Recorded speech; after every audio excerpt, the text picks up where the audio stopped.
somewhere in the eastern region, deep within a war-torn desert. Inside a dim cave serving as the stronghold of the Ten Rings, a man slowly opened his eyes. A sharp pain stabbed through his chest, forcing him to frown as a groan escaped his lips. "Where am I?" He struggled upright, only to feel something tugging at him. Reaching up instinctively, he pulled the oxygen tube from his nose and stared at the crude metal device embedded in his chest, wires running out from it. Confusion filled his eyes. A calm voice spoke from nearby. "If I were you, I wouldn't move." A gray-haired old man sat beside him, expression serious. "There's shrapnel inside your body, very close to your heart. Without that device keeping it in place, you'd already be dead." The man's face stiffened. He couldn't tell if the stranger was telling the truth, but he didn't dare gamble with his life. Just as he opened his mouth to ask more, a violent headache struck. Countless fragments of memory flooded into his mind like a rushing river. Scenes flashed past his eyes faster than a movie reel. After several agonizing minutes, the pain faded. He sat frozen, breathing heavily, disbelief written all over his face. He had transmigrated. Not only that, he had become one of the most famous people in the Marvel world, Tony Stark. At first, excitement surged through him. In his previous life, he had nothing to lose and little to care about. Becoming Tony Stark, billionaire genius and future hero, sounded like a dream. But that joy didn't last long, because Tony Stark's power didn't come from superhuman strength or mutation. It came from his mind, and he had inherited the name but not the genius. His expression darkened as realization hit him. This was the beginning of Iron Man. Tony Stark hadn't built the armor yet. He was still trapped in a cave, held hostage by terrorists. Which meant one thing: without the genius capable of creating the suit, Iron Man would never exist. And worse, the kidnappers would soon force him to build missiles. Missiles he absolutely could not make. If they discovered the truth, he wouldn't survive long. Cold sweat formed on his forehead. Panic began creeping into his heart, then a cold, mechanical voice echoed inside his mind. "Ding, you have become the successor of the Shadow Kingdom. The Dark Lottery system is now online." A translucent panel appeared before his eyes. Name: Tony Stark. Gender: Identity: heir of the Shadow Kingdom. Abilities: None. Beginner gift pack. Available draws: 0. Mission released. Escape from death. Description: your life is currently in extreme danger. Escape the cave and survive. Reward: draws +1. Control authority over the ninja core of the Shadow Kingdom. Tony stared at the screen, stunned. Then slowly a grin spread across his face. A golden finger, just like in the stories. Maybe he couldn't become Iron Man, but with this system he might become something even greater. He forced himself to calm down. Excitement could wait. Survival came first. Open the beginner gift pack. Ding, congratulations, you have obtained 10 ninja soldiers. Ding, congratulations, you have obtained permission to enter the Shadow Kingdom. An unfamiliar power surged through his body. He could feel it instinctively, like an extra limb suddenly awakening. The old man had already left the cave. Silence surrounded him. Tony closed his eyes and focused. "Come out." Black mist erupted in front of him. When it dispersed, 10 figures stood silently before him. Each wore dark ninja attire, their entire bodies pitch black, as if carved from shadow itself. Only their scarlet eyes glowed in the darkness, filled with murderous intent. Tony examined them, amazed. In the Shadow Kingdom existed 9 Shadow Legions, and the Ninja Corps was one of them. They might not be the strongest, but they were the most versatile. More importantly, they were immortal. As long as shadows existed, they could revive again and again. Absolute loyalty, perfect soldiers. A thought suddenly crossed his mind. The Shadow Kingdom connected to all corners of the world. Could he escape through it? Without hesitation, he ordered, "Take me into the Shadow Kingdom." 2 shadow ninjas stepped forward, placing their hands on his shoulders. The ground beneath him rippled like water. He sank into darkness. Moments later, Tony reappeared in the cave, gasping for breath, fear flashing in his eyes. He had nearly died. The Shadow Kingdom was not a safe haven. It was a realm of darkness filled with countless dangerous creatures. As a living human, he had shone like a beacon in the abyss. The moment he entered, monsters attacked. If not for the protection of the 10 ninja soldiers, he would have been torn apart. He wiped the cold sweat from his forehead. So that's how it is. He wasn't truly the master yet. He only carried the title. To claim the kingdom, he would first need to control the 9 Shadow Legions.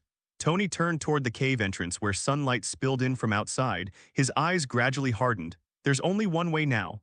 A cold smile appeared on his lips. "I have to escape."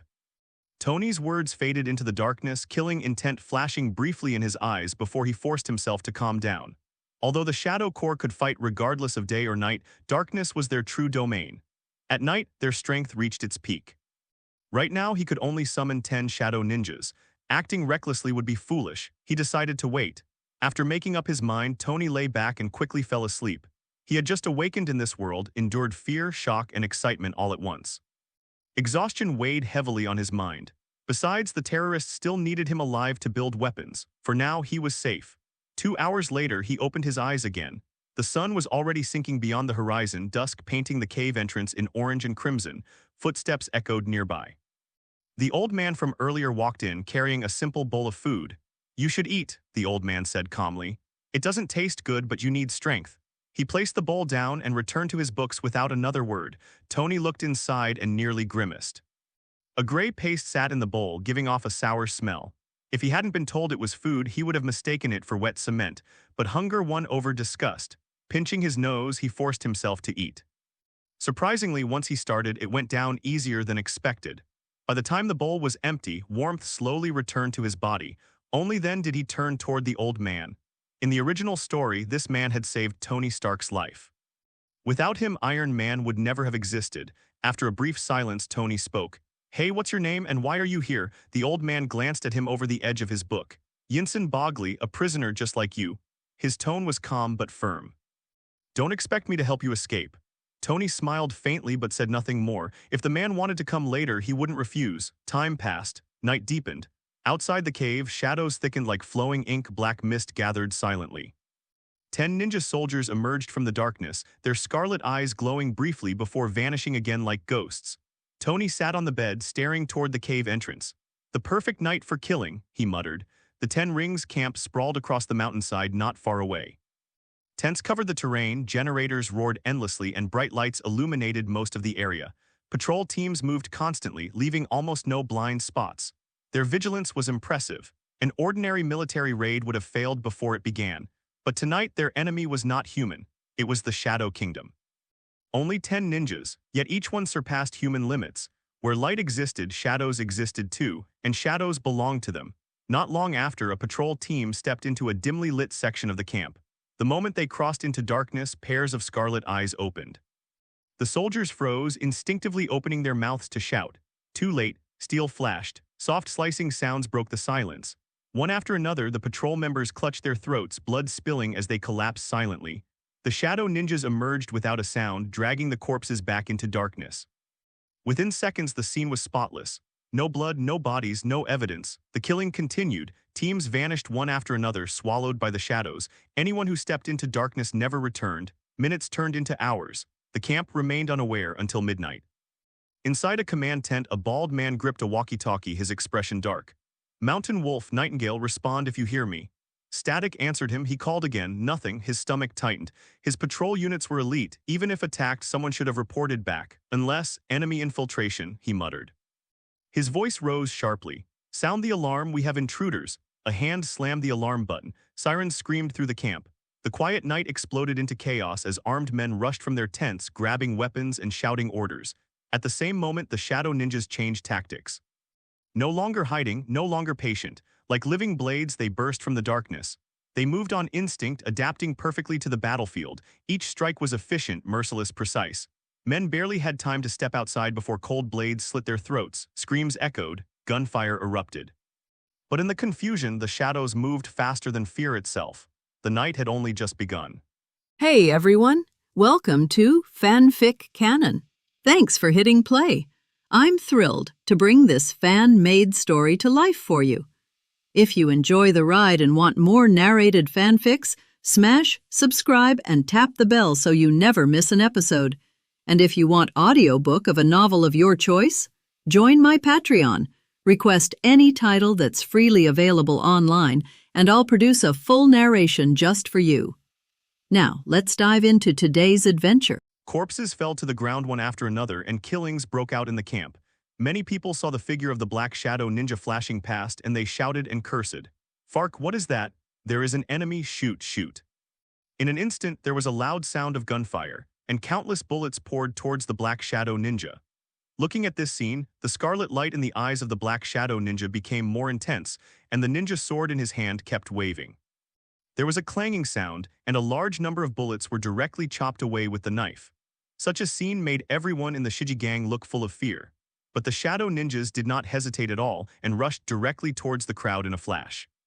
The ghostly speed exceeded everyone's imagination.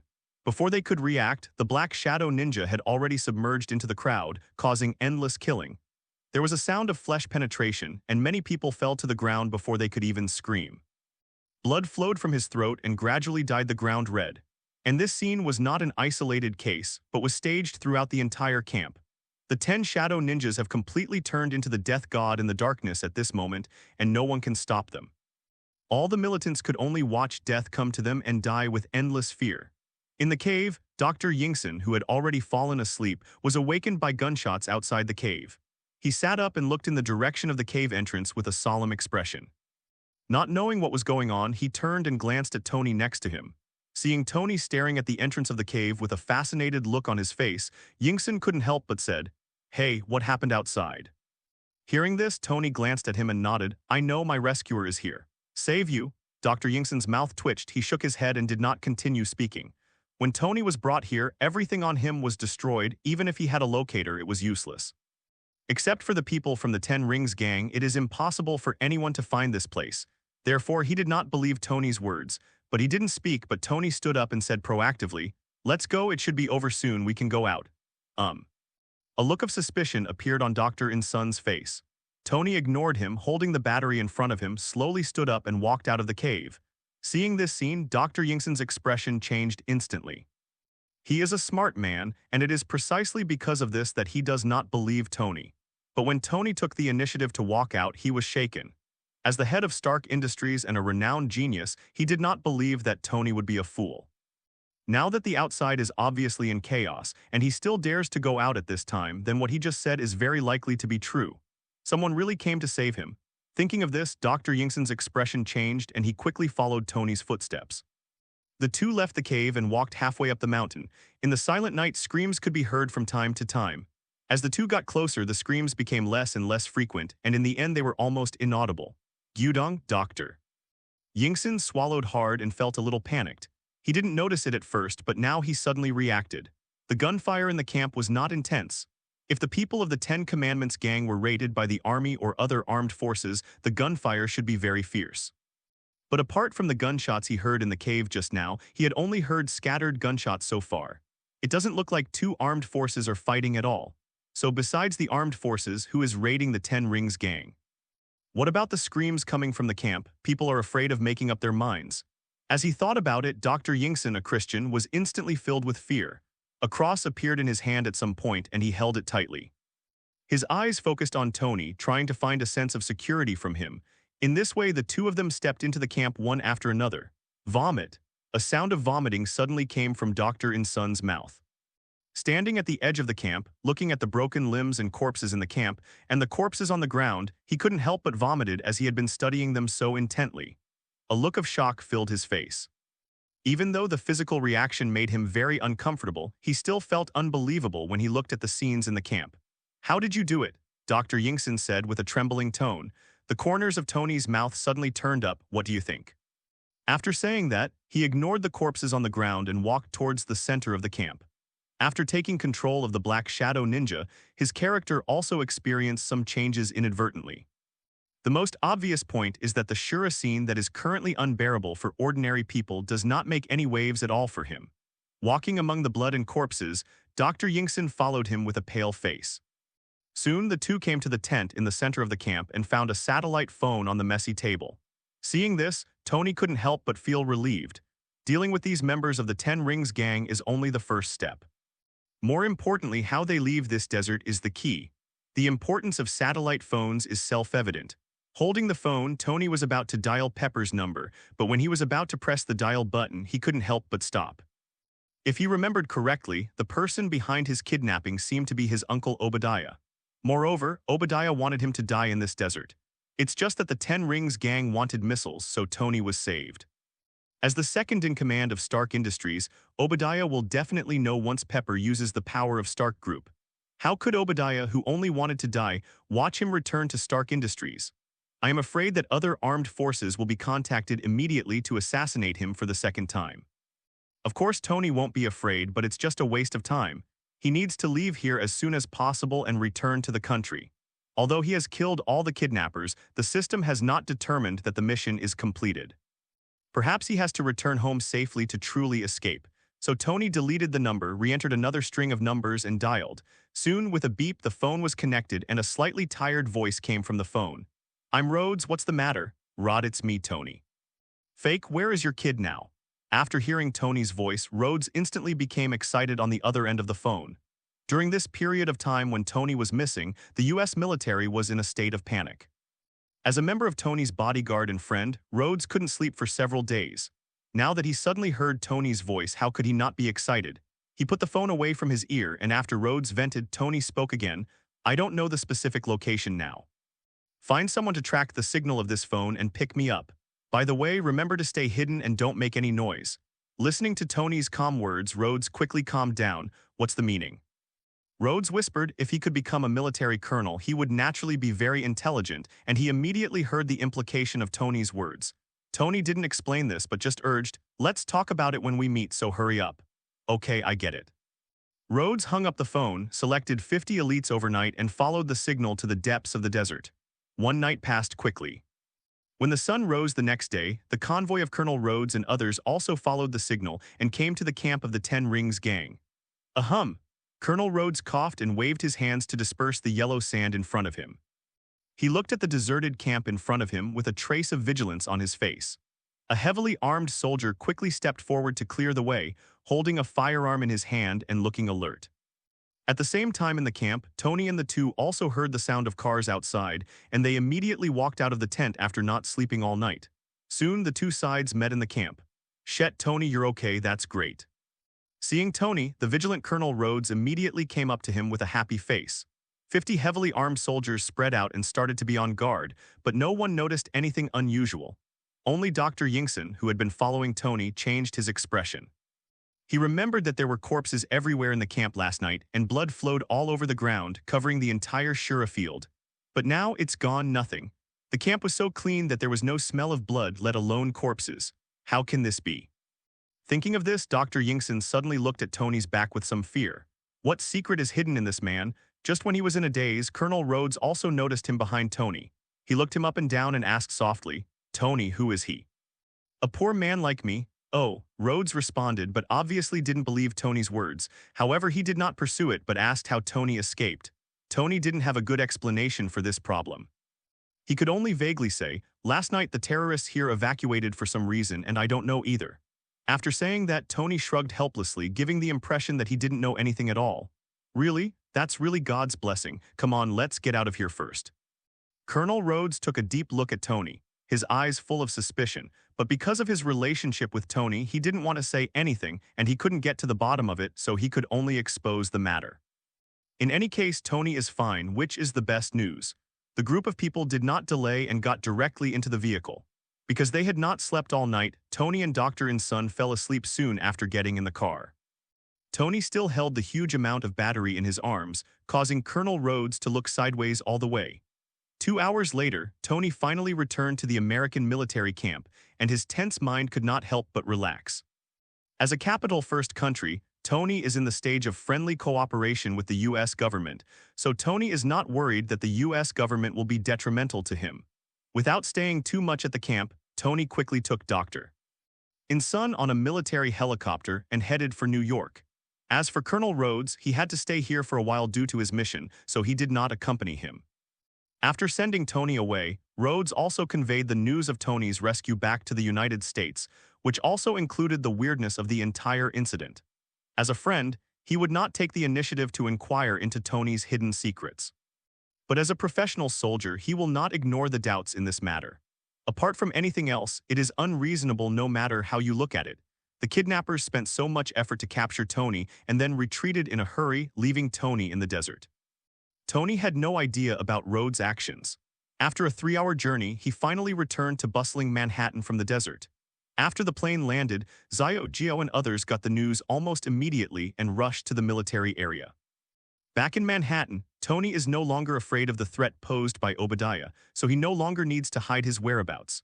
At the entrance of the military area, when Tony walked out with Dr. Yinsen, he immediately saw a row of luxury cars parked at the entrance. A large group of bodyguards in suits stood respectfully aside. The leader was a tall and beautiful workplace beauty wearing a professional skirt. Looking at her, relevant information suddenly appeared in Tony's mind: Virginia. Potts. His predecessor's right-hand man and his successor's sweetheart, also known as Little Pepper. With a smile on his lips, Tony walked up quickly, and Potts also quickly came up to him at this moment. Without any hesitation, Tony hugged Potts and kissed him deeply. The sudden movement made Potts stunned. Although she was very excited that Tony had returned safely, kissing him directly in public was still a bit beyond her expectation.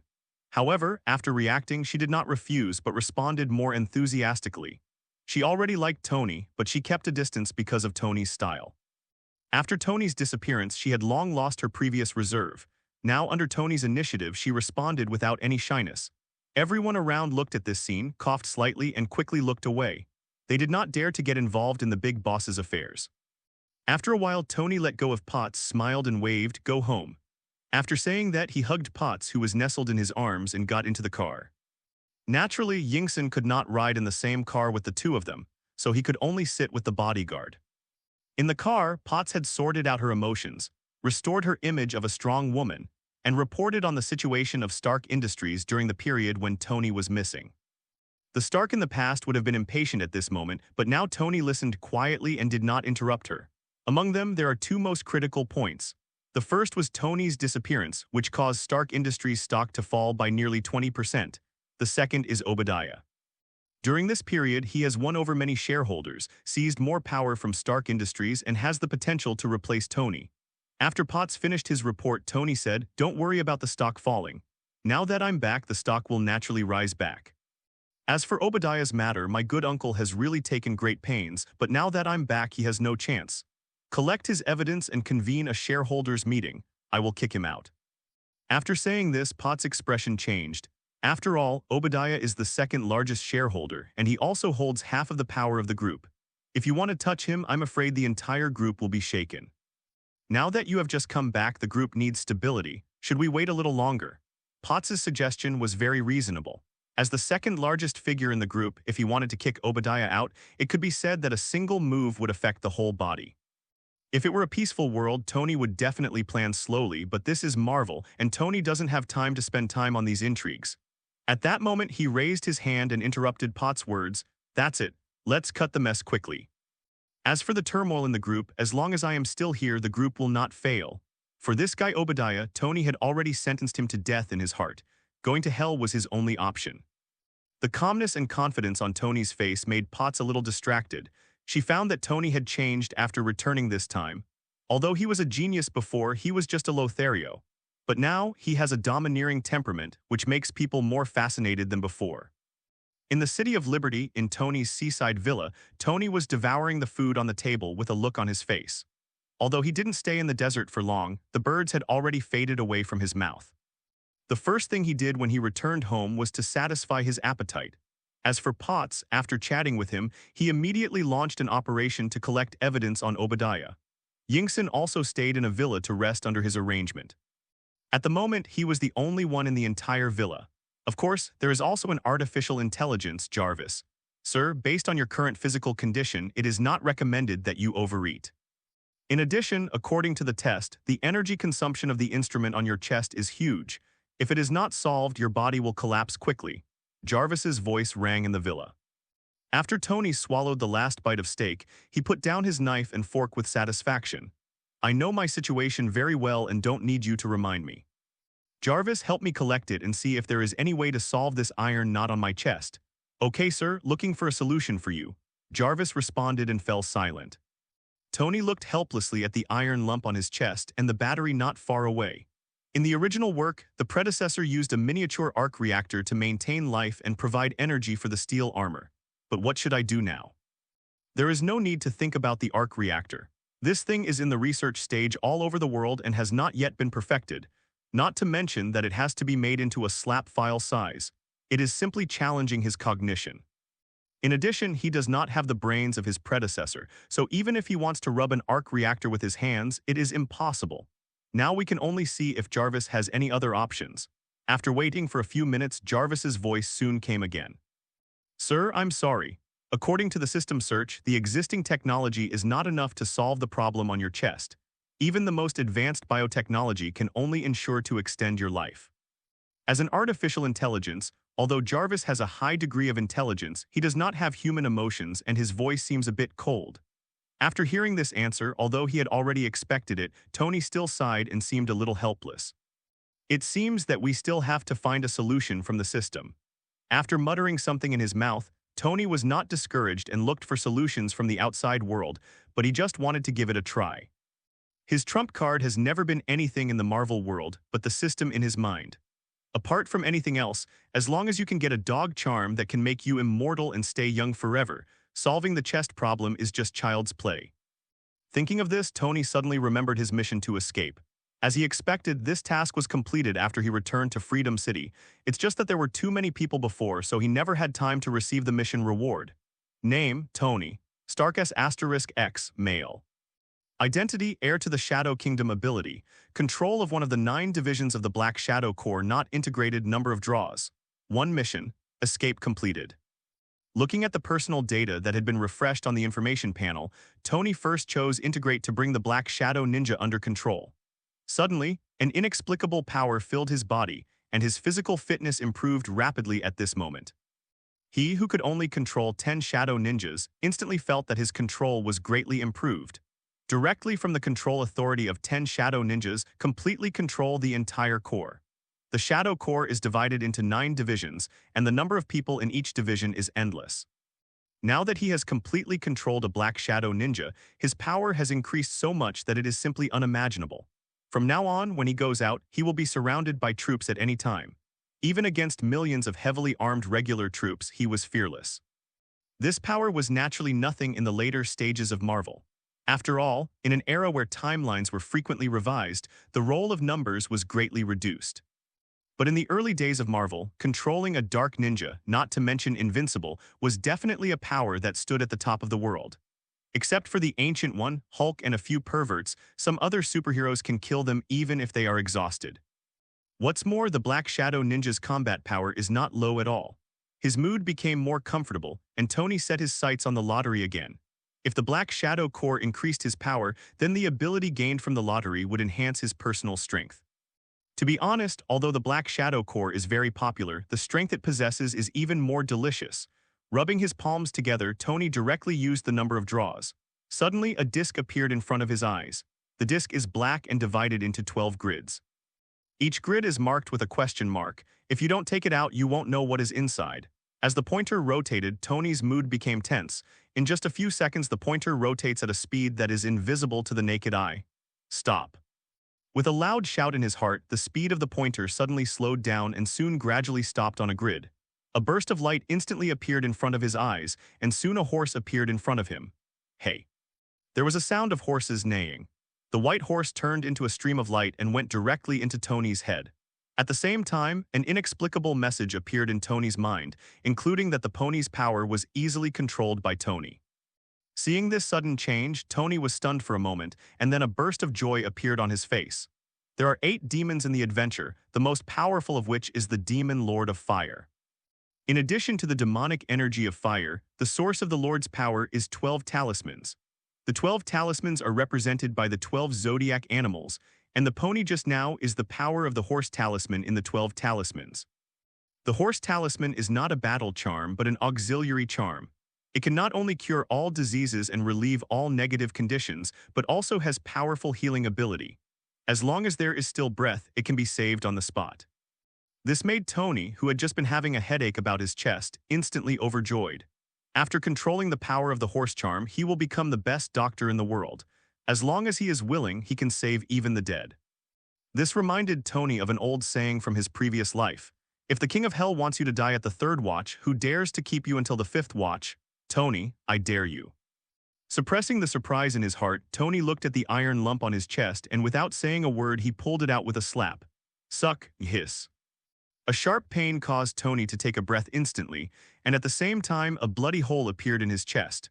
But before the blood could flow out, a burst of milky white light instantly enveloped the blood hole.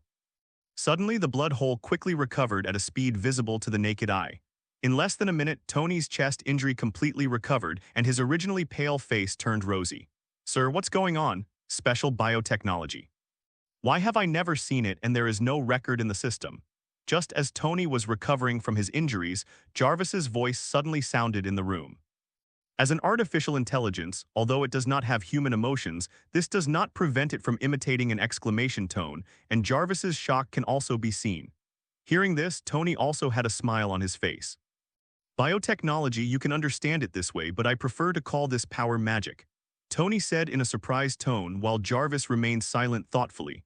As a product of science and technology, it has no understanding of magic. Compared with these fantasy things, it prefers science and technology supported by data. Magic, it seems that human power is far more complicated than I thought. Jarvis sighed inexplicably and Tony's voice sounded again. Jarvis, check my current physical data. Okay, sir. After saying that, Jarvis immediately started scanning and quickly gave the answer. Sir, you are in good health now and your physical fitness has reached 3 times that of ordinary people. You are healthier than ever before. Hearing this answer, Tony was completely relieved. Just then, a phone rang.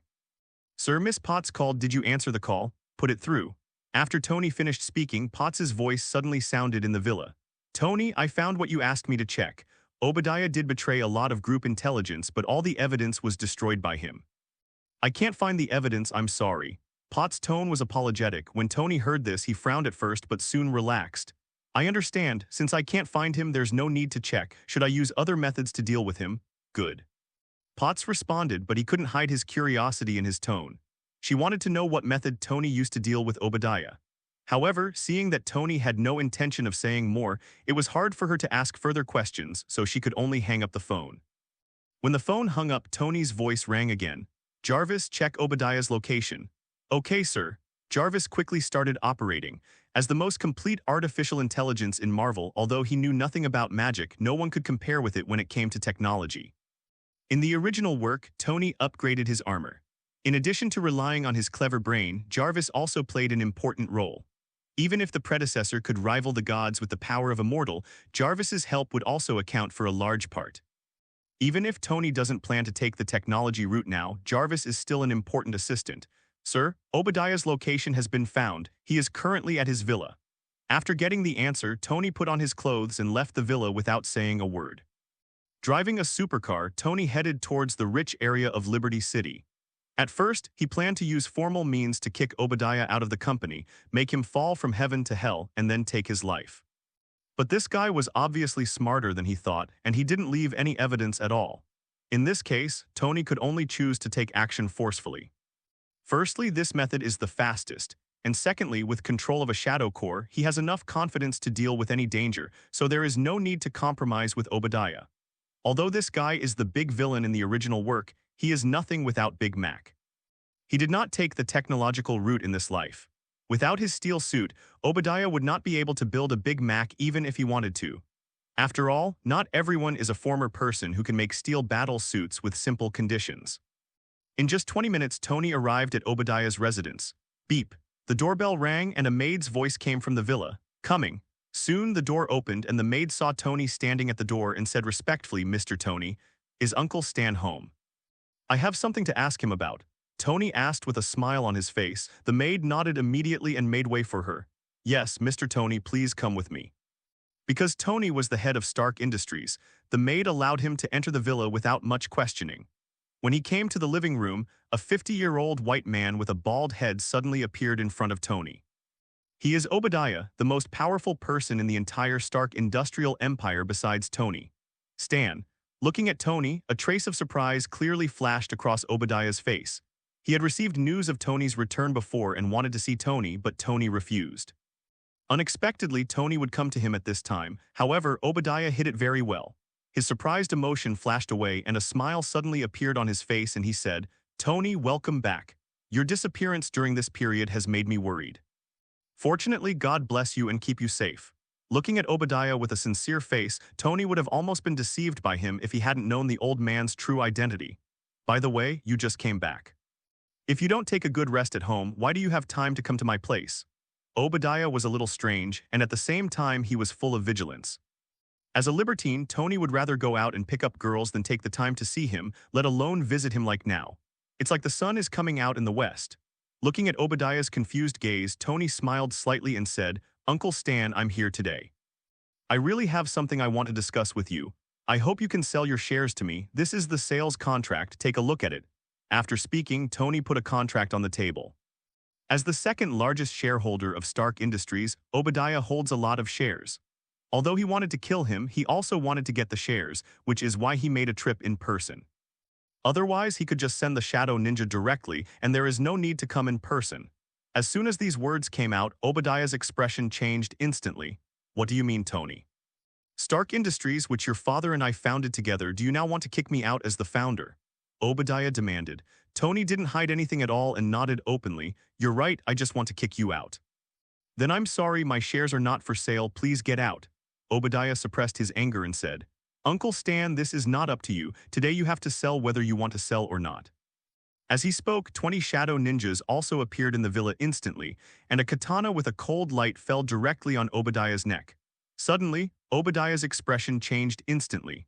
Tony had a warm smile on his face and looked at Obadiah steadily. At this moment, Obadiah was also looking at the black shadow ninja who suddenly appeared in the living room. His face kept twitching, and his face became ugly. Tony, what do you mean? I am your uncle, are you still planning to kill me? Seeing the fierce look on his face, Tony waved his hand quickly. Uncle Stan, you wrongly blamed me. How could I do such a thing? As long as you sell the shares to me, I will naturally not embarrass you. If not. Tony did not continue, but Obadiah immediately understood the underlying meaning of his words. It would be fine if he sold the shares, but if he didn't sell them, he couldn't guarantee what would happen. And through Tony's coercion, Obadiah also saw more things. Tony had respect for himself before, but the reason why he became like this now was probably because he was aware of what he had done. But how did he know, and where did the group of guys in front of him who were obviously not normal humans come from? In just a short moment, the thoughts in his mind went through thousands of times. In the end, he decided that a good man would not suffer the immediate loss, gritted his teeth and said, Okay, I'll sell it. However, you must swear in the name of your father that you must let me go afterwards. Obadiah said. He knew that Tony seemed to have a gap with his father, but in fact he still respected his father and would never joke in his father's name. Regarding this condition, Tony agreed directly without any hesitation. No problem. I swear in the name of my father that as long as you sell me the group shares, I will let you go.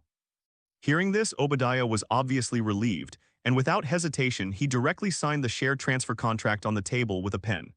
After he finished signing, Tony picked up the contract and checked it, then flicked his fingers and said with a smile, Done.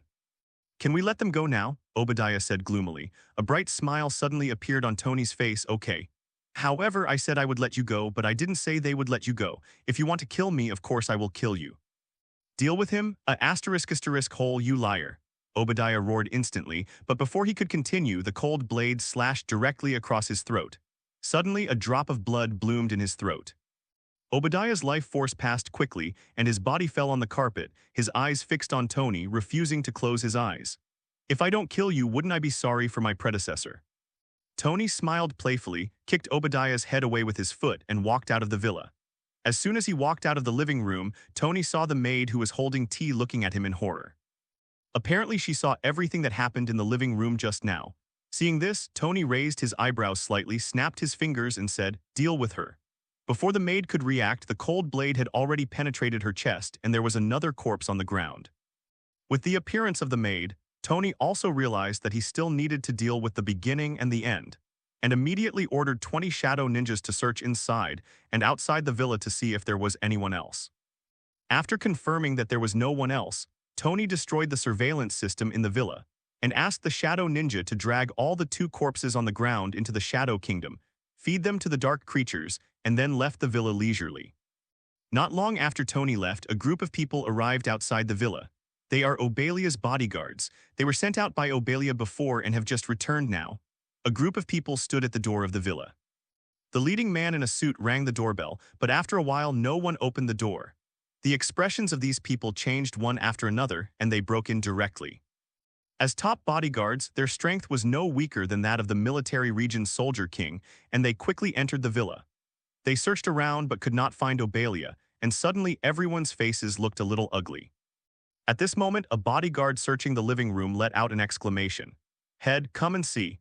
As soon as he finished speaking, the leading man in a suit quickly came to the living room and immediately saw his team members standing on the sofa. His eyes subconsciously looked at the sofa, and he immediately saw some blood stains on the sofa. Suddenly, his expression darkened. They are top bodyguards and it is their duty to protect their employer. But now that something has obviously happened to their employer, their careers are over. Who dares to ask for a group of bodyguards who cannot protect their employer? Head, what should I do? A bodyguard asked. The leading bodyguard was silent for a long time and finally sighed helplessly. Call the police. Soon, the U.S. Police department arrived, sealed off the villa and traced the scene. On the other side, Tony left the villa and walked directly towards Stark Industries. On the way, he contacted Potts and asked her to convene a shareholders' meeting. The share exchange must be notified to other shareholders to take effect. At the same time, Tony also wants to take this opportunity to see if he can drive all shareholders out of the group and privatize Stark. Of course, this idea is not urgent, it is just an idea. Tony holds 75% of Stark Industries shares and Obadiah holds 20%. The remaining 5% is shared by 3 small shareholders, and the remaining 2% is circulated in the stock market. Now that he has obtained Obadiah's shares, Tony's shares have reached 95%, and he is an absolute controlling shareholder. It does not matter whether the remaining shares are recovered or not. It's just that Tony prefers the number 100% to 95%. Soon, Tony arrived at Stark Industries and took the private elevator into his office. This is his exclusive elevator, and no one else has the right to ride it except him. Sitting on the office chair, Tony called Potts. As the office door was pushed open, Tony looked at the door subconsciously. Potts was seen wearing a black suit with a white shirt underneath. The slender legs were wrapped in a pair of black stockings, and the black high heels made a thumping sound when walking, which made Tony couldn't help but look at her a few more times. Fortunately, he still remembered the business and quickly withdrew his gaze and said, "Has the news of my return spread?" "Not yet, I'm planning to arrange a press conference tomorrow," Potts said a little strangely. "Well, I'll give you a task, acquire the shares of that group of shareholders and buy back the shares. This, I'm afraid, is difficult. Obadiah will not give us this opportunity.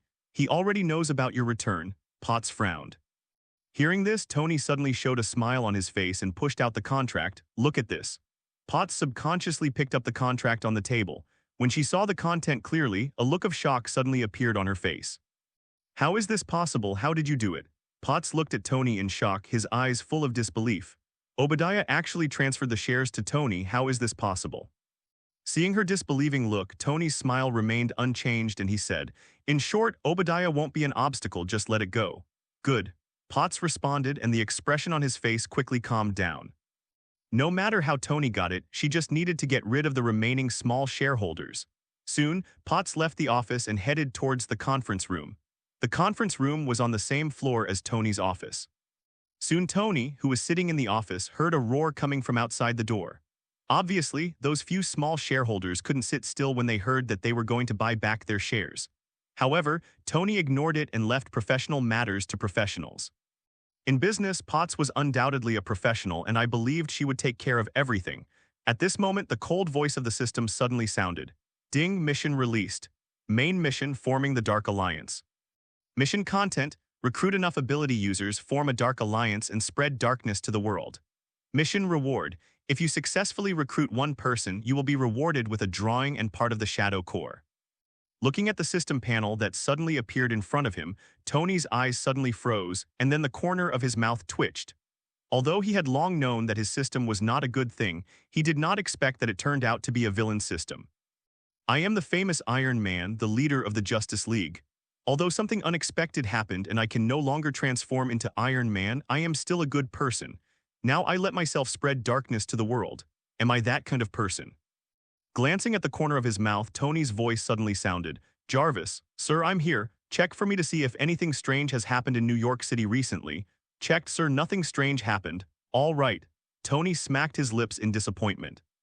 Although he is a good person, the system gives him too much. Whether it is the lottery or the Black Shadow Core, they are both good things. It's a pity that none of those superheroes have emerged, and there is no place for them to recruit them. "No, why do you have to spend so much time and effort searching for her? Not only does it take time and effort, but it also delays your ability to pick up girls. They should be allowed to come to them on their own initiative." Who is the most annoying thing about superheroes? It's naturally the villains. These people are all experienced superheroes. If they had an army of villains, superheroes would not be able to come to their doorstep in a steady stream. As the saying goes, there are always more solutions than difficulties. Once this idea was opened, Tony's thoughts suddenly became extremely clear. Looking for a superhero is like fishing. Putting down the bait yourself and waiting quietly for the fish to take the bait is the most perfect way. But before that, he needs a bait. And this bait should not be too weak. After all, it is troublesome to change the bait every day. Thinking of this, the limited Marvel knowledge in Tony's mind suddenly came to mind. What are the famous villains in Marvel? A Thanos, a Kingpin. These are the only two he can remember, which are relatively representative. Needless to say, old man Thanos is still not sure which planet he is on at this time, thinking about family planning. Therefore, Tony only has one choice left: Kingpin. Among the many Marvel characters, Iron Man and Kingpin are the most similar. One uses the power of a mortal to rival gods, and the other uses the power of a mortal to fight against a group of superheroes. But from this point of view, both of them are outstanding figures. Moreover, Jin Bin's power was huge, his business was spread all over the United States, and he was known as New Yue's underground emperor. Even superheroes like to cause trouble for him. He is undoubtedly an excellent bait. No, he should be a partner. If you have gold and attract attention, you can keep fishing. By then, forming the Dark Alliance will not be a piece of cake. Thinking of this, Tony suddenly laughed. Just when he was thinking about how to get the down payment and reach a cooperation with him. In the conference room on the other side, Potts also succeeded in taking over the shares from a few small shareholders at the cost of 400 million meters of gold. Regardless of how much money they have, at the peak of Stark Industries, each of their shares was worth 10 figures.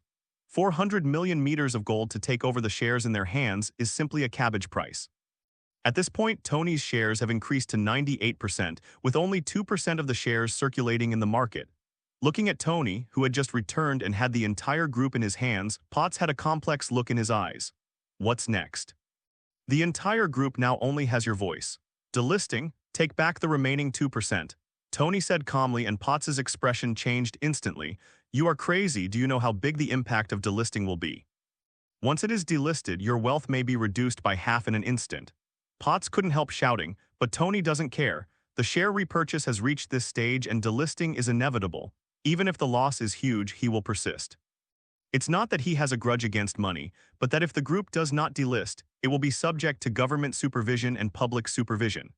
After delisting, although it suffered heavy losses, it also turned Stark Industries into a completely private kingdom without looking at anyone's face. In order for Stark not to be exposed to the sun, he must delist. You don't have to worry about other things. You listen to me and must be delisted. In addition, a false news was released to the outside world, saying that the group planned to shut down weapons manufacturing. If Potts could tolerate everything before, then as soon as these words came out, she couldn't sit still. What, you want to shut down weapons manufacturing? This is the lifeblood of the group, Potts said loudly, obviously disapproving of Tony's decision.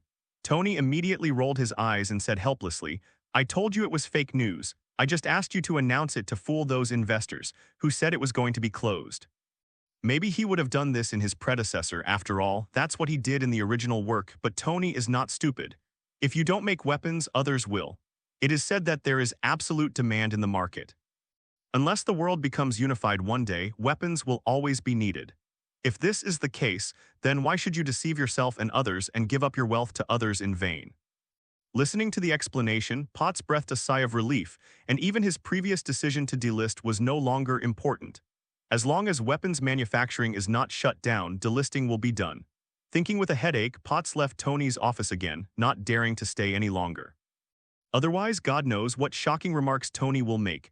She moved quickly, and within a few hours, the false news that Stark Industries was about to shut down weapons manufacturing had spread. The stocks, which were already tumbling because of Tony's disappearance, suddenly fell like a dive. In the stock market, after the news spread from Stark Industries, everyone began to sell their stocks. And even more people cursed Tony endlessly. They never imagined that the high-quality stocks of the past few days would now plummet like this. In order to stop losses, they have no choice but to sell. And just as they were selling, Potts had organized a team to buy in all the stocks they had sold. However, this is destined to be a big project and cannot be completed in a day or two. So after telling the matter, Tony ignored the matter and asked Jarvis to find some information about Kingpin and study it. Kingpin was born in the slum of Hell's Kitchen, but because he dared to fight on the road, he quickly reached a high-level position. Later, something happened in Hell's Kitchen, and Kingpin's power also declined. However, he was so ambitious that he swallowed up his old club and completely rose to prominence. From this point alone, we can see the danger of Jin Bin. Cooperating with such a person is undoubtedly seeking the skin of a tiger. Without the existence of the system, Tony would not want to have too much contact with such people. But now he is naturally not afraid of a Jin Bin. After researching some information, Jarvis asked Jarvis to find out Jin Bin's contact information. As the most advanced artificial intelligence in this era, Jarvis's territory is wherever there is internet and signal. Even though Jin Bin's mobile phone number is very hidden, it still took Jarvis 30 seconds to find out. Toot, the phone rang and soon the call was connected and a dull and majestic voice came from the phone. Hello, let me introduce myself. My name is Tony, the head of Stark Industries, you should know me. I have a business I want to discuss with you. I wonder if Mr. Kingpin has time. Without any tact, Tony got straight to the point after the call was connected. In his previous life, whether he was watching movies or novels, what he hated most was that the dialogue between the protagonist and the supporting characters never got to the point. Therefore, he will naturally not make this mistake. On the other end of the phone, when Tony's voice fell, there suddenly became quiet. Obviously, Tony's directness made Kingpin a little unresponsive, but the hero is the hero. In just a few seconds, he had come back to his senses and thought about Tony's purpose. The Stark supply industry is a product of the sun. No matter how cruel it is at its core, it is legal. Kingpin was just the opposite. His business and power were all illegal, and he was destined to be hidden in the darkness. He really couldn't find a place for such two forces to cooperate. Oh, Stark, interesting, how do you want to cooperate? Kingpin asked with a hint of curiosity in his tone. Tony did not answer the question directly but said with a smile on his lips, Since you are also interested, Mr. Kingpin, why don't we meet and chat? After the words fell, there was another silence on the other end of the phone. Tony was not in a hurry and quietly waited for a response. 10 seconds later, Kingpin's steady voice sounded again, Okay, let's meet and chat. I'll wait for you at Queen's Road. After saying that, a beep came from the phone and Kingpin hung up the phone directly. Tony also stood up at this moment and walked towards the door. The smile on his face disappeared instantly and his expression became extremely dull. Taking the exclusive elevator to the third floor below, Tony got into the supercar and started the vehicle. With the roar of the sports car, a silver supercar rushed out of the parking lot. Queen's Road, when Tony arrived here, he immediately turned off the engine and got out of the car, lit a cigarette and started smoking. The cigarette was halfway burned when a strong man in a black suit walked directly towards him. Hello, Mr. Tony, Mr. Wilson asked me to pick you up. Then let's go. Tony said directly, flicking the cigarette in his hand, arcing through the air and landing in the middle of the road. Then the two of them got into a black car one after another. The strong man in the car took out a black sermon and said, I'm sorry, mister. Tony, please cooperate with me. Seeing this, Tony nodded, expressing his understanding and allowed the strong man to cover his face with a black cloth. He lost his vision, but Tony did not panic. In the darkness that ordinary people could not see, pairs of scarlet eyes were staring at everyone in the car. If any accident occurs, they can be ensured to be torn into pieces as soon as possible. 20 minutes later, Tony walked into a house under the guidance of a strong man and at the same time took off the black cloth for him. Darkness and light intertwined, Tony squinted his eyes subconsciously and looked at the surrounding environment. This is an ordinary courtyard. Ignoring the men in black standing guard around it, it is no different from the residence of ordinary people. In the middle of the lawn, a giant was sitting on the lawn in casual clothes. There was a barbecue grill in front of him, and pieces of steak were making sizzling sounds. Looking at the figure that looked like a hill, Tony's eyes flashed with surprise. Although he knew that Kingpin was tall, he didn't expect him to be so tall. He is about 2 meters tall and his whole body is full of muscles, especially his arms, which are thicker than the average person's thighs. The guy next to him is already considered very majestic among ordinary people, but in front of Gingy, he is like a child and an adult with a huge gap. The thoughts in his mind went back and forth, and only one breath passed in the outside world. Tony immediately raised his legs and walked over.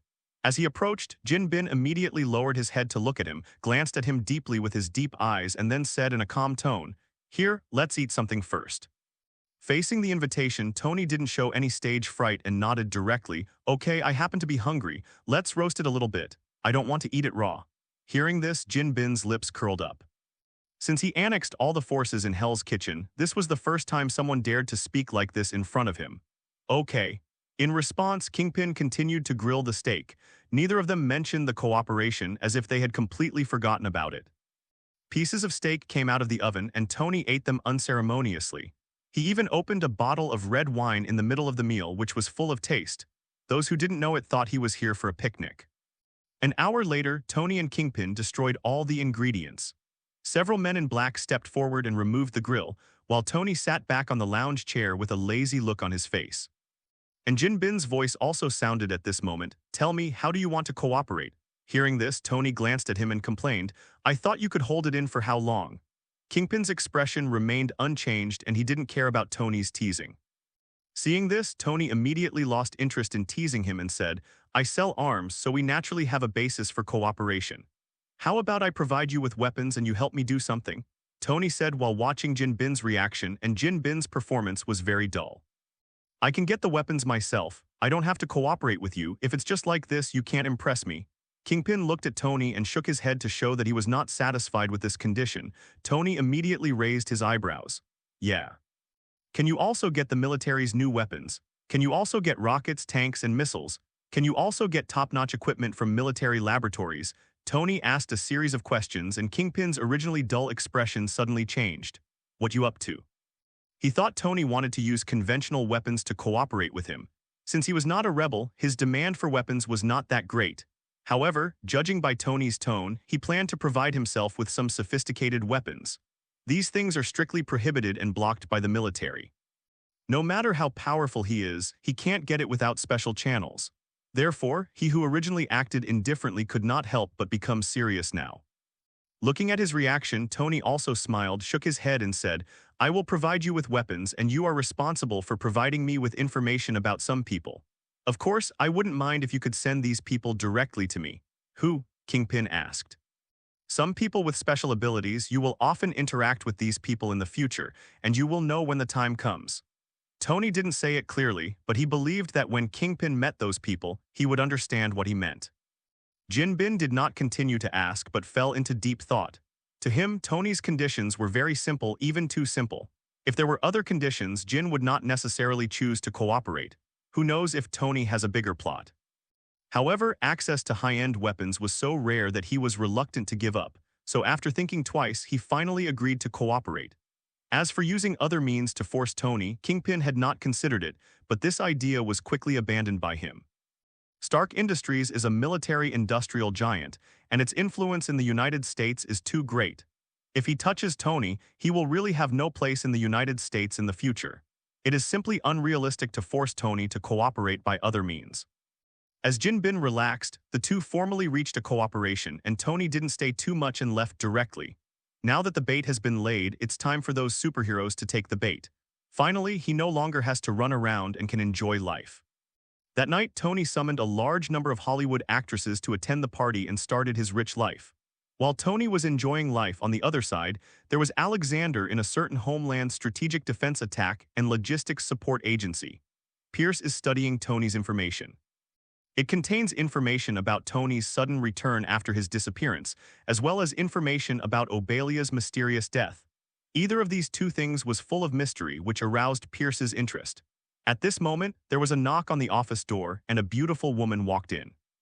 With long wavy hair and a black leather jacket, she is seductive and charming. "Director, are you looking for me?" the woman asked. Pierce immediately replied, "Natasha Romanoff, you came at the right time. There is something you need to investigate. This is the target's information." After speaking, he pushed the information on the table to Natasha Romanoff. Natasha Romanoff quickly lowered her head to check, and the office fell into silence for a while. Soon, Natasha Romanoff read the information, and a strange look flashed in her eyes. "Tony Stark, what happened to this playboy? And he actually wants us to investigate." As a person who often makes headlines in the entertainment media, it is difficult not to recognize Natasha Romanoff. It was precisely because of this that she felt strange. He is just a playboy. Although he is very rich, he is not worthy of their attention. Faced with Natasha Romanoff's confusion, Pierce didn't waste any time and directly handed her the information in his hand. In the past, this playboy was indeed not worthy of attention, but that is not necessarily the case now. Not long ago, he disappeared in the desert and came back before he could be rescued. After his return, Stark Industries' second-in-command, Obadiah, disappeared. FBL has inspected the scene and found nothing except the blood stains left behind. Moreover, on the day Obadiah disappeared, Stark Industrial Group's shares changed. Tony acquired the shares of other shareholders, and together with Obadiah's shares, he now controls 98% of Stark Industries. Natasha Romanoff looked at the information while Pierce continued to explain. So, I have reason to suspect that Obadiah's disappearance is closely related to Tony. It's even possible that some mysterious force is involved. So your task is very simple: get close to him and find out his details or the power behind him. After finishing speaking, Pierce quietly waited for Natasha Romanoff's response. After a while, Natasha Romanoff finally said, after reading the information, "I understand, leave this task to me." Soon, Natasha Romanoff left the office and Pierce took out the phone at this moment and dialed a phone number. "I have asked people to start an investigation. You should monitor him closely. Once there are results, arrest him." "Yes." The person on the other end of the phone responded, and Pierce hung up the phone directly. After doing all this, his eyes fell on Tony's photo, looking a little deep. While all parties were taking action, in a residential house in Brooklyn, a young man with glasses was lying on the ground with a ferocious expression, twitching continuously. His name is Peter. Parker, a college student, was accidentally bitten by a spider when he went to the biology museum for an exhibition today. He became like this when he returned home. No one knows about all this at the moment. The night passed quickly, and when the sun rose the next day, Tony woke up from the pile of beauties. Looking at the mess on the bed, Tony stretched out with a satisfied look on his face. Wearing pajamas and walking downstairs, Potts was sitting on the sofa in the living room with an indifferent expression. When Tony, who had just come downstairs, saw this scene, a trace of embarrassment flashed across his face, but it disappeared in the blink of an eye.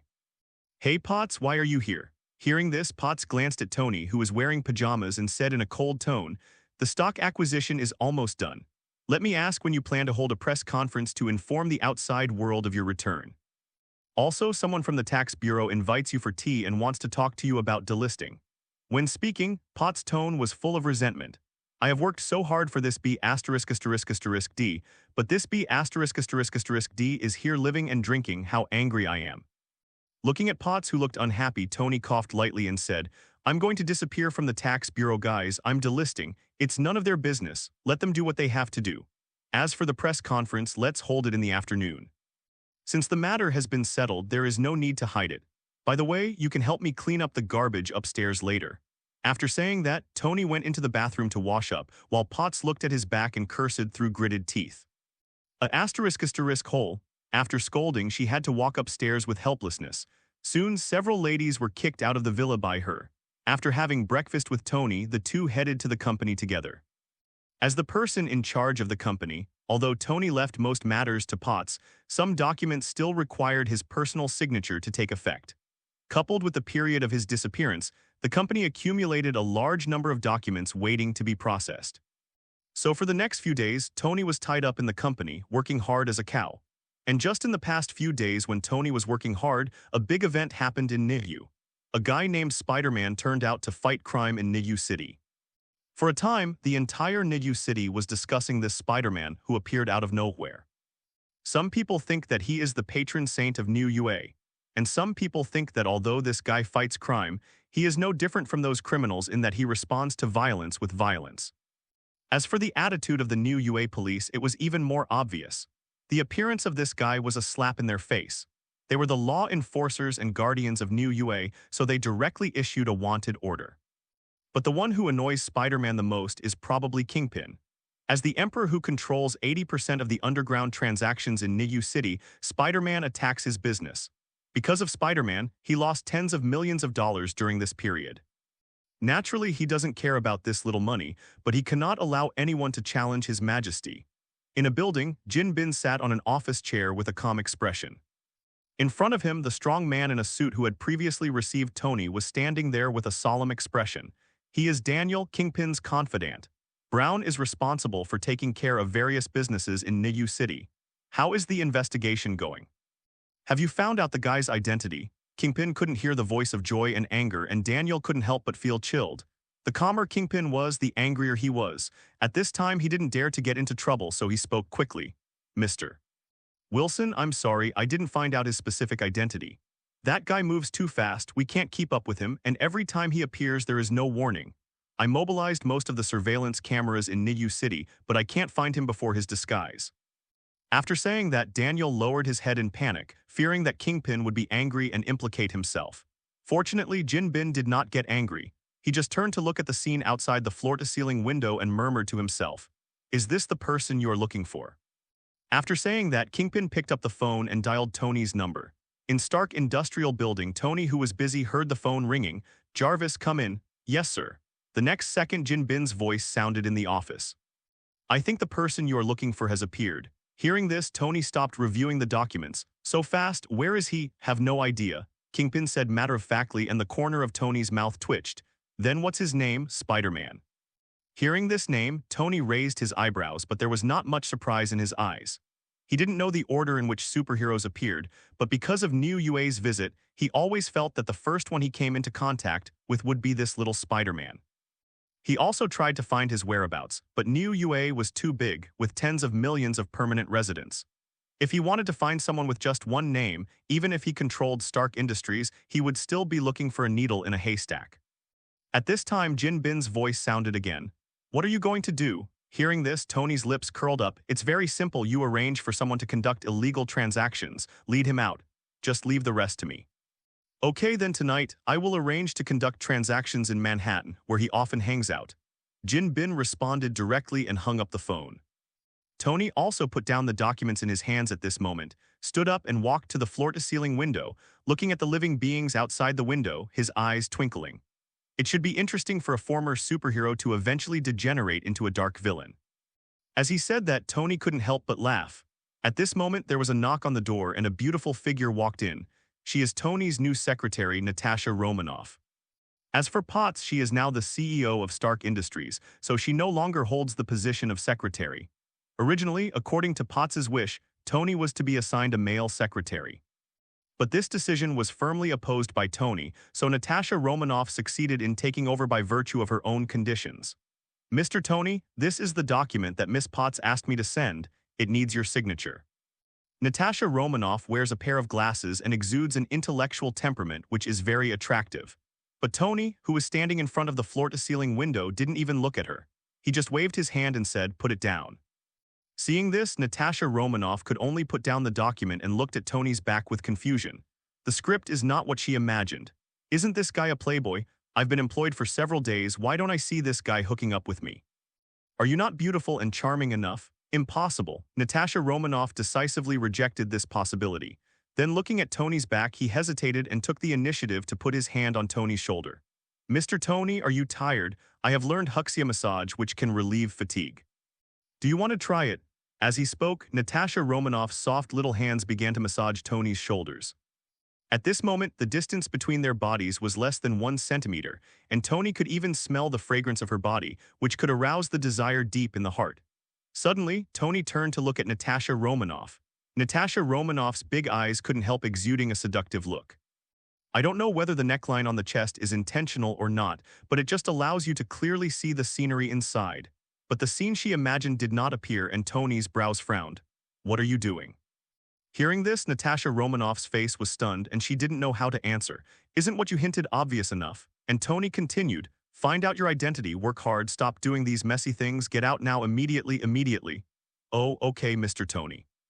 Natasha Romanoff responded in a panic and walked out of the office. After going out, her mind was still buzzing. "Are you being disliked?" In the office, Tony looked at Natasha Romanoff's leaving figure with a slight curve in the corner of his mouth. When he met Natasha Romanoff, he had already recognized her identity. After all, as a beauty in Marvel, Black Widow is still very well known. It was precisely because of this that he acted like that. Otherwise, how can a cat not eat fish and a man not steal fish? Just because the fish has spines, the spines need to be removed before eating. Ignoring Natasha Romanoff's affairs, he started working on the documents again. Time passed quickly in his busyness, and soon night fell. Tony drove away from the Stark Industrial Building and arrived at 13th Avenue in Manhattan. This is the trading place chosen by Kingpin. There are few pedestrians and it is suitable for trading. Parking the car on the side of the road, Tony turned off the engine and sat in the car. Soon, 2 black cars stopped on the road. The 2 gangs conducted transactions according to normal procedures. Time passed little by little, and the transaction soon came to an end. Just when the 2 parties were about to conclude the transaction, a young voice suddenly came from the alley next to the road. "Good evening, gentlemen. What are you doing? Do you need help?" The sudden sound startled everyone, and everyone's expressions suddenly changed. F***K Spider-Man, shoot shoot. One of the ringleaders shouted loudly and both sides of the deal opened fire at the same time. Suddenly there was a loud sound of gunfire in the darkness. Countless bullets poured directly towards Spider-Man, and Spider-Man, who had just been hanging upside down at the entrance of the alley, disappeared immediately the moment the gunfire rang out. He jumped and appeared directly in front of everyone. The spider threads on his wrists kept firing like bullets, knocking everyone to the ground. In just a few breaths, the battle was over, and both parties to the transaction were directly captured by him. Gentlemen, it seems you need my help to call the police. Spider-Man looked at the items traded between the two parties, leaned over and took out a phone from one of the members and was about to call the police. But at this moment, his movement stopped instantly and he looked around sharply. Bang, bang, bang. There were sounds of smoke exploding and black figures appeared around him. These people are wrapped in black ninja clothes and their eyes are filled with scarlet light. They are the Black Shadow Ninja Army. Looking at these people, Peter's eyes flashed with shock under the mask. With his super spider sense, he clearly perceived that these people appeared around him out of thin air.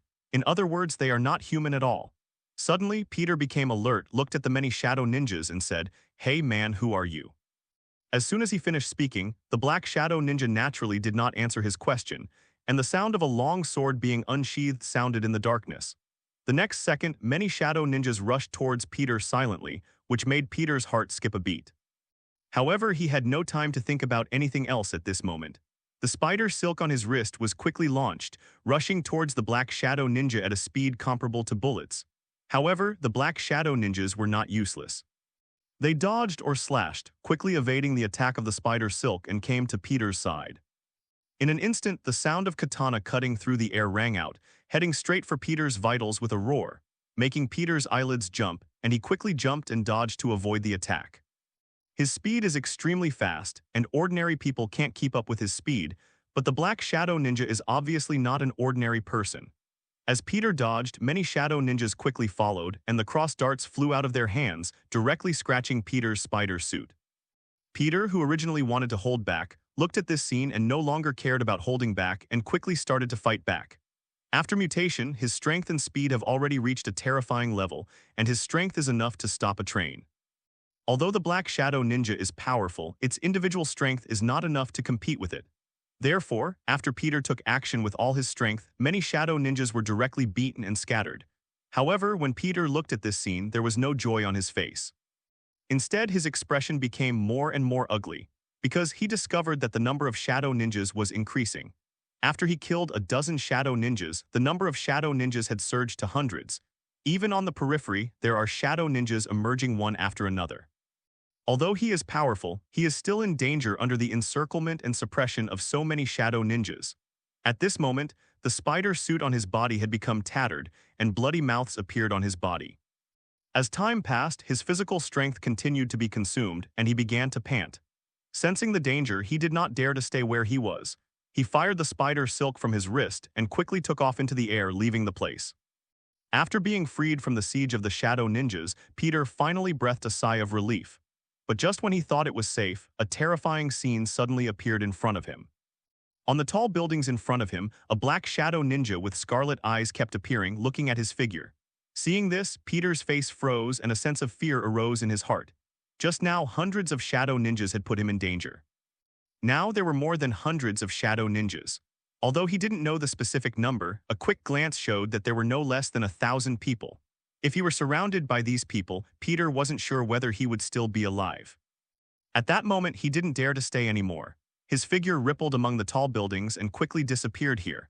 And just as he was moving forward quickly, some shadow ninjas chased him directly, although they couldn't use the spider silk to ripple in the air like Peter. But with his terrifying jumping ability, he can shuttle across tall buildings, and his speed is not slower than Peter. This made Peter, who wanted to throw them away, helpless. Soon, something happened that made Peter even more desperate. On his way forward, shadow ninjas jumped directly from tall buildings and rushed towards him. Densely packed cross marks roared towards him, followed closely by the shadow ninja holding katana. Although he relied on his super spider sense and agility to avoid most of the attacks, some attacks still fell on him. Blood flowers bloomed continuously on his body, causing a series of muffled sounds to come out of his mouth. At the same time, a cross mark crossed the spider silk on his hand, and the spider silk suddenly broke, and Peter's figure, which was originally in the air, fell directly to the ground. The sudden change frightened Peter to death. The spider silk on his wrist couldn't help but shoot out wildly, constantly slowing down, and finally his body landed heavily in an alley, leaving him breathless for a long time. In the darkness, shadow ninja figures kept appearing, surrounding him tightly. At this moment, he really had no way to go to heaven and no way to enter the earth. Fear struck his heart. Peter looked at the shadow ninjas around him and swallowed subconsciously. It only took a few days for him to become Spider-Man. Before that, he was just an ordinary person, and he was even often bullied on campus. From a fundamental point of view, his character is relatively cowardly, but because of his strong strength, he is full of confidence. But now the strength he relied on has lost its effect, and his cowardly nature has once again taken over. What do you want to do? Don't come here. A scream of suppressed fear came from his mouth, and the black shadow ninja who had been approaching suddenly stopped after his words fell. Peter was stunned by this scene, even a little at a loss. But soon the sound of footsteps in the darkness woke him up, making him realize that it was not his words that had an effect, but the real master behind it. Suddenly, his eyes couldn't help but look through the siege of black shadow ninjas to the entrance of the alley, and a figure came into his eyes. The visitor was wearing a suit, exuding a lazy temperament, and the smile on his lips gave people a feeling of being in control. As he approached, the shadow ninjas all moved out of the way and bowed their heads in salute, as if they were saluting a king saluting the visitor. Looking at this scene, the fear in his heart magnified again, and he stared at the visitor. "Good evening, our Spider-Man. Let me introduce myself. My name is Tony Stark." Tony came to Peter, looked down at him and said. After Peter saw Tony's face, his mind suddenly shook wildly and a look of disbelief appeared in his eyes. Tony Stark, a famous playboy and the after-dinner joke of the citizens. His news has supported countless small newspapers and entertainment reporters. Peter had admired many of his glorious deeds and even envied him so much that he wanted to work for Stark Group. He didn't expect that the two would meet in such a scene, let alone that the famous playboy could be so terrifying secretly. For a moment, everyone forgot to speak. "It seems that our Spider-Man recognized my identity," Tony said with a smile on his face. Peter was instantly startled, and all kinds of conspiracy theories came directly to his mind. According to the movie routine, if you know his identity, wouldn't you be doomed? Thinking of this, Peter quickly said, "Mr. Tony, I have something to talk about." "I don't know what you want from me. If I can help, I will definitely help." Snapped. "Happily, I like to talk to straightforward people," Tony said, snapping his fingers. "Actually, it's not a big deal. It's just that I need you to help me kill someone." "What do you think?" Tony looked at Peter with a smile, and Peter, who had been patting his chest just now, suddenly twitched the corner of his mouth. Although he has mastered powerful power, he has not killed anyone so far. Because of the death of his uncle, he has always practiced the saying that the greater the ability, the greater the responsibility, and strives to be a good person. Tony's request undoubtedly posed a problem for him. For a moment, he couldn't help but grimace and said cautiously, "Sir, can you change your request? No matter what happens, it doesn't have to be solved by killing people. You have no right to bargain. You only have two choices now. Either you die or someone else dies." "Make your choice." Tony interrupted him and spoke in a casual tone. Human life seemed so contemptible in his mouth. Seeing this, Peter knew that he had no choice and his face couldn't help but become uncertain. Killing was against his own principles. If he didn't kill, his life would be at risk. If he followed his original trajectory and continued to practice his principles, he would rather die today than kill innocent people. But there are no ifs in the world. He has only been Spider-Man for a few days, and he has not yet completely transformed from a small citizen into a superhero. He cares more about his own life than other people's lives. Therefore, after hesitating for a while, Peter finally said, "Who do you want me to kill, sir?" As he finished speaking, the smile on Tony's lips became even brighter. "Ivan Vank. Looking back, I will give you his information. All you have to do is solve him." "Do you have any problems?" Peter shook his head silently. "Then put this bracelet on." Tony threw a bracelet to Peter and Peter subconsciously caught it. "This is a contact device. I will contact you through it and I will also transfer the information to this bracelet. Also, don't think about not completing the task. This bracelet will explode. That's it, I'm leaving first." After saying that, Tony watched Peter put on the bracelet, then turned around and left the alley with a smile. As he left, the surrounding shadow ninjas melted into the darkness and disappeared, leaving only a decadent Peter in the alley. Outside the alley on the silver-white sports car, as soon as Tony got in the car, Jarvis's voice suddenly sounded. "Sir, you have changed so much." Hearing this, Tony's expression did not change. After all, he was not his predecessor. Jarvis would definitely notice it if he spent time with him day and night. Really, then do you think my change is good or bad? Tony asked. Jarvis's calm voice continued. I'm just an artificial intelligence. I can't judge whether a person is good or bad, let alone how good you are, sir. However, I like you better now. Thank you for your affirmation. It seems that your intelligence has improved again. Tony praised him, started the vehicle, and left the place. Sir, can I ask who is Ivan Vank? In my database, it seems that Sir has no contact with this person. For a person who will die later, I just moved his death time a little earlier. Tony replied with a smile, but a glint flashed in his eyes. He inherited Stark's identity and also inherited his causality, although he did not develop the iron suit. But those guys who have a grudge against him will find him sooner or later. Adhering to the idea of strike first to gain advantage and attack later to suffer disaster, Tony prefers to nip trouble in the bud. And Ivan Vank is obviously such a troublesome person. However, the appearance of Natasha Romanoff made him know that he was being targeted by the people of Shield, and he was not suitable to take too many actions in the short term. It happened that the appearance of Peter gave him a candidate to solve the problem, so he decided to kill Ivan Vank's mission. Not only can the trouble be solved, but this incident can also help little Spider-Man embark on the path of Blacken. After all, superheroes are heroes because they all have their own principles, and little Spider-Man's principle is obviously to save innocent people. And when the principle is broken, the hero is no longer a hero. It was an uneventful night, and the next day Tony came to the company as usual, ignoring the coquettish Natasha Romanoff and reviewing documents as usual. After spending 2 hours, he finally finished processing all the documents that required his signature, and he couldn't help but let out a sigh of relief. Whoever said being the boss is comfortable, stand up and beat him to death. Tony calculated roughly in the past few days that the documents he has reviewed have reached more than 100 kilograms. These are all paper documents, not the bamboo slips of ancient times. This shows how many things he has to deal with in a day. For a moment, he suddenly regretted killing Obadiah.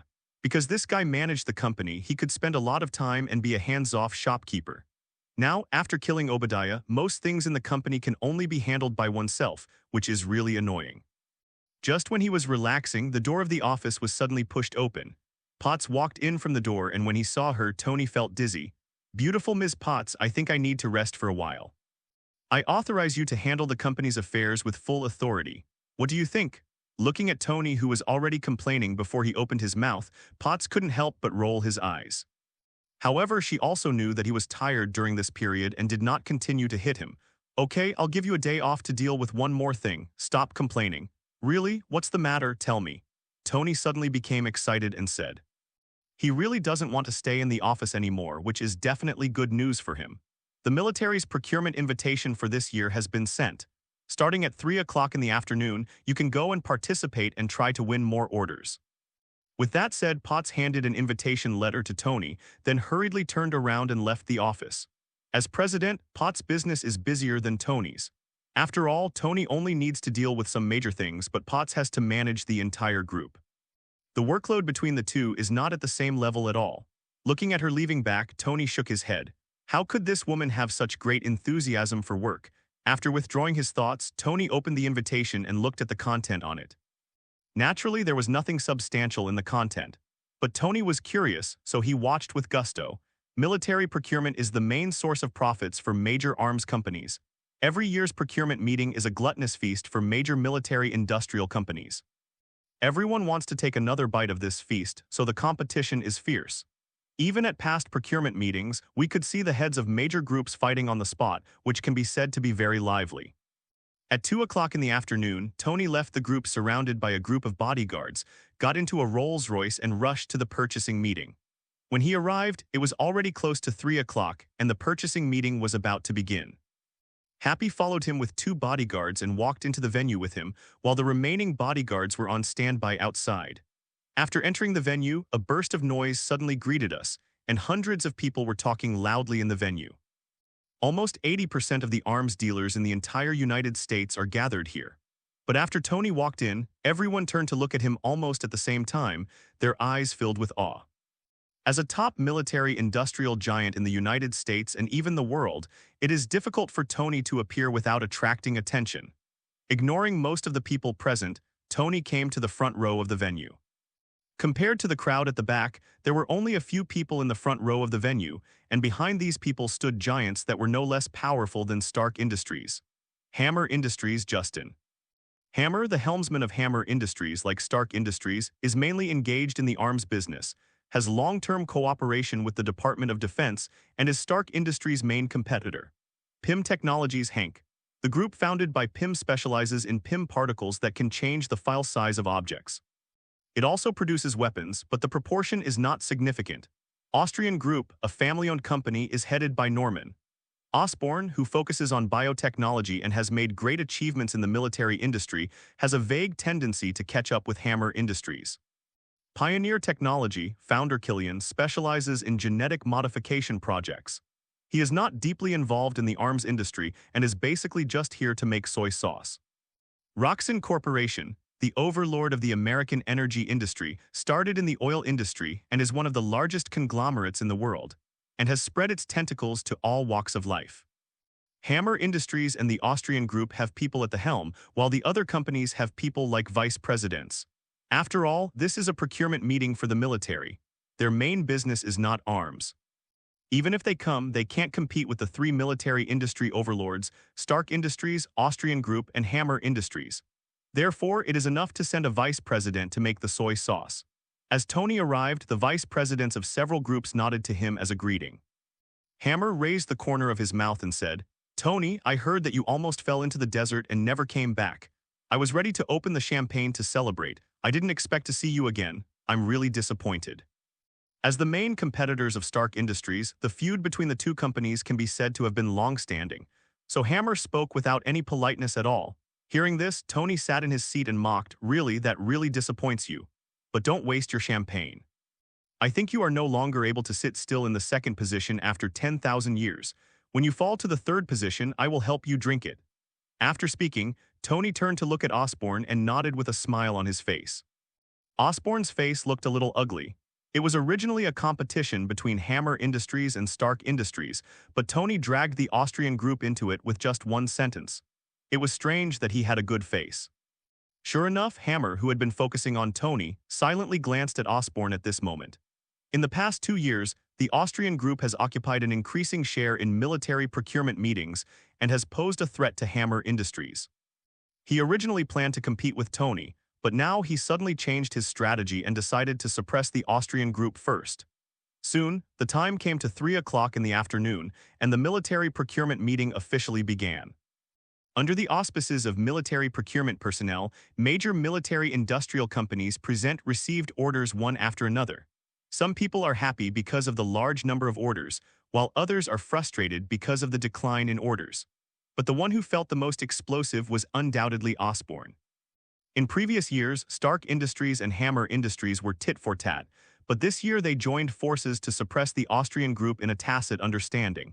Let the Austrian Group only get 10% of the orders. This result almost made Osborn go berserk. At the same time, it also confirms an old Huxia saying, "There are no eternal enemies, only eternal interests."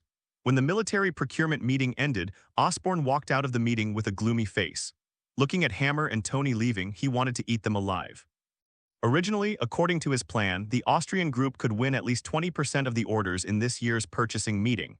But due to the joint suppression of the two companies, Austrian Group only got half of the plan, 10%. This number is worse than in previous years. You know, the annual military expenditure of the United States is as high as 400 billion yuan, and the profit of 1 point is hundreds of millions or even billions of dollars. Tony and Hammer joined forces to suppress it, and the Austrian Group lost 10 points or more. The losses amounted to tens of billions of dollars. Such huge amounts of losses are enough to drive people crazy. What's more, the Austrian Group's recent situation is not good.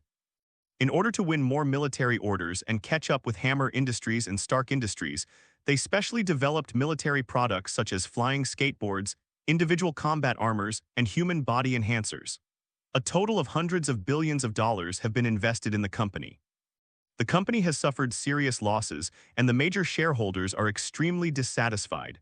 Osborn is counting on winning more orders from this year's military procurement to appease shareholders. But now, everything is gone, and Osborn's heart bleeds just thinking about it. Taking a deep breath, he endured his heartache and got into the car, returning to the company. At the same time, specific news about the military procurement meeting was quickly spread through various channels. When Osborn returned to the company, his secretary hurried to his office. Mr. Osborn, no good, all shareholders are here and waiting for you in the conference room now. Hearing this, Osborn's mood, which had finally stabilized, fluctuated violently again. Damn it, who asked them to come? Osborn said viciously, his expression ferocious, making the female secretary frightened, and even his tone became stuttering. Mr. Osborn, they came here on their own. Well, they seem to have received specific news from the procurement meeting. They don't look very good. Listening to these words, Osborn's heart sank. What he was most worried about happened. You go down first.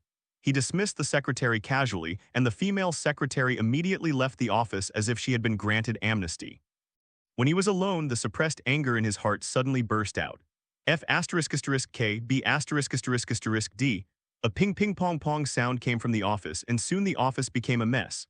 After a long time, Osborn finally gathered his emotions and left the office and walked towards the conference room. Arriving at the door of the conference room, Osborn pushed the door open and entered. Whoosh! In an instant, many shareholders in the conference room turned to look at him at the same time. The scene was extremely horrifying. Looking at the expressionless faces of everyone, Osborn tried his best to squeeze out a smile on his face. Why are you all here? Hearing this, the shareholders who filled the conference room made unceremonious remarks.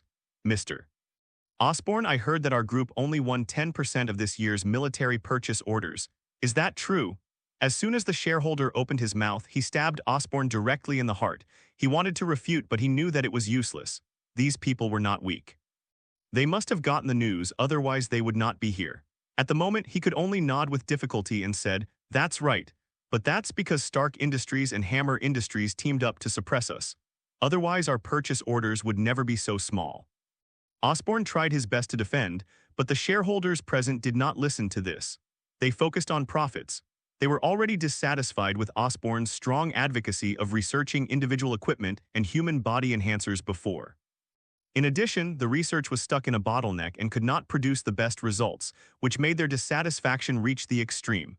Now that military orders have been reduced, Austrian Group's profits have fallen sharply, which ultimately became the straw that broke the camel's back.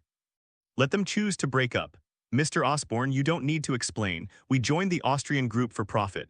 But now Austrian Group obviously cannot bring us profits.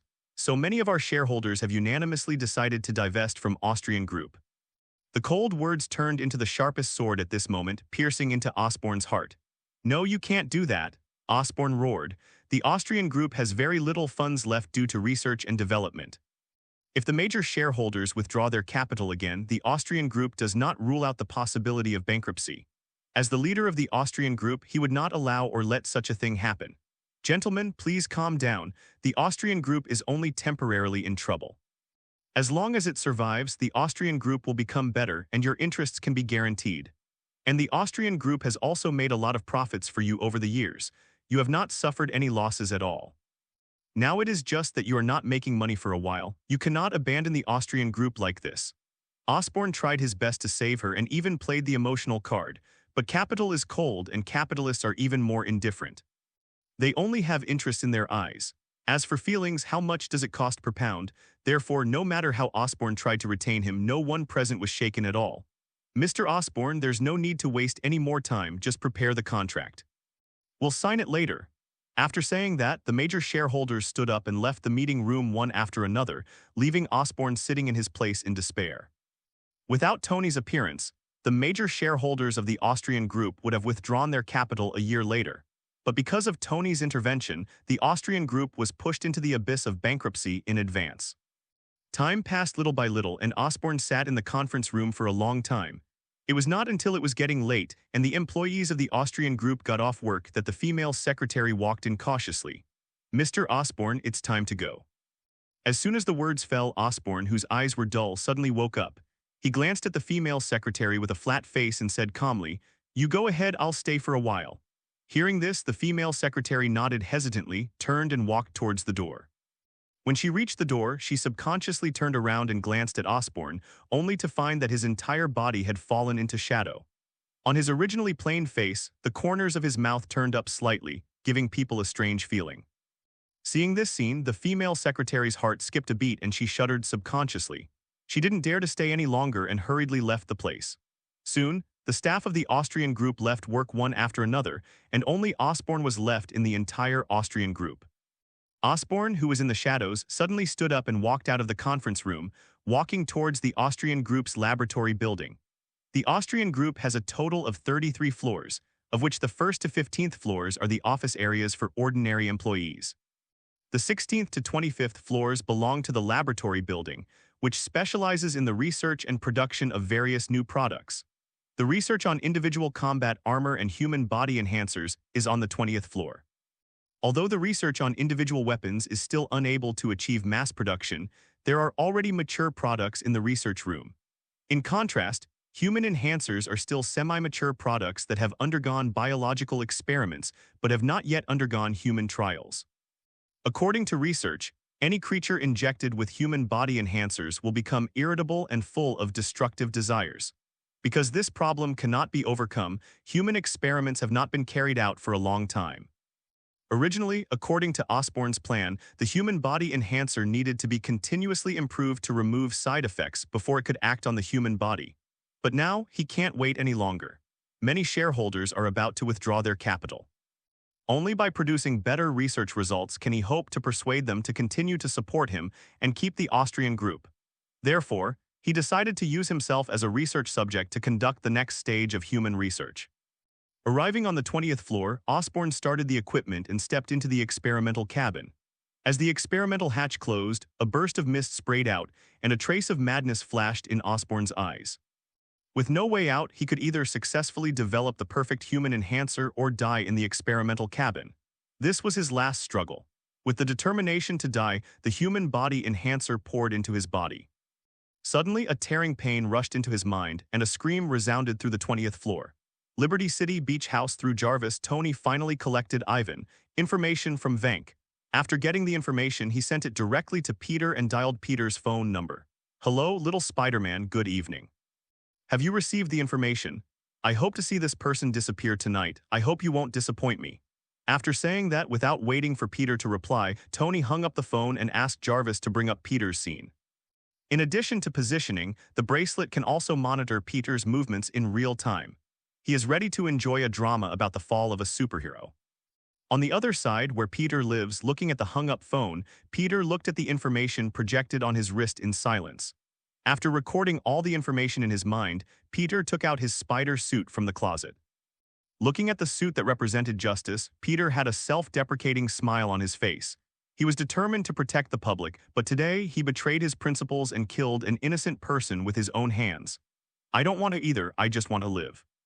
After muttering something to himself, Peter put on the spider suit, jumped out of the window, and quickly left the house.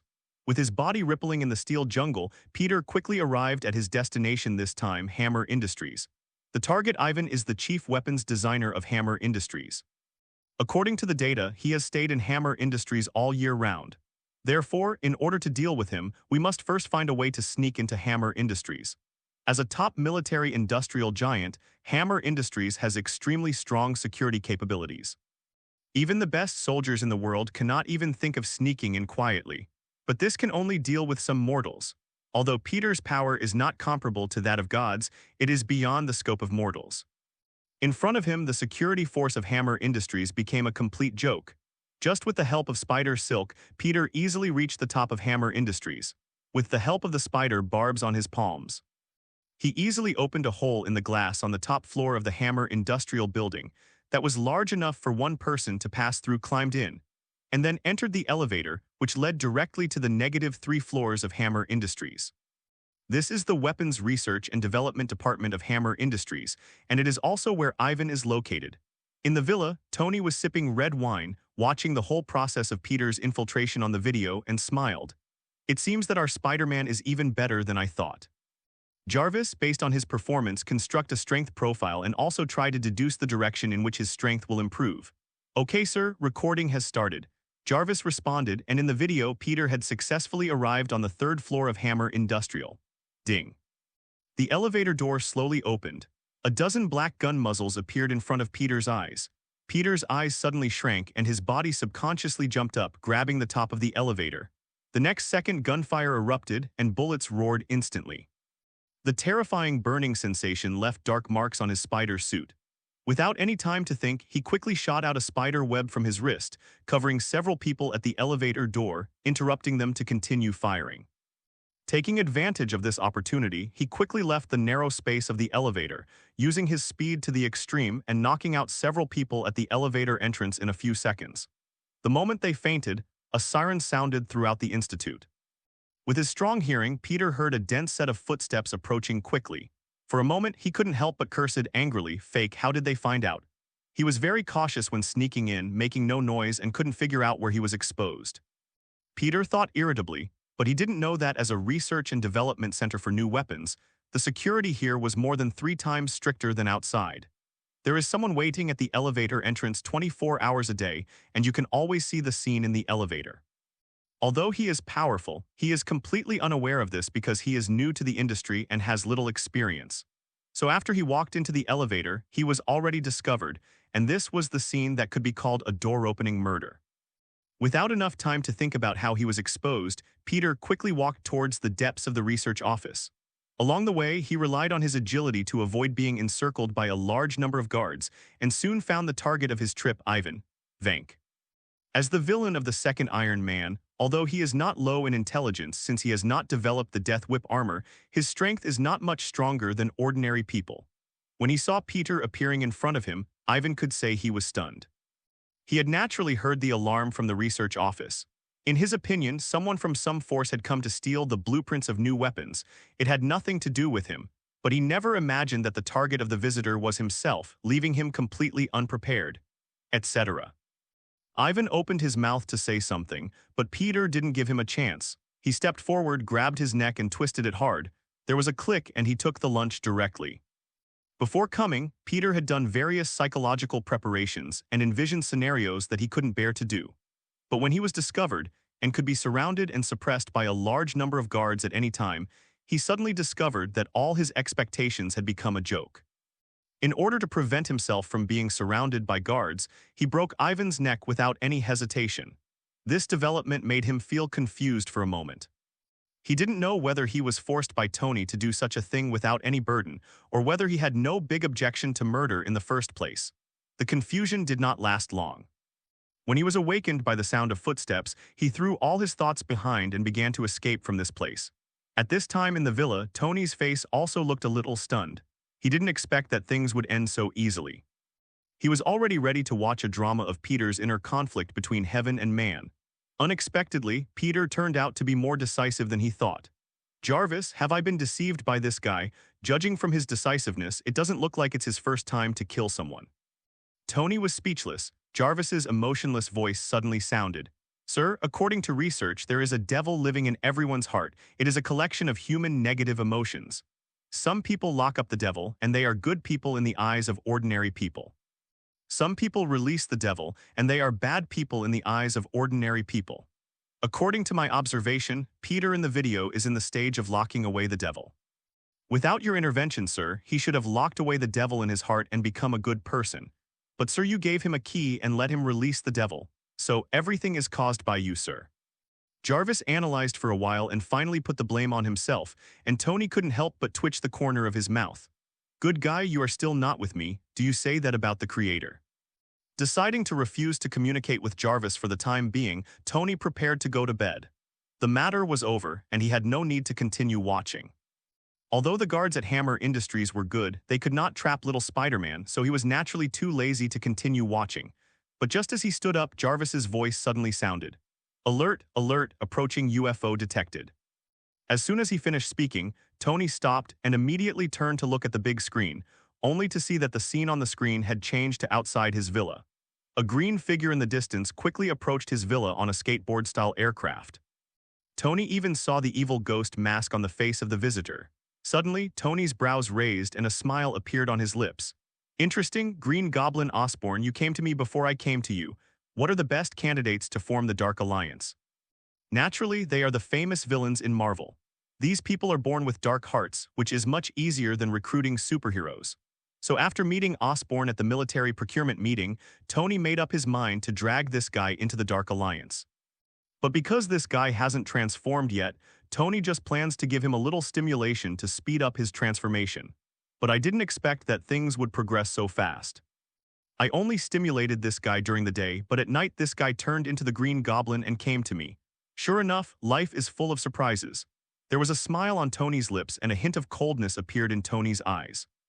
Recruiting villains is different from recruiting superheroes. Superheroes still need to be guided, while villains can be conquered directly. And just when Tony discovered Osborn outside the villa, Osborn looked at Tony with a crazy smile under his villa mask. In order to keep the Austrian group, he had to conduct human experiments himself. The experiment went surprisingly well and he perfectly strengthened his body. However, he was also affected by the medicine and his personality changed. It can even be said to be divided into two people. One is the calm character Osborn, the leader of the Austrian group. One is a violent character, the Green Goblin Osborn, and now he is the Green Goblin Osborn. Osborn has many enemies and many people he hates, but if one were to make a list, Tony would definitely be at the top of the list. If it weren't for him, Austrian group could win more military orders, and shareholders would not withdraw their capital in advance, forcing Austrian group to a dead end. If it hadn't been for him, he wouldn't have personally gone into battle to serve as a guinea pig, experimenting with human enhancers. Although all the hidden dangers were laid after he ordered the development of new equipment and human body enhancers. But Tony was the trigger that detonated the bomb. So he is here as the Green Goblin, and he wants revenge and sends the guy who pushed the Austrian group to a dead end to hell. His mind was filled with the desire to kill. Osborn flicked hard, and 2 pumpkin grenades rushed towards Tony's villa. As a new type of grenade that the Austrian group spent a lot of money to research, the pumpkin grenade is as powerful as the explosion of 20 kilograms of TNT. 2 pumpkin grenades are enough to blow up Tony's villa and bury him alive. But the moment he threw the pumpkin grenade, one after another black shadow ninjas came out of the darkness, their scarlet eyes staring closely at Osborn. The next second, 2 cross marks were thrown out from the hands of a shadow ninja, accurately hitting the pumpkin grenade. Bang. 2 violent explosions sounded. Fireworks sparkled in the darkness, lighting up the night. What? Osborn thought with a frown, but before giving him any more time to think, a black shadow ninja was already jumping towards him. Katana's edge shone in the dark night and the blades of light struck straight at him. Osborn, wearing a battle armor, planned to resist the attacks of many shadow ninjas without dodging. Zizzy, a burst of sparks appeared on his armor. The seemingly hard armor actually showed tiny wounds under Katana's cutting. Upon noticing this scene, Osborn's expression suddenly changed. This is a battle armor made of special alloy. What kind of knife is that? It's so sharp. While thinking about it, Osborn used the maneuverability of the flying skateboard to quickly escape from the siege of the Black Shadow Ninja. He originally planned to rush into the villa directly, but when he saw the dense crowd of shadow ninjas outside the villa, he couldn't help but feel a hint of retreat. He discovered that things seemed different from what he imagined. These guys appeared from nowhere and were actually guarding Tony. Although their individual strength is not as good as mine, there are too many of them. After watching it in midair for a while, Osborn finally drove the flying skateboard and quickly disappeared into the night sky. In the villa, Tony looked at Osborn, who was retreating, and smiled playfully. Running away now? It's kind of interesting. Danger cleared, sir. What are those? Jarvis's voice sounded in the villa, his tone as calm as ever, but Tony noticed the curiosity in his words. At that moment, he turned around and walked towards the bedroom and said with a smile, "They are just a group of creatures from the darkness. You'll see more later." After answering, Tony closed the door and took a rest. What just happened did not leave any trace in his heart. The night passed quickly. The next day, Tony did not go to the company as before. After all, he had agreed to take a holiday, so how could he keep his promise? After breakfast, he drove his silver sports car and left the villa, leaving Happy and others behind. Happy was very helpless about this. Since his boss returned from his disappearance, he has become even more detached and does not take them with him wherever he goes, which makes him very helpless. Downtown, a coffee shop. Tony was sitting by the window, a cup of steaming coffee exuding mist on the table, when suddenly a figure walked in from the door. "Order number 36, hey, please hurry up." The young man urged towards the front desk, looking at his watch from time to time, showing some anxiety. Just then, a familiar voice came from behind him. "Hey, little Peter, long time no see." As soon as he finished speaking, Peter suddenly turned his head and looked behind him. After seeing Tony's figure, his expression suddenly changed. Tony looked at him with a smile on his face, picked up the coffee on the table and gestured to him, smiling. "Would you like to sit down and have a drink?" Hearing this, Peter hesitated for a moment and finally walked to sit across from Tony. "Sir, what do you want from me?" Our deal should be done, right? His face looked a little helpless. It could be said that Peter didn't have any good impressions of this guy who forced him to kill someone. But helplessly, his life was still in someone else's hands, so he could only surrender obediently. Tusk, it's really surprising that the majestic Spider-Man, the patron saint of New York, has been reduced to delivering food. With a sigh in his mouth, Tony took a sip of coffee. His expression looked like he deserved a beating. Taking a deep breath, Peter suppressed the impulse in his heart and said again, "Sir, if it's okay, I'm leaving. I have to deliver food and I'll be late." "Don't worry," Tony put down the coffee in his hand. "I have another deal. Are you interested in hearing about it?" "Not interested in." Peter refused without thinking, but Tony's unhurried voice continued to sound, completely ignoring his refusal, making his face full of helplessness. "Help me catch someone, the leader of the Austrian group, Norman Osborn. Catch him alive and bring him to me." "Shet, I refuse." Peter stood up excitedly. No wonder he was so excited. His good friend Harry, Osborn, is Norman. Osborn's son, how could he attack his good brother's family? Seeing his appearance, Tony's smile remained unchanged and he said, $10 million. As long as you help me catch him, I will give you 10 million yuan. Think about the life you are living now. You are so poor that you don't dare to confess to the girl you like. But with these 10 million, you can change your current situation. You can buy a big house for your family and you can go on an instant trip with your loved ones. From now on, you no longer have to run around for life. Thinking about these wonderful things, do you still find it difficult to accept it? At this moment, Tony is like a devil, constantly bewitching Peter and leading people to corruption. Peter, who was extremely excited just now, sat down again now, his face looking uncertain. His thoughts kept flowing as Tony told her Mary. The figures of Jane and Aunt May kept flashing in his mind. At this moment he hesitated, no longer as firm as before. But I can't hurt Harry, he is my best brother," Peter said with a confused look on his face. Tony made a new offer with a smile on his face, 20 million. "Besides, I don't intend to hurt him, so you don't need to feel any guilt. If I were to kill him, he wouldn't survive tonight. What do you think?" Thinking about Tony's ability, Peter fell silent, which also meant that his heart was moved. After an unknown amount of time, Peter finally nodded, "Okay, I promise you. But I want to know why. You obviously have ability, why are you still looking for me?" Peter said seriously. The smile on Tony's face became even bigger. "Don't get me wrong, I just want to improve your life. After all, the dignified Spider-Man has to run for a living like all living beings. Don't you think it's ridiculous? You are a person with super ability, surpassing 99% of mortals in the world." In the past, Peter would have refuted this. He thought that he was no different from anyone else, except that he had some special abilities. But now he felt like he suddenly realized, yes, I am an extraordinary person, why should I still run for a living? Order number 36 is ready. An urging came from the front desk. The voice that had sounded so normal in the past felt particularly harsh to Peter at the moment. The person in front of me can enjoy his morning tea quietly, so why should he keep running around? Thinking of this made him feel agitated. However, he still suppressed his irritability, went to the front desk, picked up the coffee and left.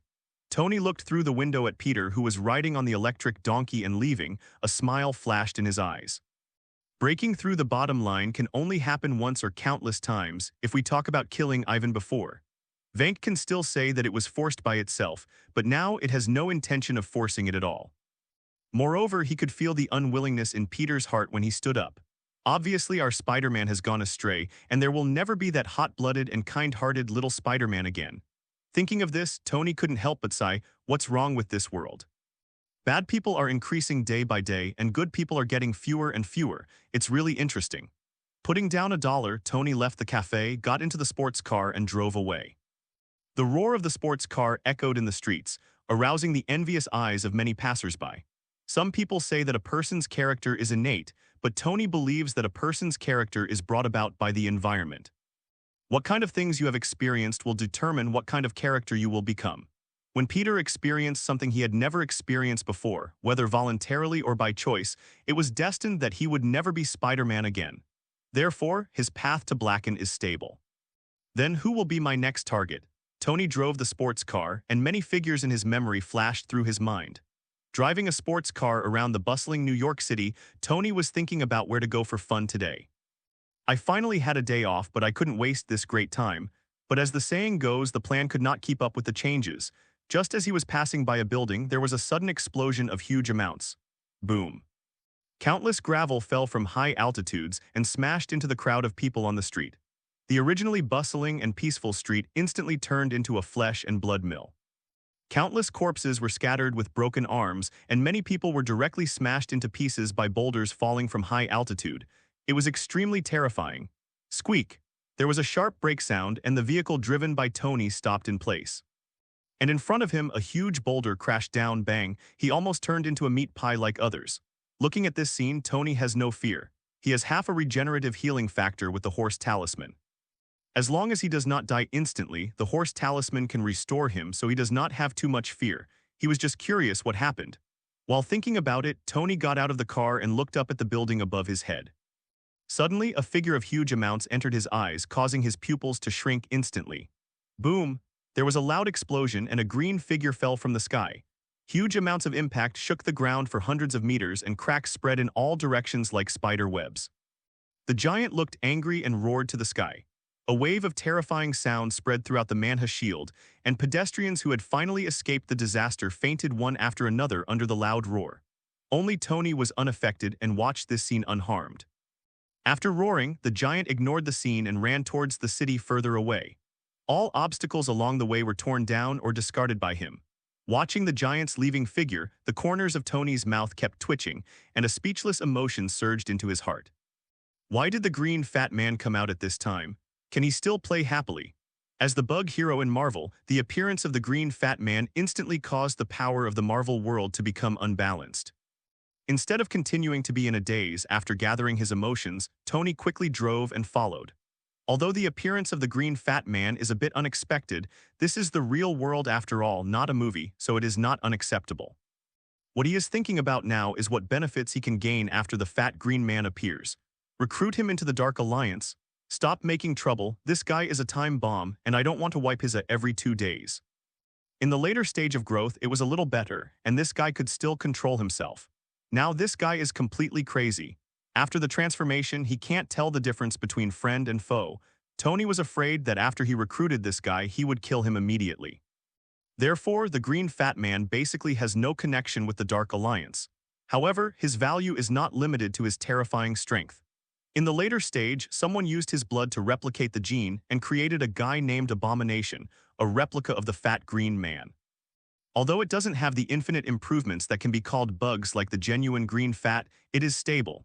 They are able to control themselves before and after transformation, and they are quite powerful. Therefore, Tony was moved. He didn't have to find those superheroes, he could also make them himself. Thoughts were spinning rapidly in his mind, but Tony's speed did not slow down at all. He drove the sports car very fast, constantly shuttling through the dilapidated city. Before he even got close to the area where the green fat man was, he had already heard the green fat man's unscrupulous roar.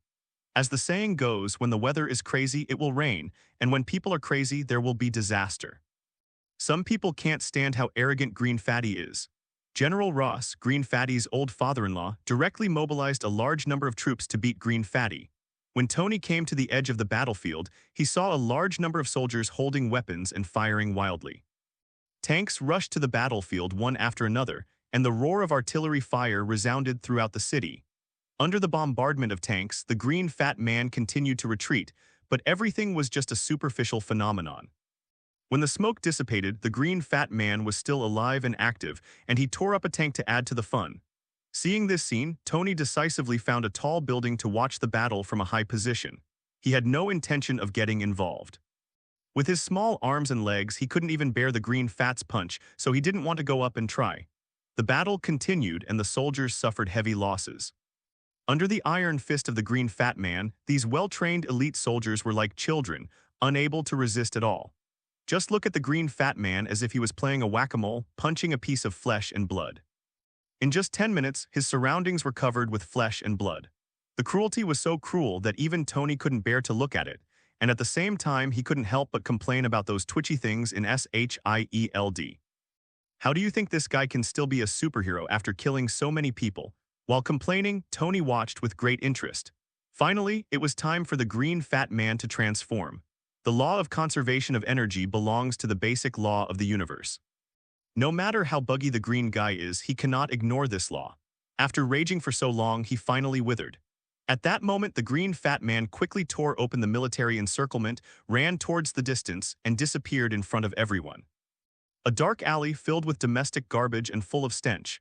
Bruce staggered and hid in the alley, looking at his hands with fear. Although he lost his mind after becoming green and fat, he still retained the memory after he regained his human body. He remembered that he had just killed many people. Thinking of this, Bruce couldn't help but retched. And the moment he lowered his head, a pair of scarlet eyes appeared in the shadow of the alley, and then a series of black shadow ninjas came out of the darkness. When Bruce looked up again, he saw that he was surrounded by a group of guys in black robes.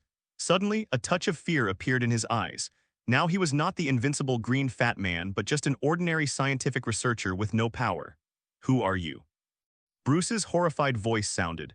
Naturally, the black shadow ninja would not answer. One of them even ducked in front of him and landed a hand knife directly on his neck. Suddenly, Bruce fainted gorgeously. After taking down Bruce easily, a sound of footsteps came from outside the alley and Tony's figure appeared in the alley. Looking at Bruce, his face was full of smiles and things went smoother than he imagined. I took down the Hulk easily. I was so happy. Take away. After waving his hand, a shadow ninja stepped forward to carry Bruce, while the others disappeared into the darkness. Throwing Bruce into the sports car, Tony drove away. When I go out for a walk and pick up a fat green guy for nothing, no one else is lucky enough. Taking the green guy back to the villa, Tony injected him with a powerful coma agent. Some of his predecessor's small inventions could make a person sleep for a month. In order to ensure that this guy didn't have any problems, Tony sent him into the nutrition cabin to ensure this guy's physical function. After doing all this, another problem appeared in Tony's mind. Who should I find to copy this guy's genes? I don't know how to do it, even my predecessor can't do it. After all, this is not the main focus of my predecessor. You can also ask Mr. Lan in the movie to help you, but this guy is under General Ross, and asking him is almost equivalent to exposing yourself. He didn't want to confront the American military so soon, so he had to give up this option. In addition to him, there are many talented scientists, but most of them can't be found by himself. After eliminating one candidate, Tony quickly locked the target, Reed Richards. This is a scientist who is even more talented than his predecessor, proficient in various subjects such as mechanics, engineering, artificial intelligence, alien biology, physics, genetics, and genetics. He applies for countless patents every year, and every invention is at the cutting edge of the current technological level. In addition, he also has another identity, the future superhero, Mr. Fantastic. With his ability, he will definitely be able to copy enough green fat genes for himself. Of course, the reason why I chose him was not only because he was good enough, but also because he was the best at it now. He is an undoubted genius, and geniuses all have their own pursuits, and his pursuit is to decipher the secrets of human genetic genes. But human genes are so vast that even gods may not be able to figure them out. Therefore, because the research has not progressed, his scientific research funds have been cut without limit by the government. According to his memory, this guy is now looking for people to invest in his projects, but unfortunately all the major financial groups are not optimistic about him. After all, there is really no hope in this field. Capital only values profits. Although Reed is a genius, if it cannot bring them benefits, they will not care whether you are a genius or not. As it happens, Tony lacks everything except money, so Reed is undoubtedly a suitable target. What's more, after he mutates, he can directly absorb him into the Dark Alliance. Why not kill two birds with one stone? Having determined the target, Tony immediately spoke. Jarvis, help me contact Reed Richards. Okay, sir, connecting. On the other side in an office, Reed was sitting on a chair with a tired look on his face. His research hit a bottleneck, not because of anything else, but because he ran out of money. The research on human genetic genes is a bottomless pit that burns money. Although he has sold many patents and made a lot of money, it is still a drop in the bucket for his own research. In order to attract investment during this period, he has not slept well for almost a month, but unfortunately he has achieved little success. There simply is no consortium of companies willing to invest in themselves. Do you really want to give up? Reed asked himself, but the unwillingness emerging in his heart made it difficult for him to give up. Just when he was feeling agitated, the phone on the table suddenly rang again. Jingle bell. The phone ringing echoed in the office, but Reed didn't seem to hear it and didn't even look at it. For the purpose of research, he mortgaged his property. During this period, the bank's debt collection calls came one after another. He had developed a phobia of ringing phones, so he didn't want to answer them at all. However, this time the call was particularly persistent. It rang continuously for 10 minutes as if he would keep calling if he didn't answer. Reed had no choice but to answer the phone. He was already prepared for debt collection. However, the imaginary debt collection sound did not sound, but instead there was a slightly speechless sound. Mr. Reed, is the business so busy, you don't even have time to listen to the phone? Tony said speechlessly. If Reed didn't answer the phone, he was almost going to scold his mother. What's wrong? The sponsor came to the door and didn't provide properly, but he still dared not answer the phone if it wasn't for the fact that Reed was a genius. He must let him experience the cruelty of capital. You are? Reed's confused voice sounded. I want to invest in your research. Do you have time to talk?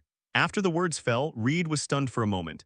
Tony's words sounded like the sound of nature to him at this moment. God knows how much effort he spent on attracting investment during this period. He thought there was no hope, but suddenly things took a turn for the worse. For a moment, Reed's tone became trembling. I don't know who you are, sir. Although he was very happy, Reed also knew that the investment he needed was not a small amount, and ordinary people were not qualified at all. Tony Stark. Tony announced his name, and Reed suddenly laughed silently. Although he was obsessed with research, he had also heard of Tony's reputation as the largest arms dealer in the United States and a top consortium in New York. You could say Tony. The name Stark is a symbol of wealth. At that moment, Reed nodded repeatedly and said, there is time, Mr. Tony, you tell me the place, I will go there now. His tone was urgent, as if he was afraid that Tony would run away. Tony was not polite and directly reported his address and hung up the phone. Half an hour later, outside Tony's beach house in Liberty City, Reed in a suit appeared at the door. Before he could knock on the door of the villa opened and Jarvis's voice sounded instantly. Welcome, Mr. Reed. Mr. Tony is waiting for you on the balcony. Please go straight forward. Listening to Jarvis's guidance, Reed didn't show anything strange. He also had an artificial intelligence himself, so there was nothing surprising. Maybe this is the standard configuration of scientific research bosses, each with an artificial intelligence. On the balcony, Tony was dressed in casual clothes, leaning on a lounge chair and basking in the sun, with a bottle of Romani Conti placed on the table. The sun, the sea, the breeze, everything seemed so comfortable. When Reed arrived, Tony pointed to the seat next to him and said, sit down, have a drink first, and talk slowly. Okay, thank you for the invitation. Reed responded with a smile and then sat next to Tony. At this moment, he was not as impatient as he appeared on the phone, but seemed calm and leisurely. The two of them looked at the sea, tasted red wine, and looked at each other. They were both top scientists in the United States and well-known geniuses in the outside world. This was the first time they met. One is bohemian, unrestrained and free, while the other is elegant and polite, quite a bit like a king meeting a king. Soon, the red wine in the glass bottomed out, and the two finally started talking about business. I wonder how much Mr. Tony plans to invest. Reed put down his glass and asked, with a hint of eagerness in his eyes. Looking at Reed's eyes, Tony's lips curved into a smile. How many do you want? The more the merrier, Reed said bluntly. Tony immediately raised his eyebrows. How much would it cost to acquire your team? Tony asked a question that was unexpected by Reed. Reed couldn't help but frown. He was here to discuss investment, not to sell himself. Mr. Tony, I don't work for anyone or any company. I only accept business investment. He said seriously, but Tony smiled indifferently. Everyone has their own price. If you don't agree, it just means that my price is not enough. How about this? I'll make the price and you can listen to it. After finishing his words, Tony directly made an offer without giving Reed a chance to refuse. With an annual research funding of 50 billion meters, you have absolute autonomy. No one, including me, will interfere with your research. In addition, you and your team will enjoy half of the profits from the things you research. What do you think of the price? Tony looked at Reed with a smile on his face, while Reed looked calm and said nothing. It's not that he didn't respond, it's that he didn't know what to say. Although he had been extremely determined before, Tony gave him too much. 50 billion meters of gold is more than his previous research funding combined, and this is only 1 year's funding.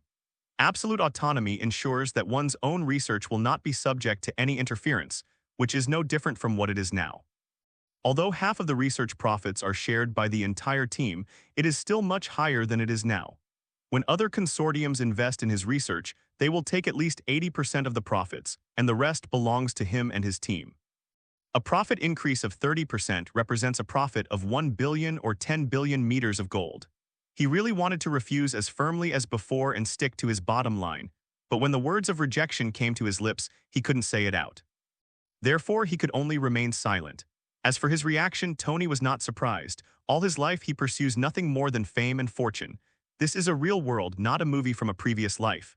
Superheroes are also human beings and they also need money and food.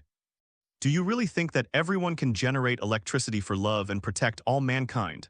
Stop making trouble, everyone is very busy. It is believable for some individuals to have lofty ideals, but is it possible for a group of extraordinary people to gather together just to be nannies for others for free? It can only be said that those movies in the previous life forcibly assigned lofty ideals to many heroes for the sake of plot development. In fact, everyone is an ordinary person. At most, they are ordinary people with some super abilities. Who doesn't like money, status, and beautiful women and they can all become saints? What do I have to give? Reed asked in a dry tone. He no longer thought about rejection. After receiving such great benefits, he didn't believe that he didn't need to pay anything. It's very simple, keep working for me. In addition, I need your help with some things and you can't refuse. Any more? Reed asked. Tony shrugged. No, that's all. After finishing his words, Reed was silent and thinking again. There is no doubt that as long as he accepts this contract, he and his team will be tied to Tony for the rest of his life. So, is it worth it? This is a question worth thinking about, and he also needs to discuss it with his team members. Thinking of this, Reed apologized. Mr. Tony, I need to go back and think about it. No problem, I'll give you 3 days and come to me when you think about it. Hearing this, Reed nodded, then got up and left the villa. Along the way, Reed's head seemed a little dizzy, and the huge amounts of benefits made him lose his previous calmness. When he returned to his company, he immediately summoned his team. Soon, 2 men and 1 woman appeared in the conference room, Susan, who would also be a member of the Fantastic Four in the future. Storm, Johnny, Storm, Ben, Grimm. The 3 of them looked at Reed's calm expression and thought he was still worried about research funds, so they all started talking. Reed, is the company out of money? We still have some savings here, we will call you later. Let's support it for a while. After listening to what a few people said, Reed looked up at everyone and then shook his head. Don't worry about research funding. I have found someone to invest, but I am hesitant whether to accept it, so I asked you to discuss it. After the words fell, several people couldn't help but be overjoyed. Johnny even said directly, is there anything that needs to be discussed? It's a good thing that someone invests, just agree. Ben was more stable than Johnny. Looking at Reed's calm face, he asked, is it true? They want too much, it doesn't matter. As long as someone invests, we should give up some benefits. That's right, Reed, you don't have to think too much about us. If you think it's appropriate, just agree. Susan also spoke to comfort her. Apparently she and Ben were on the same page. Seeing everyone thinking about themselves, Reed couldn't help but smile. No, the other party's conditions are very relaxed, but he is not just an investment project, he wants to invest in our team. After speaking, Reed explained Tony's conditions to everyone and the price they had to pay. After listening, everyone fell silent. Needless to say, there are conditions no one can help but be tempted. However, they will always be tied to one person in the future, which makes them hesitant. After all, no one can tell what will happen in the future. After a long time, Johnny took the initiative and said, everyone, I don't know if you know something. Stark Industries is delisting. Everyone looked at him in confusion. Johnny continued, not long ago, Stark Industries delisted and completed its privatization. In other words, our investor Tony holds 100% of Stark Industries shares. As a military-industrial enterprise, do you think Stark Industries may collapse overnight? Speaking of this, everyone realized what Johnny meant. After the privatization of Stark Industries, unless there is a problem with Stark Industries' original business, causing the capital chain to break and the company to go bankrupt, it will basically not be destroyed. The military industry is one of the most profitable industries in the world, and the U.S. military spends a large amount of military expenditures to purchase and replace equipment every year. So basically, unless the United States dies, it is basically impossible for Stark Industries to collapse. Of course, it's not absolute, but the chance of problems occurring for other reasons is extremely small. So do they still need to worry about the future they are worried about? After thinking about this, everyone's expressions suddenly became less dull and they became visibly relaxed. I think it would be good to agree to this condition. Ben was the first to make suggestions. Compared to the other 3 who were single, he was already married. After knowing the stability of Stark Industries, he had almost no worries. After he spoke, Johnny followed suit and agreed to Tony's conditions. Susan did not comment immediately but still looked at Reed. The 2 are still boyfriend and girlfriend, and she listens to Reed. Reed happened to look at her at this moment with a smile on his face and joked, actually, I was already tempted after hearing his conditions, but I was worried that you wouldn't agree, so I didn't agree directly. As soon as the words fell, everyone laughed. At this point, everyone unanimously approved working for Tony.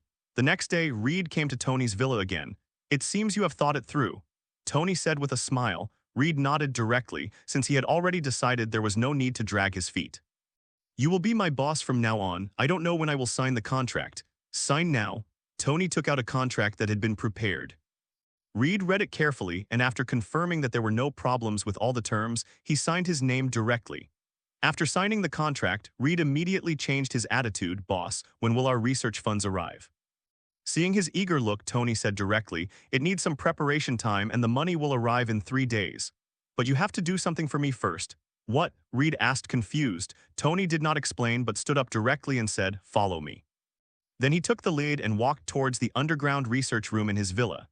Reed quickly followed, and the two of them soon arrived at the research room. Reed also saw Bruce sleeping in the nutrition cabin. Suddenly, Reed's expression changed, and he said with some surprise, "Boss, what is this?" "Bruce Banner, a fat green man who can transform. You should have seen the news." When Tony said this, Reed immediately remembered the hottest news at the moment.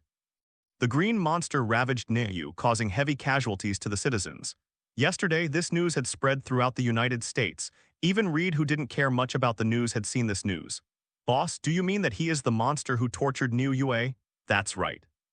I happened to be at the scene at the time, and I brought him back after he was unconscious." Tony said it easily, but Reed was stunned when he heard it. He had seen the clips of the news reports. The green fat man was so terrifying that people didn't even dare to get close to him. His boss actually took this guy back to his villa while he was unconscious. He was really a mastermind at seeking death. But after sighing, Reed's eyes suddenly became fiery when he looked at Bruce. No scientist can refuse to study green fat, and Reed is no exception. After figuring out that the guy in front of him was no ordinary person, Reed asked directly, "Boss, what do you want me to do?" "It's very simple. Copy this guy's genes and create a god." Tony watched Reed say each word, and Reed's body suddenly trembled, not with fear but with excitement. After seeing the destructive power of the green fat man, who wouldn't want to possess this power, and the theory of creating gods made him even more excited. At that moment, Reed patted his chest and said, "Don't worry, boss, leave it to me. I will definitely dig out the secret behind him." To this, Tony nodded with satisfaction. "Okay, then you stay here and deal with this guy. I'll give you a hint. You can start with his blood." "I see." In response, Reed went straight into work, and Tony left the institute without disturbing him. He believed that Reed would not let him down and that he would be able to reap the results soon. On one side, Tony is busy getting the green guy's power, and on the other side, Peter is also planning how to capture Osborn alive. Although I feel a little sorry for Harry, as the old saying goes, when the valve of desire is opened, it is not so easy to close. With the help of his good relationship with Harry, Peter easily found out where his family lived. When night fell, Peter, wearing a spider suit, left the house again. With his figure floating among the high-rise buildings, Peter soon came to the rich area of Manhattan. Looking at the luxurious villas and manors, Peter, who had no idea in the past, now felt a kind of envy and hatred in his heart. Emotions. He is an extraordinary person. Why should he be crowded in the slums, but these people can live here decently? If a black in progress bar appears at this time, then the pattern +1+1+1 will continue to appear on Peter's head. Based on the information he gathered during the day, Peter successfully found Harry's villa. Using spider silk to hang upside down in the trees outside the villa, Peter quickly figured out what was going on inside the villa. A middle-aged man in pajamas, several servants, and Harry was not at home. Needless to say, Peter locked his eyes on the middle-aged man and looked at Norman sitting on the sofa reading the newspaper. Osborn, Peter didn't hesitate at all and launched a surprise attack. Boom. The glass was directly smashed, and Peter, who thought Norman was an ordinary person, chose to take action forcefully and broke into the villa. Seeing Peter breaking into the villa, the servants in the villa suddenly screamed loudly. And Peter had quickly arrived at Norman's side, grabbed him by the collar and wanted to take him away by force. But at this moment, a fist suddenly hit his chest. Because he was unprepared, he didn't react at all and his body was thrown away like a cannonball. Bang. Bang, a sound spread throughout the villa and Peter hunched over and fell to the ground, surrounded by debris on the ground. At this moment, his mind was confused. Who am I, where am I, and what am I doing? What about ordinary people? How easy is it to make a promise? A punch that knocks oneself away more than 10 meters is called an ordinary person. A series of doubts emerged from his mind. He endured the pain and stood up, looking in the direction of Norman. Norman, who was sitting on the sofa just now, disappeared at some point. Peter looked around quickly, searching for traces of Norman. At this moment, a burst of strange laughter echoed through the villa. The next second, a guy on a green skateboard and wearing a devil mask rushed directly towards Peter. Seeing this scene, Peter's pupils shrank and his body twisted quickly, but he was still a little slow and was hit by the flying skateboard on his waist. Puff. Peter's throat felt sweet and the smell of blood filled his mouth. Without any time to think, he endured the pain and rushed directly outside the villa. The information was wrong. This guy was no ordinary person at all.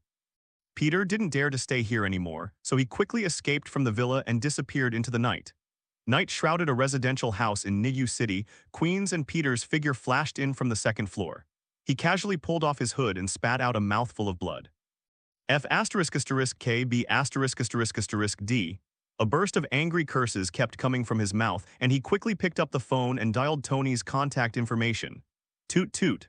Soon the call was connected.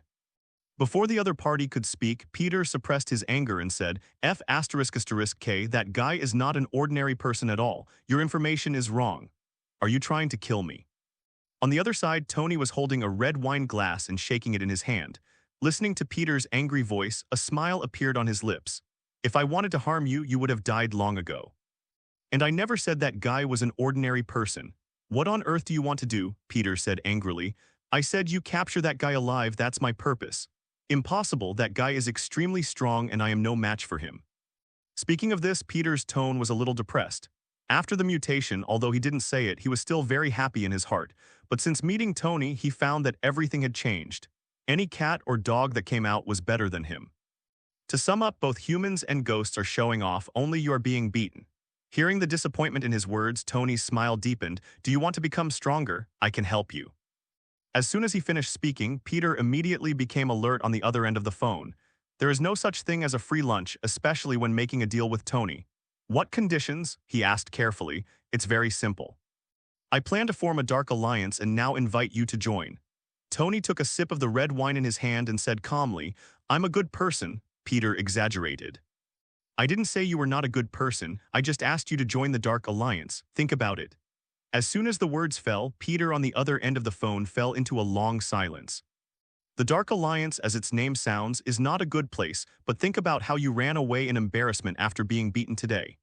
A burst of anger rose in his heart again, and finally Peter gritted his teeth and said, I agree to join. As soon as these words came out, Tony laughed out loud. After planning for so long, he finally captured this guy. Congratulations, you made a wise choice.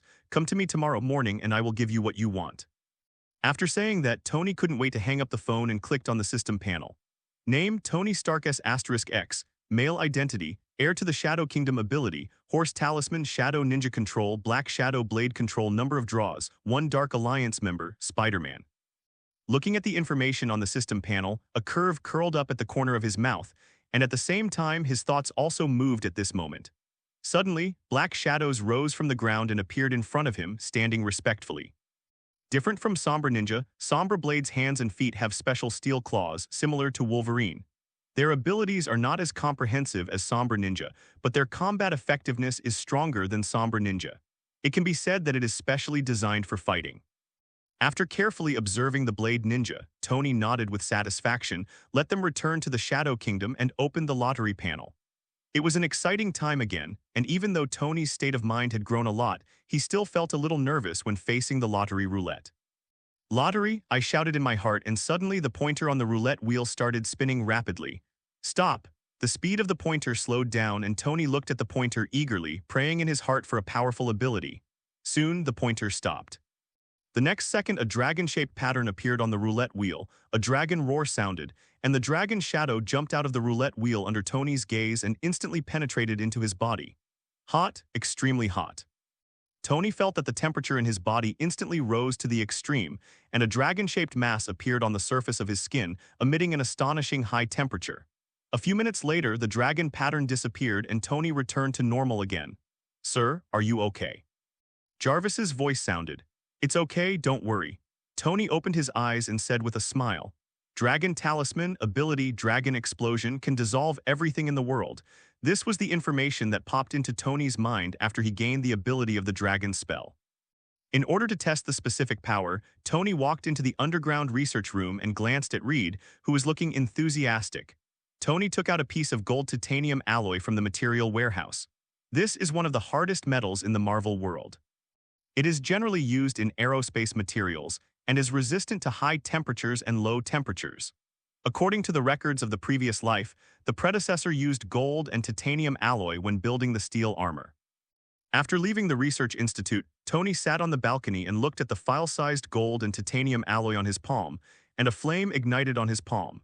Suddenly, the gold-titanium alloy in his hand changed instantly, melting rapidly at a speed visible to the naked eye. In just a few seconds, the gold-titanium alloy burned into a pool of molten iron and quickly evaporated into gas. 10 seconds later, the gold-titanium alloy in his hand completely disappeared without even a trace of residue. Hiss! Tony gasped, his face full of horror.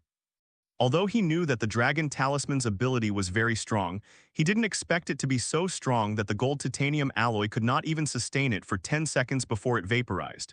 It's just perverted, but I like it. His heart was filled with excitement, and it wasn't until midnight that Tony finally calmed down and went to rest. Early the next morning, Tony was woken up by Jarvis. "Sir, a young man came outside and said he had an appointment with you." Waking up from bed, Tony glanced at the scene projected by Jarvis. Peter was waiting outside the door. "Let him come in." "Yes, sir." Jarvis responded. The door opened, and Peter cautiously walked into the villa. When he came to the living room, Tony yawned and walked downstairs, saying, "Hello, by the way, here he comes." Peter nodded, a little embarrassed. Tony ignored him.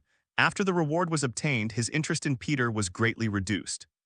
He walked into the kitchen and made himself a cup of hot milk. "Mr. Tony, you said you could help me become stronger." After sitting for a long time, seeing that Tony remained silent, Peter could only take the initiative to speak. "That's right, wait a moment." Tony was stunned for a moment, but quickly realized that this was what he had promised. After drinking the hot milk in his hand, Tony, who felt warm in his stomach, walked towards Peter. Under Peter's nervous eyes, he reached out and patted him on the shoulder. "Okay, done, go ahead and complete the task as soon as possible." "Water?" Peter looked confused. He felt like he was being tricked. "Mr. Tony, what are you doing?" Peter asked with a confused look on his face. Tony sat on the sofa in the living room and looked at him calmly. "What, you think I'm playing tricks on you? I've given you the power, feel it." Hearing this, Peter frowned and started sensing. With his powerful spider sensibility, Peter soon discovered something was wrong. There seemed to be an inexplicable power inside his body, and this power made him feel inexplicably afraid. The next second he tried to mobilize that power, and suddenly black figures appeared beside him, looking at him with scarlet eyes. Seeing this scene, Peter's heart skipped a beat and he subconsciously took a few steps back. But soon, he sensed that he had a special connection with these shadow ninjas and that he could control them. Thinking of this, Peter turned to look at Tony on the sofa, swallowed dryly and said, "This is the power you give me." "Yeah," Tony smiled and nodded. Peter became excited instantly. He still remembered how he was beaten to death by these shadow ninjas. He didn't expect that one day he would be able to control these people. With their help, Norman would be nothing. While thinking about it, Peter excitedly controlled the black shadow ninja and had a great time. Tony watched this scene quietly without any emotion in his eyes. As the controller of the black shadow ninja, Tony can plant a shadow mark on anyone, allowing them to control the shadow core. Of course, the final control still lies with Tony, and Peter is just borrowing it. As long as Tony is willing, the shadow core will be out of Peter's control in an instant. In this way, not only the power of the Dark Alliance was enhanced, but Peter was also completely caught under Tony's surveillance. Perfect. "Okay, let's go. Remember to bring Norman back to me. Don't make me wait too long." "Okay, Mr. Tony." Peter nodded excitedly and left the villa immediately. After he left, Tony didn't stay in the villa for long and directly contacted a few girls to have fun together. After being busy for so long, he also needs to relax. On the other side, in the SHIELD conference room, Pierce sat at the head, while a group of SHIELD elites sat on both sides of the conference room. At this moment, everyone was looking down at the documents in their hands, and there was no other noise in the huge conference room except the sound of flipping through documents. After a long time, Pierce knocked on the table, coughed lightly, and said, "Have you finished reading it?" "What do you think of Tony Stark? Mystery, extremely dangerous. Anti-government tendencies are not ruled out." One of the SHIELD elites spoke one after another. This is the conclusion they came to after reading the information. Since the Obadiah incident, Pierce has been paying attention to Tony and launched an investigation into him.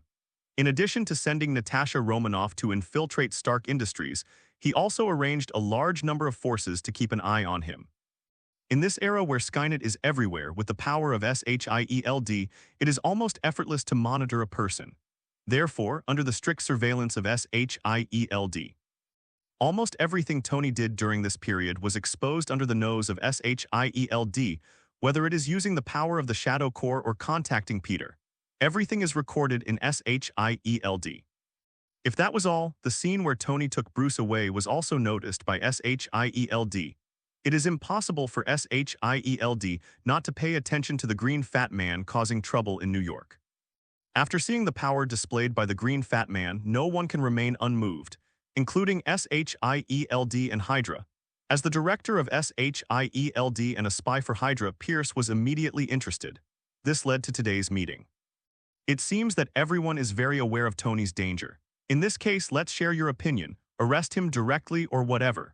Pierce said calmly, but the SHIELD elite below fell silent at this moment, their faces full of hesitation. Tony is not one of those extraordinary people with no background.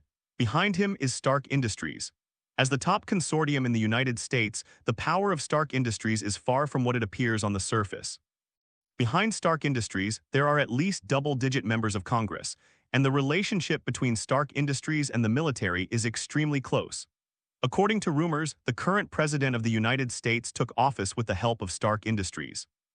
Therefore, moving Tony is not something that can be decided with a slap on the head.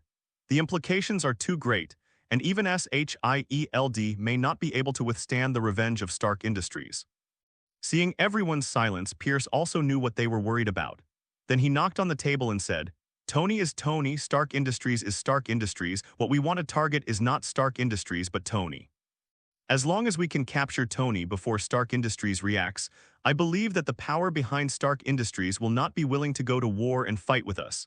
After all, it's Stark Industries they need, not Tony." After the words fell, everyone's eyes moved, and they all understood what Pierce meant. If they arrest Tony in a big way, that won't work. The resistance from Stark Industries will be enough to make it difficult for them to move forward. But if Tony is captured secretly, when the matter becomes a foregone conclusion, the power behind Stark Industries may not necessarily fight with their SHIELD after all. Without Tony, Stark Industries is still running as usual and can still help them. At this moment, a strong black man in the conference room stood up and said, "This alone is not enough. Once the matter is exposed, our SHIELD alone may not be able to withstand the pressure from above. After all, Tony now holds 100% of the shares of Stark Industries, and the people above will not let anything happen to him easily. When the time comes, even if they are caught, they will be released." Hearing this, everyone immediately realized that Stark Industries is now a dictatorship. Pierce also frowned. "What's your suggestion, Nick?" "Find someone to act together." "Nick," Fury said solemnly. As the future director of SHIELD, he thinks about issues more comprehensively. Bruce is wanted by the military. General Ross has been arresting Bruce. As long as we provide information, General Ross will not let go of this opportunity. Joining forces with the military, even if the people above are blamed, the military will share some of the pressure for us. Listening to this suggestion, Pierce frowned instantly. The reason why he touched Tony was to gain Bruce's power. If the military gets involved, things may get messy. But seeing the excited expressions of everyone present, he couldn't object. He could only nod and said, "In that case, let's join forces with the military for a secret operation. This matter must be kept absolutely confidential. No one is allowed to reveal it until the matter is over, otherwise don't blame me for being rude." After the meeting ended, Pierce handed over the matter of contacting General Ross to Nick.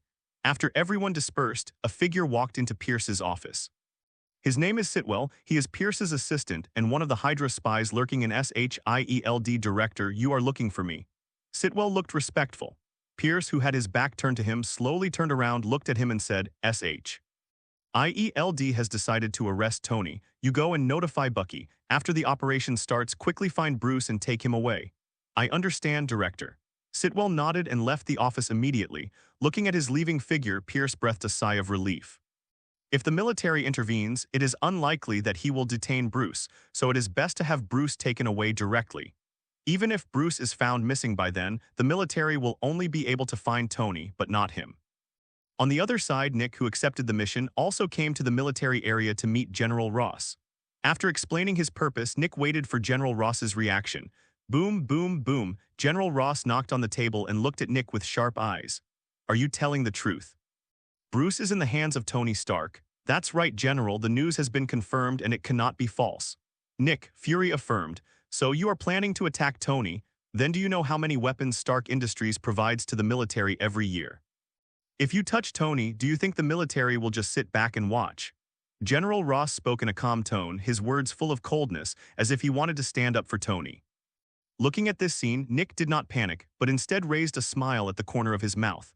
General, as far as I know, you have always wanted to capture Bruce, and I heard that you and Stark Industries are not very good at each other. At this point, Nick did not continue, but his meaning was very clear. Everyone has the same goal, so stop pretending. Wherever there are people, there are fights, and the military is no exception. The U.S. military is divided into two factions, the Hawks and the Dove generals have a better relationship with Stark Industries. As the political opponents of the Doves, the Hawks naturally do not like any forces close to the Doves.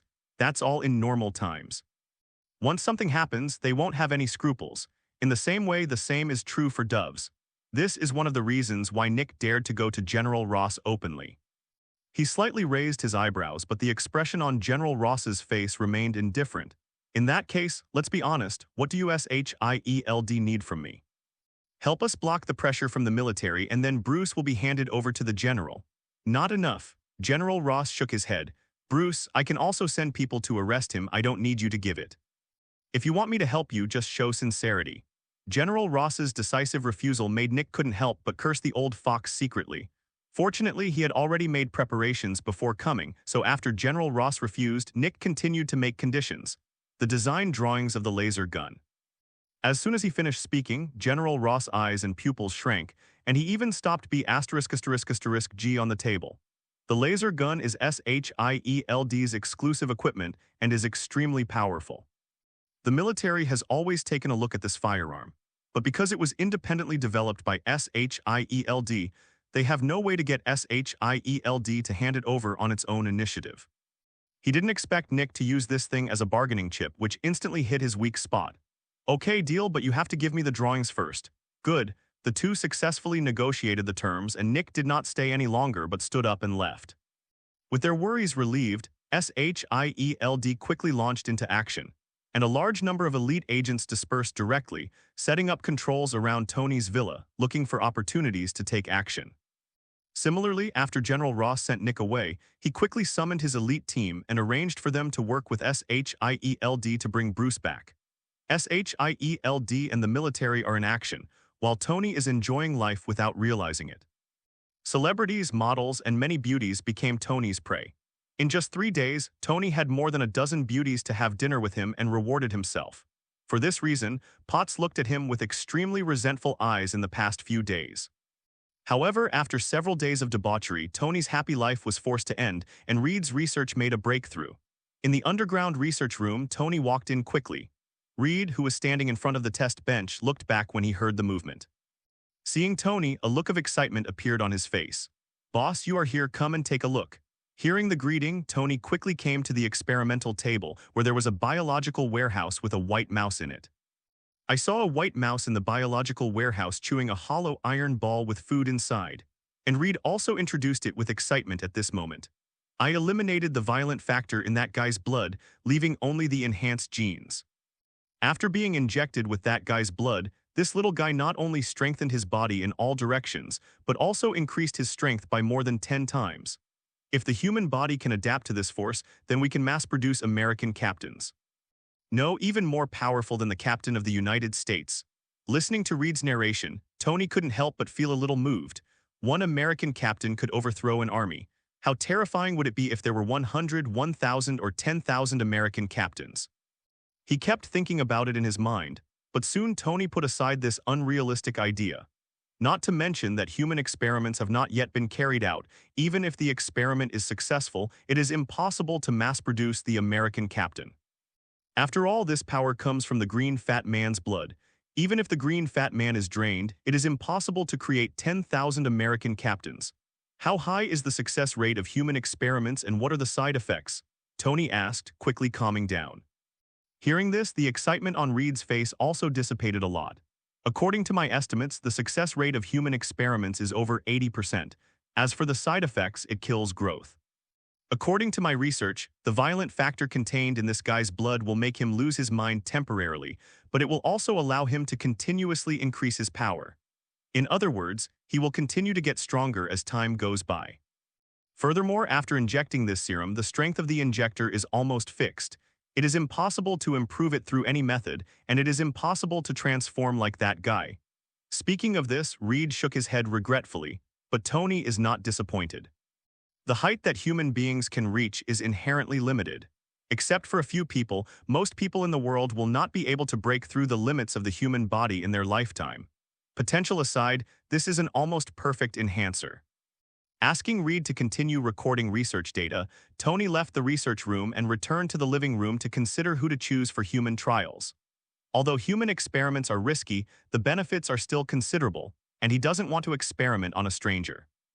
If the experiment is successful but cannot be used by yourself, then you will not suffer a big loss. Therefore, the first point when selecting candidates for an experiment is that they must be loyal enough to themselves. With this restriction, the candidates he can choose are much fewer or even very few. After thinking carefully soon, a candidate appeared in his mind, Happy, the former bodyguard. He has followed his predecessor for more than 10 years, his loyalty is unquestionable, and his ability is also good. But after he came back, in order to prevent his mistakes from being revealed at the beginning, he was sent to the company. Otherwise, according to the habit of his predecessor, he would take Happy with him wherever he goes. Jarvis, put Happy on the phone for me. Yes, sir. Jarvis's voice was as flat as ever. Hey, boss, Happy's voice sounded. Come to the villa, I have something I need you to do. Okay, boss, I'll be here right away, Happy said in an excited tone. As soon as Tony came back, he sent him to the company as the security director, which was a good position for ordinary people. But for Happy, he was assigned, so he couldn't eat well or sleep well during this period. Today, I received a call from Tony again. He had been depressed for a long time, and it was as if he had been given a shot of chicken blood, and he was instantly resurrected with full health. Without hesitation, after hanging up the phone, he dropped everything in his hands and rushed to the villa as quickly as possible. 20 minutes later, Happy, who had been speeding all the way, arrived at the door of the villa. Beep. The doorbell rang and the villa door opened instantly. Happy came to the living room familiarly, and when he saw Tony sitting on the sofa, excitement suddenly appeared on his face. Boss, I thought you forgot about me. As he talked, Happy had a faint tendency to cry, so don't be too aggrieved. Seeing this, Tony felt a chill in his heart. Hey, Happy, stop, I have something to tell you. I have an experimental project that I need your help with. It involves certain risks. Are you willing? In order to divert Happy's attention, Tony quickly brought up the topic. He didn't want to play some brotherly drama with a grown man, it was too disgusting. No problem, boss. I can participate in the experiment now if you give your order. Happy didn't hesitate. For him, as long as it was Tony's order, he would not refute it. He believed Tony. Seeing him agree so decisively, Tony was filled with relief, but he still gave a reminder. This is a human experiment. Although the success rate is high, it is not 100%. No one knows whether accidents will happen. You can think about it again. Don't think about it. If something happens, I will admit it. Boss, when does it start? Seeing Happy, who was even more anxious than himself, Tony's mouth twitched, and he couldn't continue to persuade him, so he waved his hand and said, "Follow me." After saying that, he took him directly into the underground research room. In the research room, Reed looked at Tony, who was returning, and Happy, who was following him with a flash of surprise in his eyes. Boss, you are not going to start human experiments now. Would it be too fast? I think we can wait for a while I accumulate more experimental materials. Reed advised. Tony simply shook his head. No need, this kind of thing should be done sooner rather than later, let's start directly. After saying that, Tony pushed Happy, who was a little fat, and suddenly looked at Reed with a serious face and said, I'm ready, let's get started. He looked very brave and fearless, but the premise was to ignore his trembling legs. After all, it was a matter related to his own life, and there was no way he could deal with it indifferently. But again, he believed in Tony, and Tony was not joking with his life. The reason why he started human experiments directly was because he was sure. Even if the experiment fails, he can still save Happy. Don't forget, he has obtained the ability of the horse charm. Even if an accident does happen, he can directly heal Happy. It was precisely because of the horse charm that the experiment seemed full of risks, but in fact there was no risk at all. Naturally, he was unwilling to continue to waste time, so he planned to start human trials directly. Everyone is happy if they succeed, and they can start over even if they fail. Seeing that both Tony and Happy had the same attitude, Reed shrugged helplessly. Okay, you are the boss, you have the final say. Reed immediately agreed and began preparations for human trials. Anyway, it wasn't him who was lying on the experimental table, so it didn't matter to him. There is actually no difference between human experiments and experiments with white mice. The only difference is that in order to ensure the safety of the experimental subjects, human experiments need to take some safety measures while mice do not. Tony's laboratory, although small, was well equipped and all the equipment was ready-made, so in half an hour Reed had everything ready. Taking off his clothes, Happy lay in the experimental cabin. Because of his nervousness, he kept adjusting his breathing. Soon, Reed's voice came from outside. Are you ready? I'm going to start. If you regret it, it's still too late. Let's get started. Don't worry, I'm ready. In response, Happy closed his eyes, not daring to look. Upon hearing this, Reed immediately controlled the instrument and injected the purified Hulk blood into Happy's body. Looking at this scene, Tony on the side also became nervous. Although he could ensure Happy's safety, he didn't know whether the experiment would be successful, so his mood fluctuated as Happy was injected with the Hulk's blood. 5 minutes after the injection, everything was calm and Happy showed no abnormality. 10 minutes after the injection, Happy's skin began to turn red like braised prawns. 20 minutes after the injection, thick veins appeared on his body, and the blood vessels formed a terrifying pattern on the surface of the skin, which was ferocious and terrifying. Ouch. The intense pain made Happy roar, and the beast-like howling made Tony and Reed look serious. So far, all reactions have been as expected by Reed, so although he looked serious, he did nothing. As time passed, Happy's heart began to beat rapidly, the blood flow accelerated, and circles of muscles began to bulge on his body. 1 hour, 2 hours later, the out-of-control scene did not appear, and the experiment went smoothly beyond expectations. 3 hours later, the experimental cabin opened, and a muscular man 2.5 meters tall walked out of the experimental cabin. Experiment successful. Looking at Happy, Reed was like a man seeing a beautiful woman. His eyes were shining, and he kept looking at Happy, making Happy feel uncomfortable all over. However, this slight feeling of discomfort could not compare with the joy in his heart. After the strengthening was completed, he could clearly feel his improvement in strength. Terrifying power, extreme speed, unparalleled perception ability, and a body as hard as iron. Although it has not been tested, he feels that with his current physical strength, he can survive unscathed even if he is hit by a large-caliber sniper rifle. Just when he was wondering if it was an illusion, a gunshot suddenly rang out, boom. The loud noise echoed in the laboratory and Reed was startled, while Happy only felt a slight sting in his chest, like a mosquito bite. The two of them immediately turned to look at the place where the sound came from and saw Tony holding a modified pistol in his hand, with smoke coming out of the gun. It was obvious that he had fired the gun just now. Yes, if nothing else, this defense is a qualified human shield. After hearing this, Reed suddenly came back to his senses and the corners of his mouth twitched and said, "Boss, I think you should be careful. What if the strengthening does not achieve the desired effect and kills someone?" Hearing this, Tony waved his hand and said, "As long as you don't die, I can save you, it's okay." Mastering the power of the Horse Talisman is so arrogant. As for Happy, he didn't have much idea, but after hearing Tony's praise, he grinned directly. "Don't worry, boss, I will be your human shield from now on."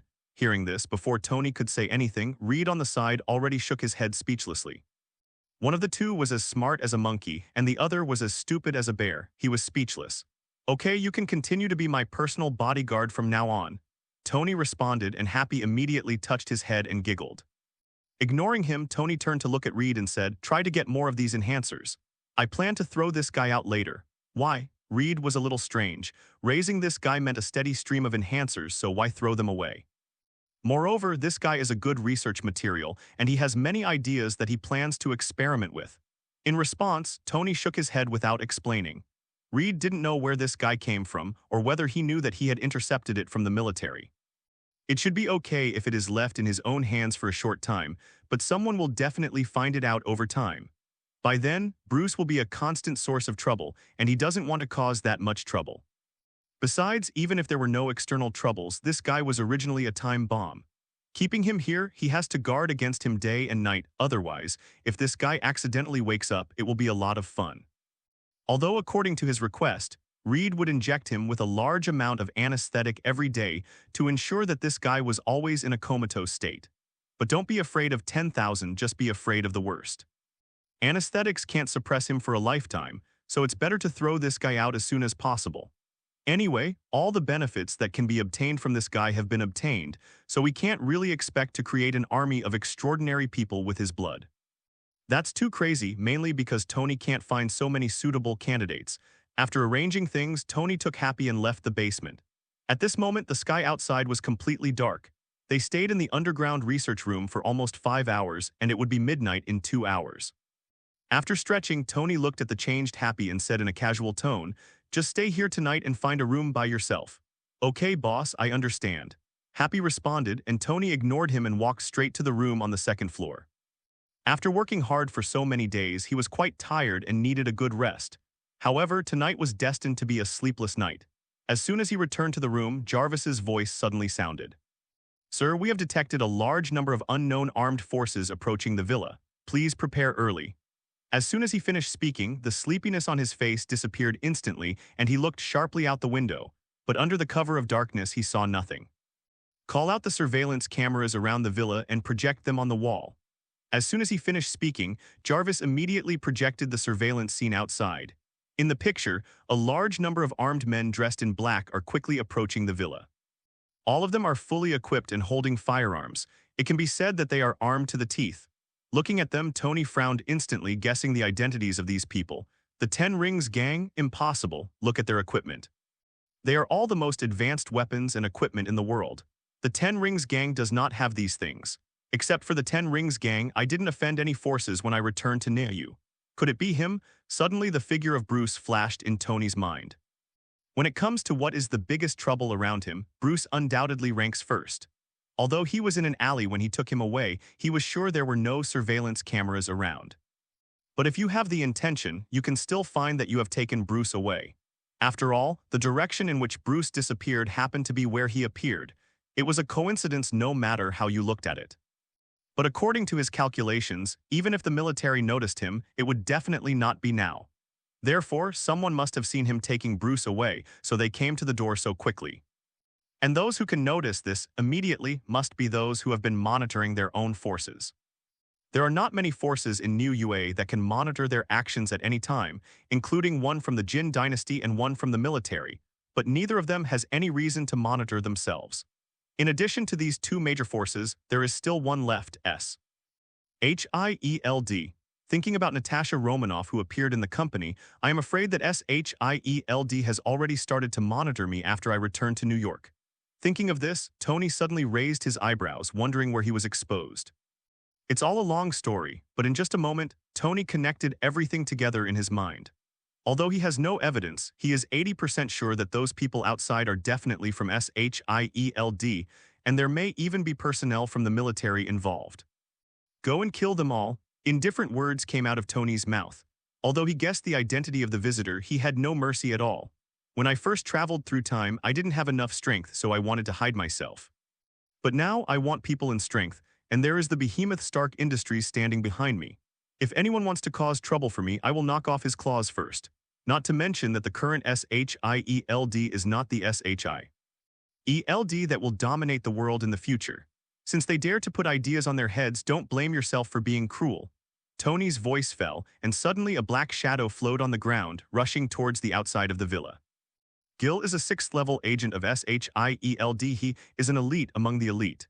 He has performed many missions to assassinate political figures of enemy countries without ever failing. Now he is only one level away from the top-level 7th-level agent of SHIELD.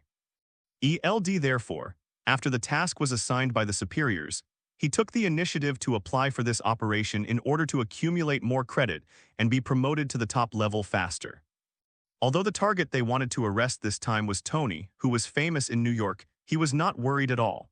With so many elite agents acting together, let alone a playboy, even the head of state of the United States can be captured. Therefore, in his opinion, this mission was completely a waste of effort. With a relaxed attitude, Gil quickly approached Tony's villa, and he had already planned his course of action. "Later, I will break the window directly and enter again. I will say again, you are arrested." It must be very touching.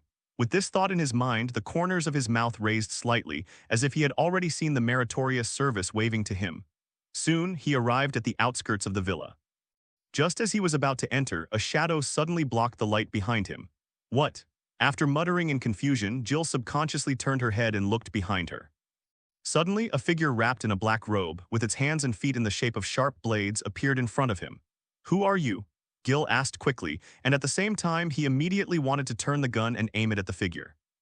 As an elite agent, he believed he could subdue the opponent before he could react. But soon he discovered something was wrong. Why was he flying, and why couldn't his hands and feet obey his orders? Could he have been poisoned? He was thinking with doubts in his heart. As his eyes moved from high to low, a familiar figure suddenly caught his eye. Who is this? It looks familiar. Where did his head go? Why is there only one body left? A series of doubts kept emerging, but soon he realized that the headless corpse seemed to be him. No wonder it looked so familiar. As soon as he thought of this, his consciousness suddenly fell into darkness. It's a long story, but it all happened in an instant. When Jill approached the villa, the blade ninja who had received the order had already launched an attack. The sharp claws drew an arc in midair, directly knocking him off his head. However, the blade ninja's speed was too fast and his claws were too sharp, so he did not feel any pain at all. He did not wake up until his head fell to the ground and he was dead. The scene happening here is just a microcosm at this moment. As the Thorn Blade Legion attacks, more than half of the members of SHIELD have been destroyed before they even get close to the villa.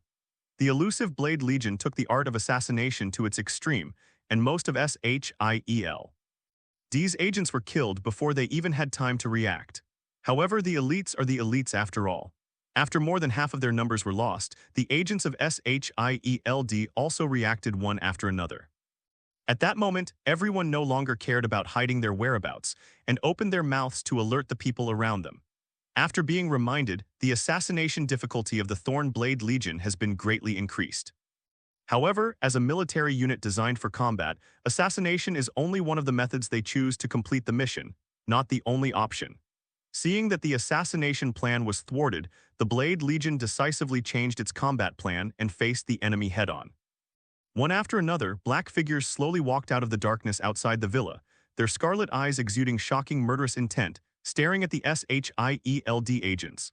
Under the gaze of the Thorn Blade Legion, the so-called elite SHIELD agent felt an inexplicable fear rising in his heart.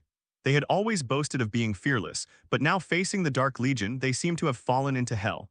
Their whole bodies were cold, their hands and feet were trembling, and their strength was directly suppressed by 2 levels.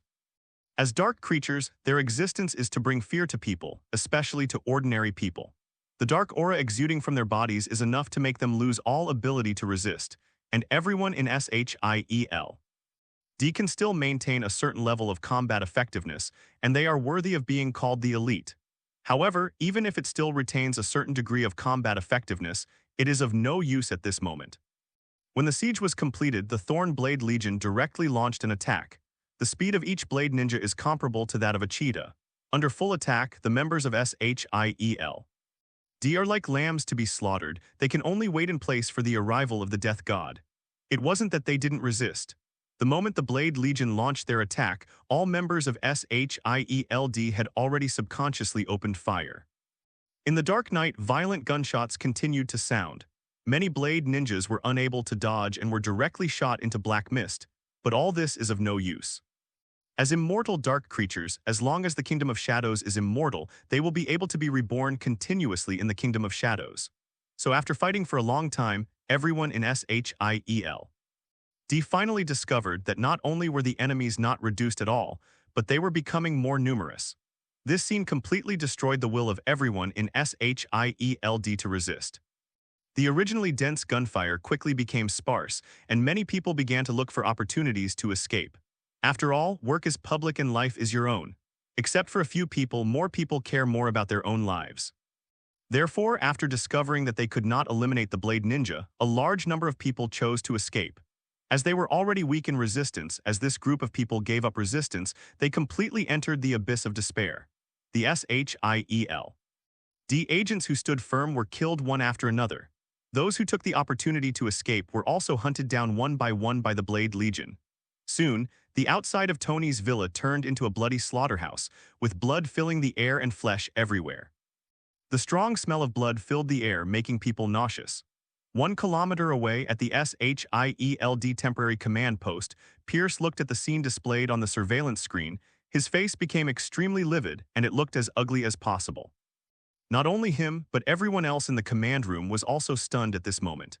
They expected that the operation might not go smoothly, but they never thought that their SHIELD elite would be directly wiped out. That was not one or two people, but hundreds of people. With the loss of this group of elites, it is foreseeable that SHIELD's power will inevitably decline in a short period of time. Who can tell me what is going on? The elites selected by our SHIELD were actually destroyed by the mob. What a shame and a big humiliation. This is simply a big shame and a big humiliation. Pierce kept roaring angrily, and the distressed look on his face was not fake at all. Although he is an undercover agent of Hydra, he is also the supreme commander of SHIELD. The loss of SHIELD is his loss. How can he calm down? Looking at Pierce, who looked like a cannibal, many SHIELD members present did not dare to speak at all, for fear of accidentally becoming a punching bag. Seeing that everyone was silent, Pierce took a deep breath and suppressed the anger in his heart. Go, send mecha warriors on the field, no matter what those guys are, tear them apart for me. Yes. Everyone responded loudly and quickly got busy. Soon, a burst of heavy footsteps echoed in the dark night, and a 5-meter-tall figure slowly walked towards Tony's villa. With every step, the ground trembled. It is the mecha warrior that SHIELD has been secretly developing. Pierce didn't originally think of mecha warriors, and the reason why he brought them was just in case, but now they just came in handy. Mecha Warrior is remotely controlled by members of SHIELD. It is 5 meters tall and weighs 6 tons. Although it is huge, its speed is not slow at all. Coupled with its unparalleled defense and abnormal strength, the Mecha Warrior is the undisputed overlord on land. Any tank armor was like a child's toy in front of him, easily torn apart. Soon, the Mecha Warriors arrived outside the villa under the control of SHIELD members. Black shadows emerged from the ground, and the Blade Legion was dispatched again. Compared to the 5-meter-tall Mecha Warrior, the Blade Legion was like a child in front of it. But as dark creatures, they don't know what fear is.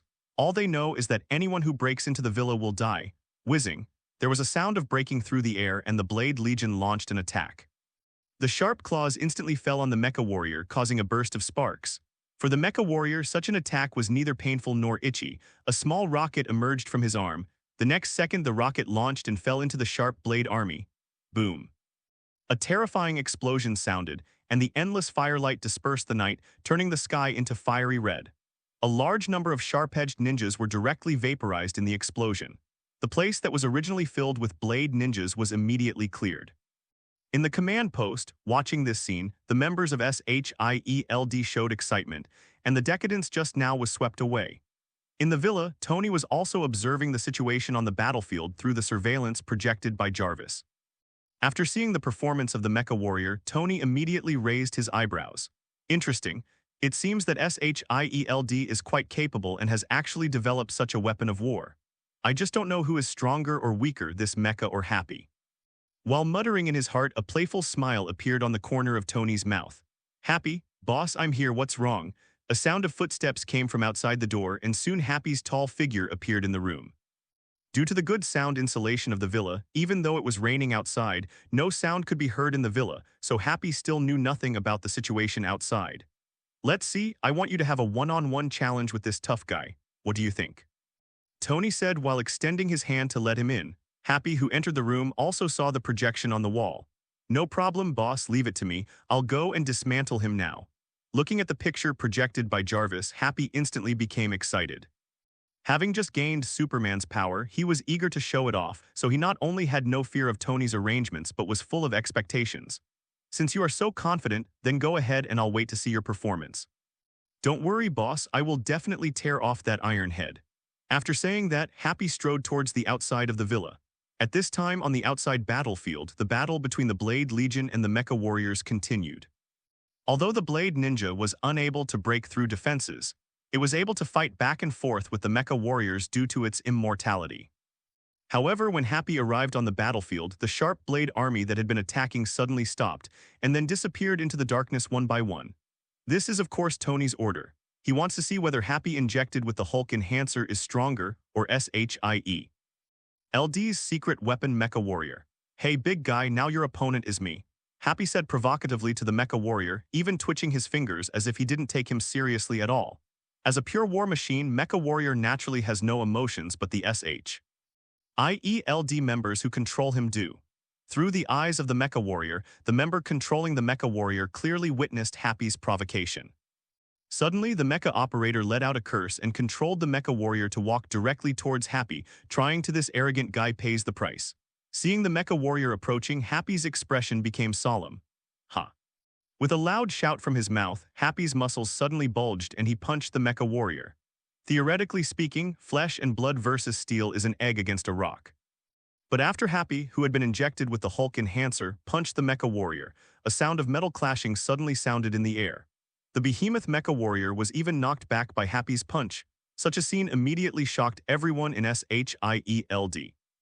Is this guy still human? Knocked away the mecha warrior with one punch. It weighs 6 tons and coupled with the strength of the mecha warrior itself, if you want to knock it back with one punch, it means that Happy's explosive power just now is at least 15 tons. How can this be? Everyone stared at the scene on the battlefield in stunned silence. Only a few people noticed that cracks had appeared on the mecha warrior's body where Happy had hit him. In other words, a mecha warrior that can withstand frontal bombardment from artillery shells may not be able to withstand Happy's fist. At this thought, many people in SHIELD only felt their scalps go numb. Use rockets to kill this monster. Pierce's roar echoed through the command post again. After receiving the order, the mecha operator quickly started operating, sweating profusely. Suddenly, a hole appeared in the mecha warrior's chest and a medium-sized rocket appeared. Its power was several times that of a small rocket. Whoosh. The rockets flew out with tail flames and hit Happy head-on before he could react. Boom, boom, boom, an explosion that was several times more violent than before appeared. Happy's whole body was instantly engulfed in flames. Hit, hit. In the command post, the mecha operator roared with excitement, and others also cheered. But soon, everyone's cheers stopped abruptly, and a dark figure slowly walked out of the flames, standing firm on the spot. Looking at this scene, a fear instantly appeared in the hearts of all members of SHIELD. Is this guy really still human? Happy walked out of the flames with firm steps and excited eyes. Suddenly a smile appeared on his face, and his big white teeth were directly exposed to the air, which was extremely conspicuous. Enough, come again. After saying that, Happy took the initiative and rushed towards the mecha warrior. The roars sounded again. The excited Happy waved his fist to blast the mecha warrior. Under the blessing of his terrifying strange power, the shell of the mecha warrior changed and soon became pitted, giving people the feeling that it might fall apart at any time. In the command post, a depressing atmosphere enveloped everyone present. Looking at the mecha warrior being blasted by Happy in the picture, everyone couldn't help but feel a little frightened for fear that the mecha warrior would fall apart in the next moment. Now how to do? Pierce's voice sounded, drawing everyone's attention back from the picture. Hearing this, everyone was speechless for a while. They didn't know what to do. They even used secret weapons. As a result, they couldn't even get close to their villa. What can they do? We can't let them carry the gun and shoot it themselves. Thinking of the scene where the mecha warrior was blasted by a blaster, everyone shuddered involuntarily. At the same time, he made up his mind that he would never get even half a step closer to that villa. Seeing that everyone was acting like a mute, Pierce rarely got angry. After all, even he felt a little scared, let alone these people. However, the action had already begun and it couldn't end in an anticlimactic manner. Therefore, after scanning the crowd, Pierce quickly focused on Nick Fury. Nick, do you have any ideas? Pierce directly called his name, and Nick was a little surprised when he was called, but he didn't have the same fear as others. Therefore, after reacting, Nick quickly organized his thoughts and said, I think we got the priorities wrong.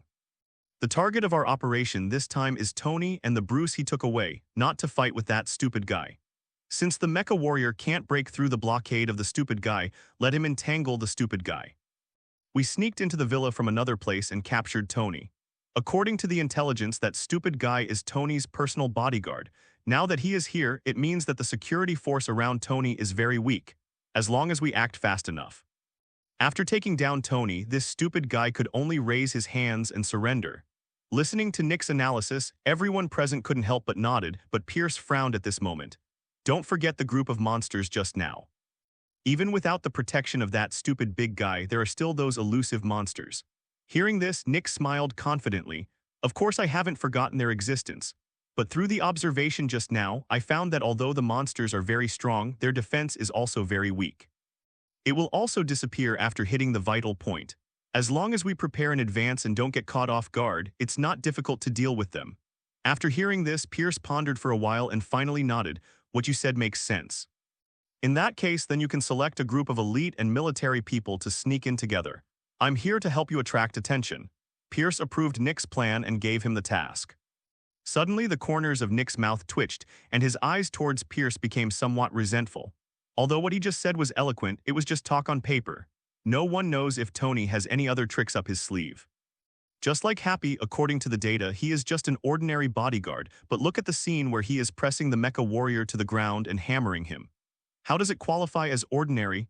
Director, I think we can discuss the candidate for action again. Nick also tried to rescue him, but before he could finish his words, Pierce had already turned his head and looked at the screen, looking like I won't listen. Seeing this, Nick sighed helplessly and could only leave the command post to select operators.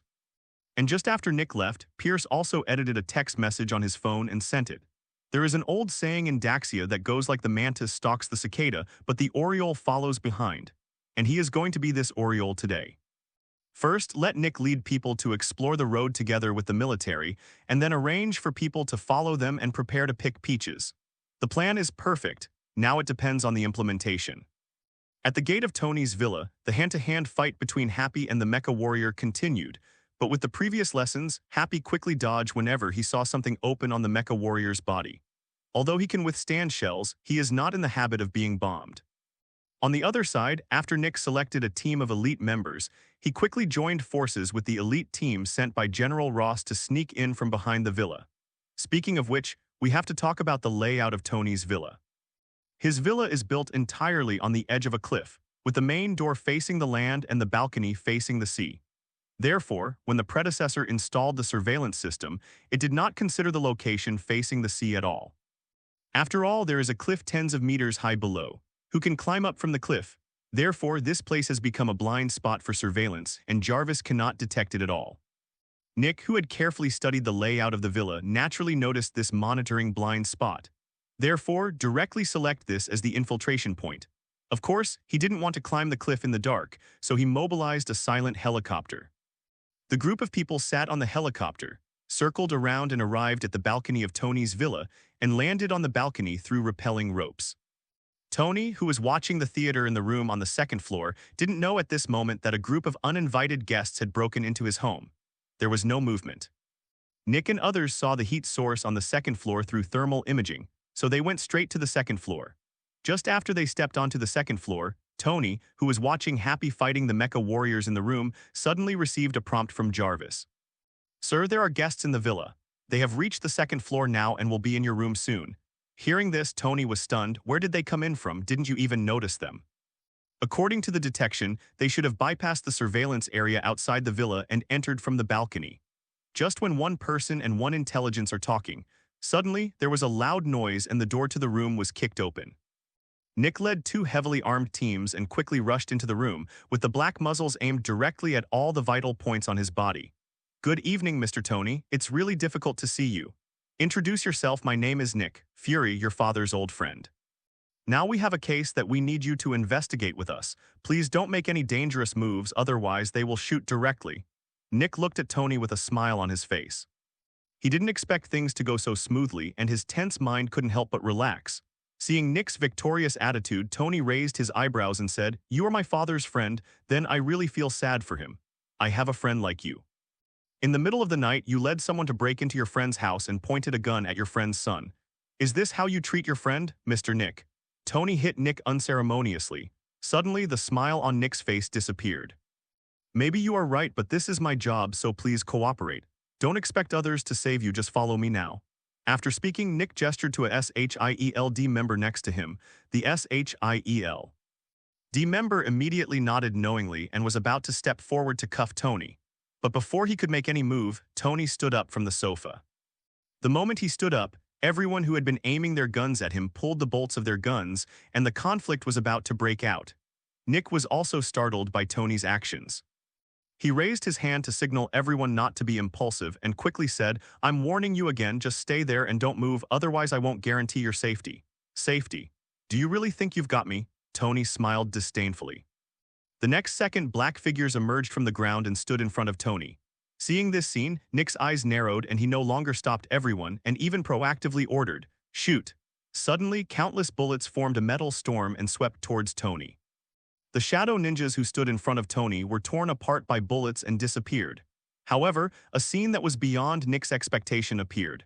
The black shadow ninja disappeared quickly but appeared even faster. The black shadows on the ground seemed to be endless, and new shadow ninjas kept appearing in front of Tony, building a human wall for him. Looking at this scene, Nick finally realized that something was wrong. He had always thought that the black shadow ninja was a special ability person that Tony recruited from somewhere. After all, the world is full of strange things and there are all kinds of people. However, watching these people risk their lives to take bullets for Tony, he finally realized that these people might not be people with special abilities. After all, people have such a thing as survival instinct. When their own lives are threatened, few people will risk their lives for others regardless of life and death. Not to mention that like now, even though he knew he was going to die, he continued to use his life to block bullets for Tony. But by the time he realized this, it was already too late. Not only in front of Tony, but also around them, Thornblade ninjas continued to appear, their claws piercing the air, and screams suddenly sounded among the crowd. Although they were still prepared before, when things came to pass, everyone was still a little careless about the beginning and the end. Just as the battle started in the room, a figure slowly walked into the underground laboratory. Reed, who was recording data, turned around when he heard the movement. Looking at the strange figure in front of him, a trace of vigilance appeared on his face. "Who are you?" The visitor ignored him and looked at Bruce in the nutrition cabin. After confirming that he was the target of this trip, the visitor walked directly towards the nutrition cabin. "Stop, don't move." Reed shouted a warning and pulled out a gun from nowhere. However, he obviously underestimated the terror of the visitor. Looking at him holding a gun, the figure of the visitor flashed in an instant, appeared in front of Reed at a speed that was difficult to catch with the naked eye, and punched him in the stomach. Suddenly, Reed's figure was like a cannonball, being blown away and smashed into a pile of experimental equipment. After doing all this, the person turned around and opened the nutrition cabin, took Bruce out of it, carried Bruce on his back, and walked outside. But he didn't notice that just after Bruce left the nutrition cabin, his eyelids suddenly trembled slightly. In order to keep Bruce asleep, in addition to the nutrient solution, Tony also mixed a large amount of anesthetics in the nutrition cabin to keep him asleep. Being out of the nutrition cabin now means that Bruce will wake up at any time. After walking out of the research room and coming to the living room, Tony, dressed in casual clothes, was sitting in the living room. At his feet, Nick lay with scars all over his body. Looking at the guy coming out of the research room, Tony's eyes were calm, without any surprise. Jarvis's presence makes every corner of this villa unable to escape Tony's eyes. Nick, who was lying on the ground, suddenly let out a burst of surprise when he saw the figure coming out of the research room. Bucky. Hearing this name, Tony couldn't help but take a second look at the person coming. Bucky, whose full name is Bucky Bastion, is a good friend of Captain America. After being brainwashed by Hydra, he transformed into the Winter Soldier. Interesting, SHIELD, the military, now even your Hydra is involved. It's really a lively day today. Bucky looked at the two of them expressionlessly, showing no signs of panic when his identity was revealed. Putting Bruce on his back aside, he slowly drew out the long knife from his back. The blade was like snow and shone with cold light. Seeing this, Tony sat on the sofa with his old spirit still present, but black figures appeared next to him. There are many super abilities in the Marvel world, but most of them are just stronger and faster. The Black Shadow Corps was enough to deal with such an extraordinary person, so Tony naturally didn't even have the desire to move. Kill. With a slight wave of his hand, the Blade Ninja rushed towards Bucky in an instant. Bucky also came forward with a long knife in his hand. The two sides collided fiercely, and the sound of metal clashing echoed through the villa. Bucky is very powerful, the sword seems to come alive in his hands, and famous sword ninjas are beheaded by him one after another. However, no matter how strong he is only one person. Unless he has absolutely overwhelming strength, he will be overwhelmed by the crowd of the Black Shadow Corps sooner or later. Obviously, Bucky does not have absolutely overwhelming strength. Therefore, as time passed, Bucky was gradually overwhelmed by the Blade Ninja.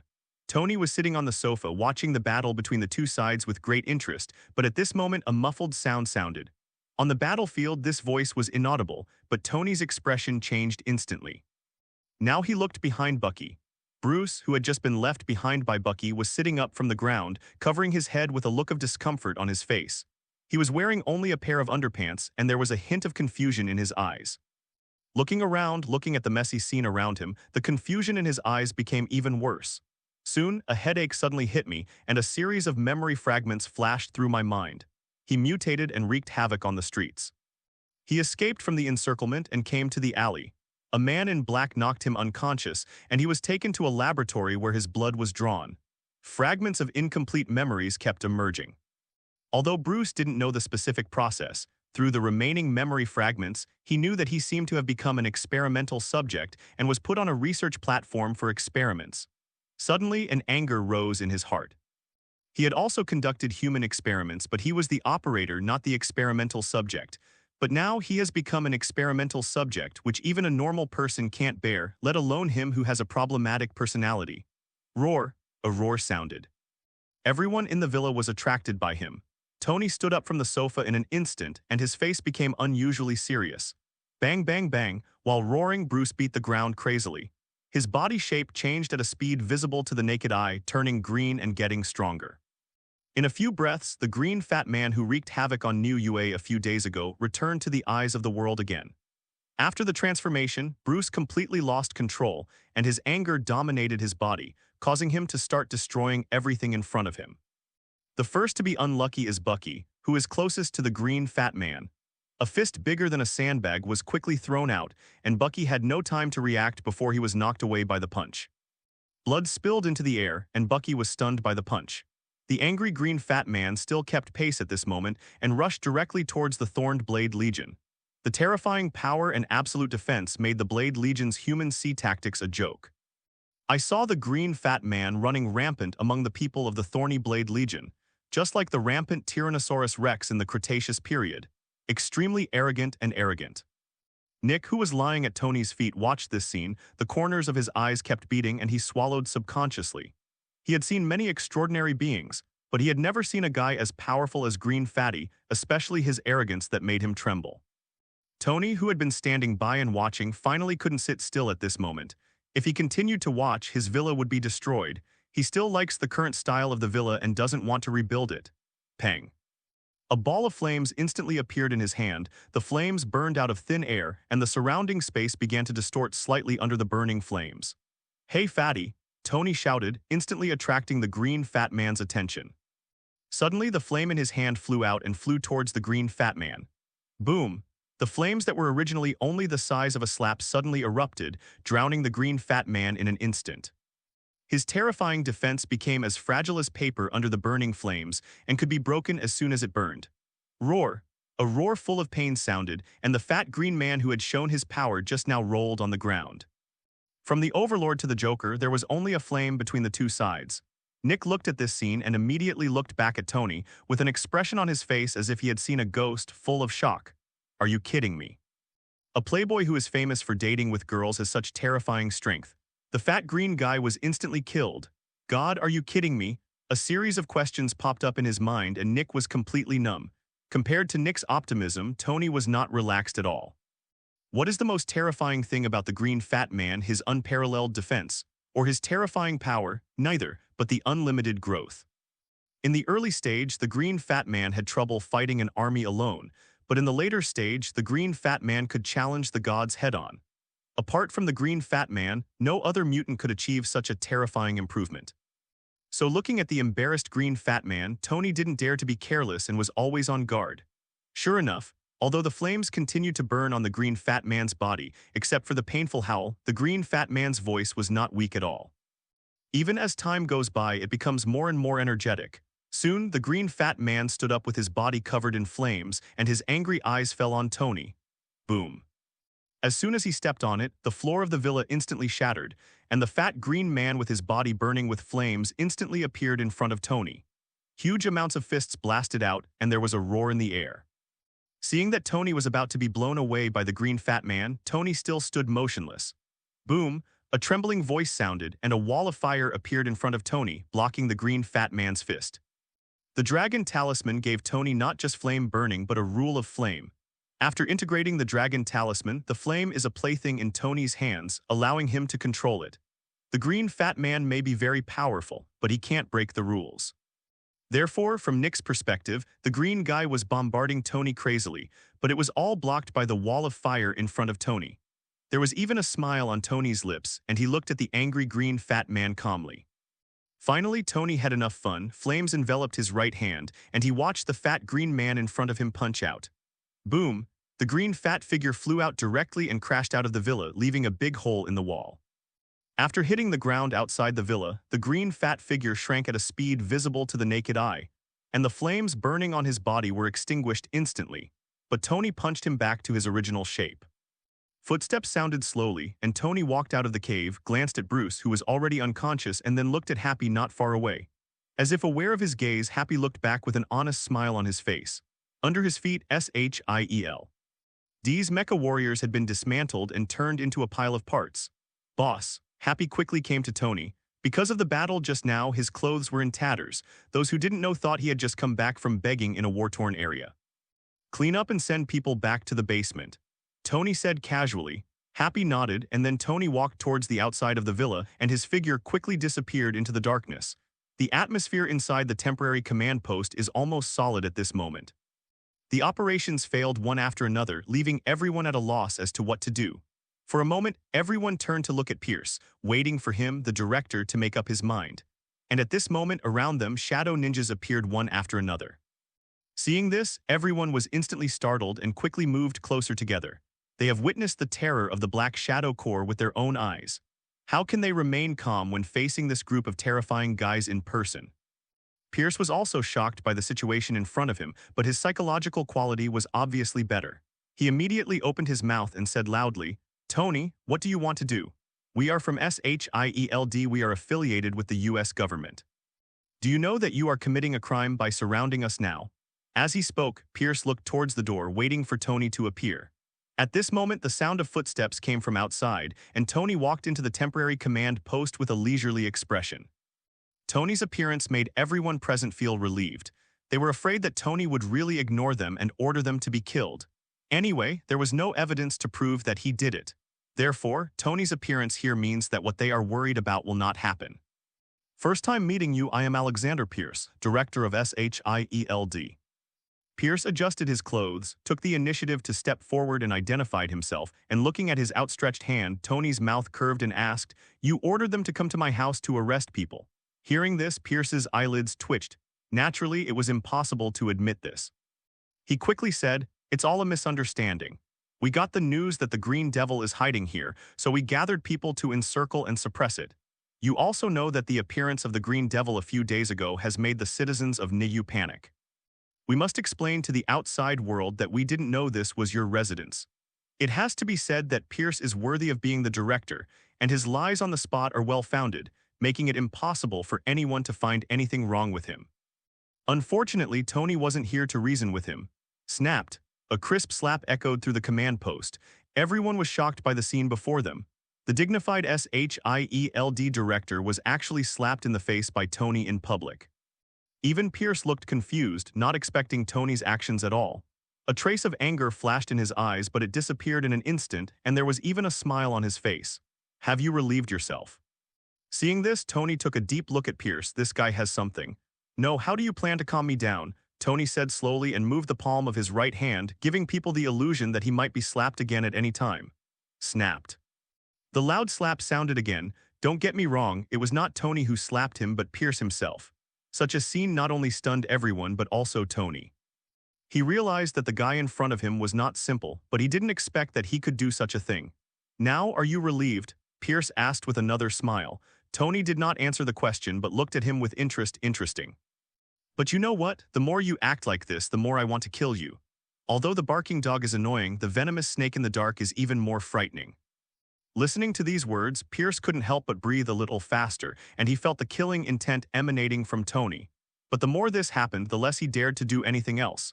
He could only continue to laugh and said, "Mr. Tony was joking.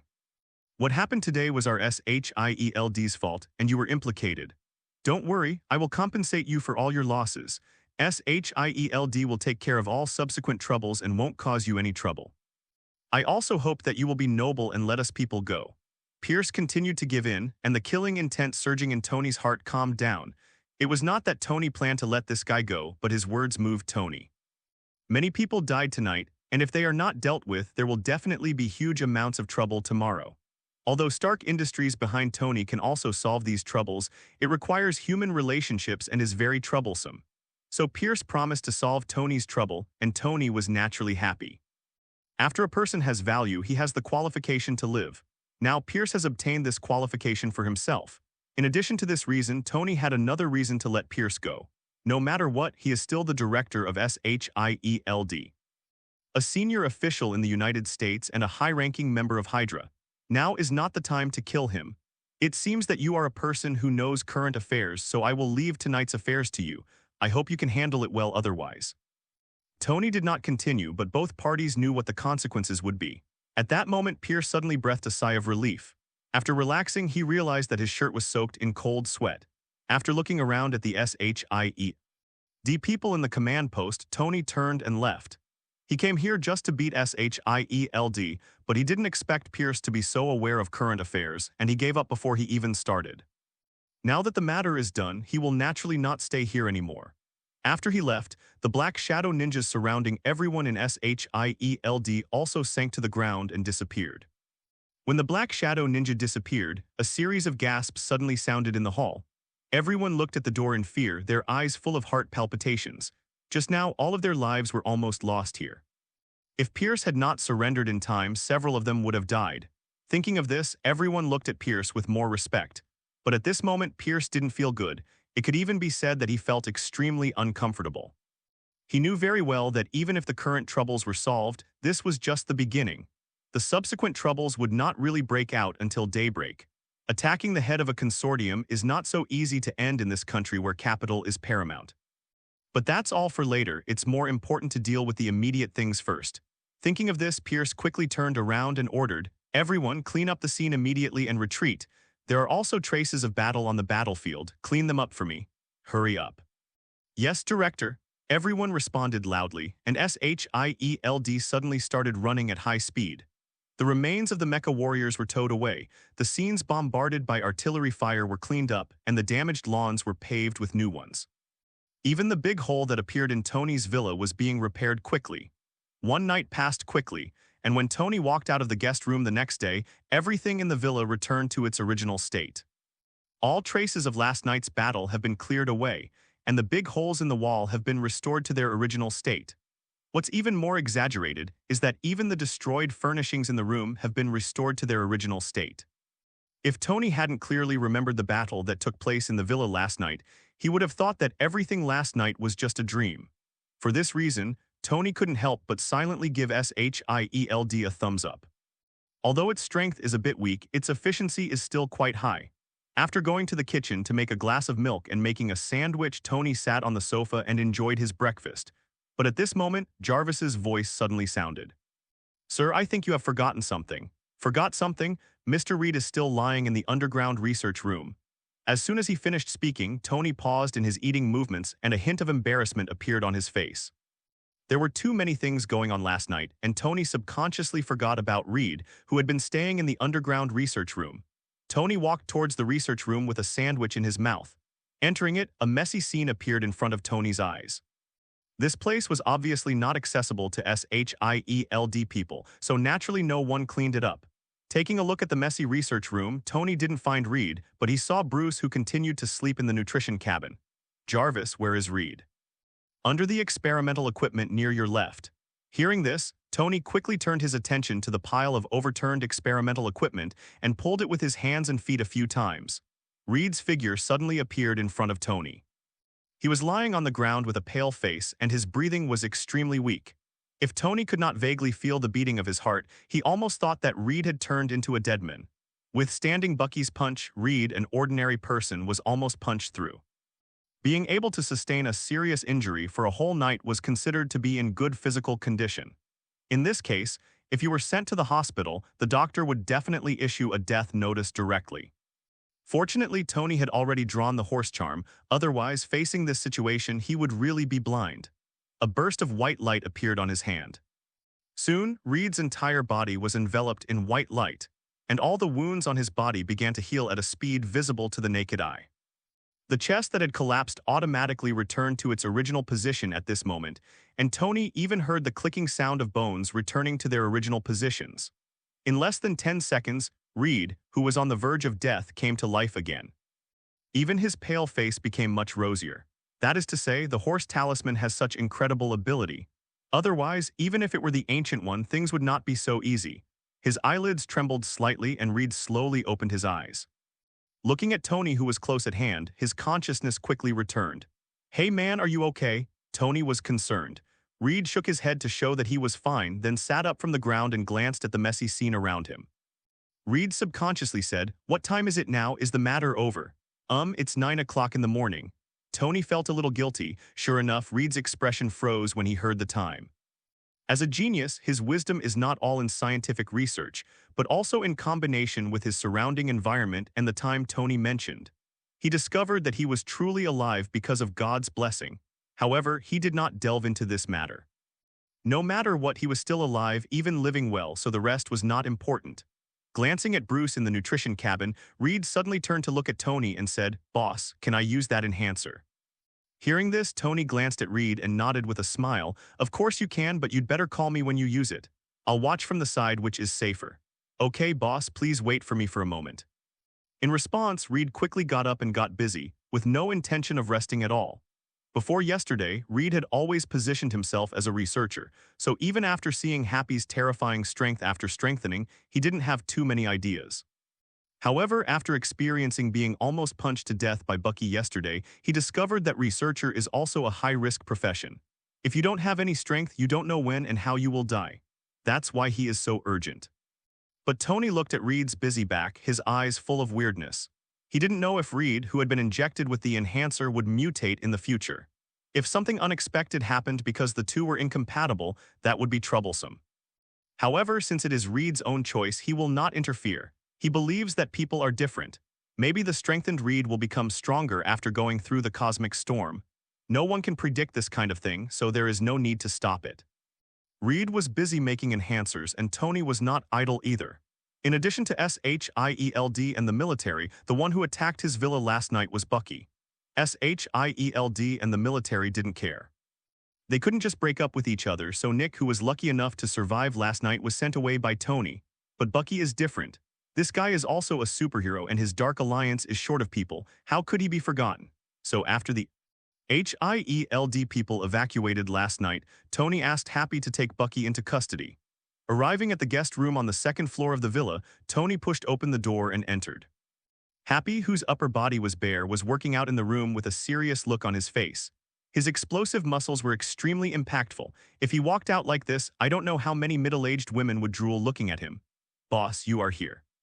Watching Tony enter the door, Happy stopped quickly with a smile on his face.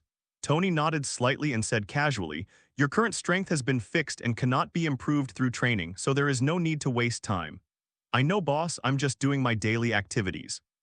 Listening to Happy's pretentious words, if Tony hadn't remembered his image of a fat man, he would have almost believed this guy.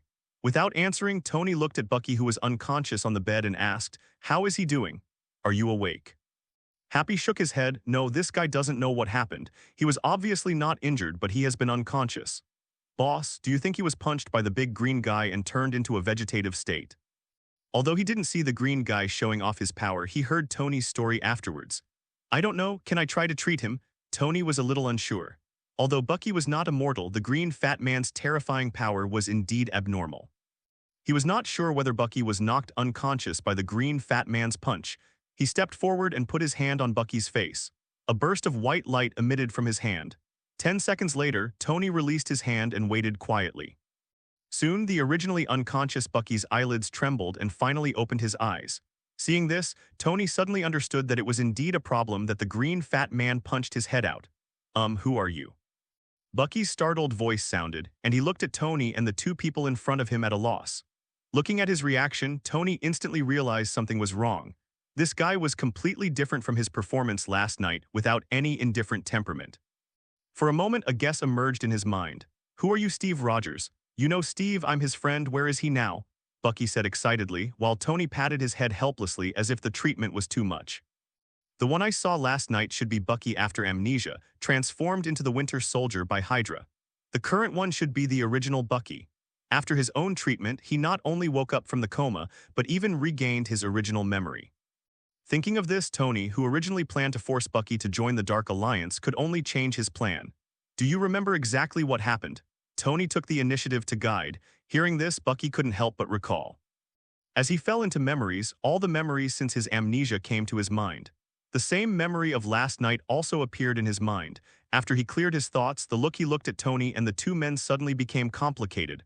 I'm sorry. I really didn't mean what happened last night. I don't know how I ended up like that. Bucky kept apologizing and explaining himself. A smile appeared on Tony's face and he said, "It's okay, I know what happened last night was not your intention." Bucky seemed to feel a lot better after being forgiven. By the way, I knocked someone away in the research room last night. Is he okay? It's okay, he has been rescued by me. Besides, I saved you too. Tony waved his hand indifferently and told him about saving him. He is not a bad person who saves people without asking for anything in return. In contrast, he is more willing to repay a favor. After all, it was a fact that he saved him, and he should repay himself. And when he heard that Tony had saved him, Bucky became even more embarrassed. So it was you who saved me, thank you, but I have nothing to thank you for, or else I can do something for you. Of course, you can't break the law or violate discipline. It can be seen that Bucky has become a good person after regaining his memory, but good people are good, he likes good people the most. With a smile on his lips, Tony said, "What a coincidence, I happen to need your help with something.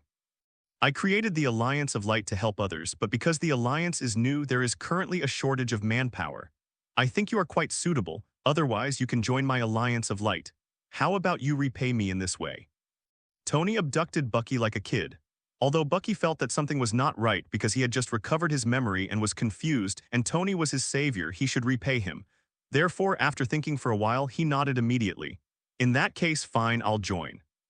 After finishing speaking, Tony smiled. The smile on his face was extremely bright. Because the system prompt sounded in his ears, ding, the Dark Alliance has added a new member, Bucky the Winter Soldier, and the rewards have been distributed. Named Tony Stark *X. Identity, heir to the Shadow Kingdom ability. Horse Talisman, Dragon Talisman, Black Shadow Ninja Control, Black Shadow Thorn Blade Control, Black Shadow Night Bat Control. Number of draws, 1 Dark Alliance members. Spider-Man Winter Soldier. Seeing the newly added control authority of the Black Shadow Army and the extra number of draws, Tony looked at Bucky with a much more pleasing look. "Okay, you have a good rest. If you need anything, just tell Happy. He will take care of you during this time." After saying that, Tony turned around and left, not paying any attention to the changes in Happy's expressions.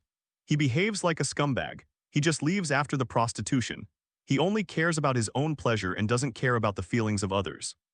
Leaving the two grown men staring at each other, Tony returned to his room. The familiar lottery wheel appeared in front of him again. Tony rubbed his hands and said with excitement, "The heavens and the earth are beautiful, Tathagata Sanking, God bless, let's go." With something in his mouth, Tony quickly turned the lottery wheel. Suddenly, the pointer on the turntable rotated rapidly. Tony looked at the turntable nervously. When he felt that it was almost done, he ordered, "Stop." As soon as he finished speaking, the pointer slowed down rapidly and finally stopped, and a sheep also appeared on the turntable, running towards Tony quickly and diving into his mind. Boom! There was a roar in his mind, and a warm force quickly merged into his mind. Tony felt his head clear, and his whole person was extremely awake. Not only that, he felt that his perspective became strange at this moment. Human eyes can generally only see a 124-degree angle of view in front of them. If you concentrate, you can see a 25-degree scene more clearly. But now, Tony felt as if he had opened his eyes. He could see things 360 degrees with incomparable clarity and detail, and as he concentrated, he could even feel an invisible force spreading from his mind. In order to test it, he turned his head to look at the water glass on the table and subconsciously wanted to move it. Suddenly, the water glass actually floated into the air. "Psychic power," Tony murmured in surprise, and Tony felt happy. "According to the information that poured into my mind, the power of the sheep talisman is to enhance spiritual power and control the soul's out-of-body experience. But I didn't expect that after strengthening, it would produce such terrifying power as telekinesis." In order to test the limits of telekinesis, he kept moving various things in the room and had a great time. His mental energy seemed to be endless, and he played for half an hour without any discomfort at all. As for the maximum power value of telekinesis, Tony has no results. He only knows that even if everything in the room is added together, telekinesis can be easily controlled. It almost made him want to try moving the villa under his feet. However, in order to avoid the trouble of changing houses, he gave up the idea. Withdrawing his telekinesis, Tony tried out-of-body experience again. Suddenly, Tony felt chilled all over. When he looked down, his body became completely transparent. Behind him, the other self was still standing there with his eyes closed, motionless. With a thought, Tony flew up directly, passed through the ceiling of the villa, and appeared in the outside world. Looking at the blue sky, white clouds, and endless ocean outside, Tony didn't run far. He moved casually and returned to his physical body. Although he didn't know if there would be any hidden dangers when the soul left the body, he was used to the existence of the physical body, and he preferred to stay in the physical body. And just after he returned to his physical body, Jarvis's voice also sounded at this moment. "Sir, Mr. Reed has prepared the enhancer and asked you to go to the research room." "Okay, I know." In response, Tony used telekinesis to put everything in the room back to its original place, and then went downstairs to the underground research room. Entering the research room, Reed, who was already waiting, his eyes lit up. "Boss, I'm ready. Can we start?" "Let's start." Tony nodded. After Tony finished speaking, Reed nodded and walked into the experimental cabin with a serious face. Looking at Reed, who was a little nervous, Tony pressed the experiment button. Suddenly, the enhancer filled the entire experimental cabin, flooding Reed's body. With the previous successful experience, Tony was very calm this time, standing aside and waiting quietly. A few hours later, the experimental hatch opened, and Reed, whose figure remained unchanged, walked out. Seeing this, Tony raised his eyebrows and asked, "How do you feel?" "Excellent," Reed said with a smile on his face, and he clenched his fists hard as he spoke, feeling the abundant power in his body, and his whole person seemed a little excited. The experiment went smoothly without any accidents. Tony nodded, and Reed said at this moment, "Boss, the enhancer has been successfully researched, and I want to continue my research project." To put it bluntly, the research on enhancers was only because of Tony's request, and his research was what he really cared about. To this, Tony had no objection and nodded directly. "Okay, I have prepared the money and will transfer it to your account later. You can help me get a few more boosters, and then you can go back and continue your research." "Good." Reed nodded heavily, and then a flash of inspiration flashed in Tony's mind. "By the way, I want to invite you to join the alliance I formed. What do you think?" Tony's words were a little abrupt. However, Reed didn't think much about it and simply nodded with a smile. "No problem, boss. Since you formed the alliance, I'm willing to join." After saying that, Tony waited expectantly. In his opinion, Reed will also be a member of the superheroes in the future. Although he has not experienced the cosmic storm yet, he has become that Mr. Fantastic. But after using the enhancer, his strength is only higher than that of the original. You should be able to get rewards by inviting him to join the alliance. However, after waiting for a long time, the system did not sound as if it had crashed. Tony's heart suddenly sank, but he didn't show it. After giving Reed a few words of encouragement, he left the research room. Back in the room, Tony's impatient voice suddenly sounded. "System, what's going on?" he asked subconsciously, completely forgetting that the system was not intelligent and naturally had no way of answering him. Fortunately, the gaffe was only temporary. He quickly adjusted his mentality and compared Reed with Bucky and Peter. "At least we need to figure out why the system has no response to Reed's addition. In terms of strength, this point can be ignored. After using the enhancer, Reed's strength is not weaker than the two members of the Dark Alliance. So what is the difference between them?"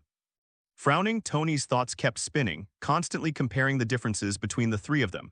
After eliminating many doubts, he quickly discovered the differences between the two parties. Be it Peter or Bucky, they have all gained recognition from the outside world. One is Spider-Man, the other is Winter Soldier. People who have come into contact with extraordinary beings basically know both of them.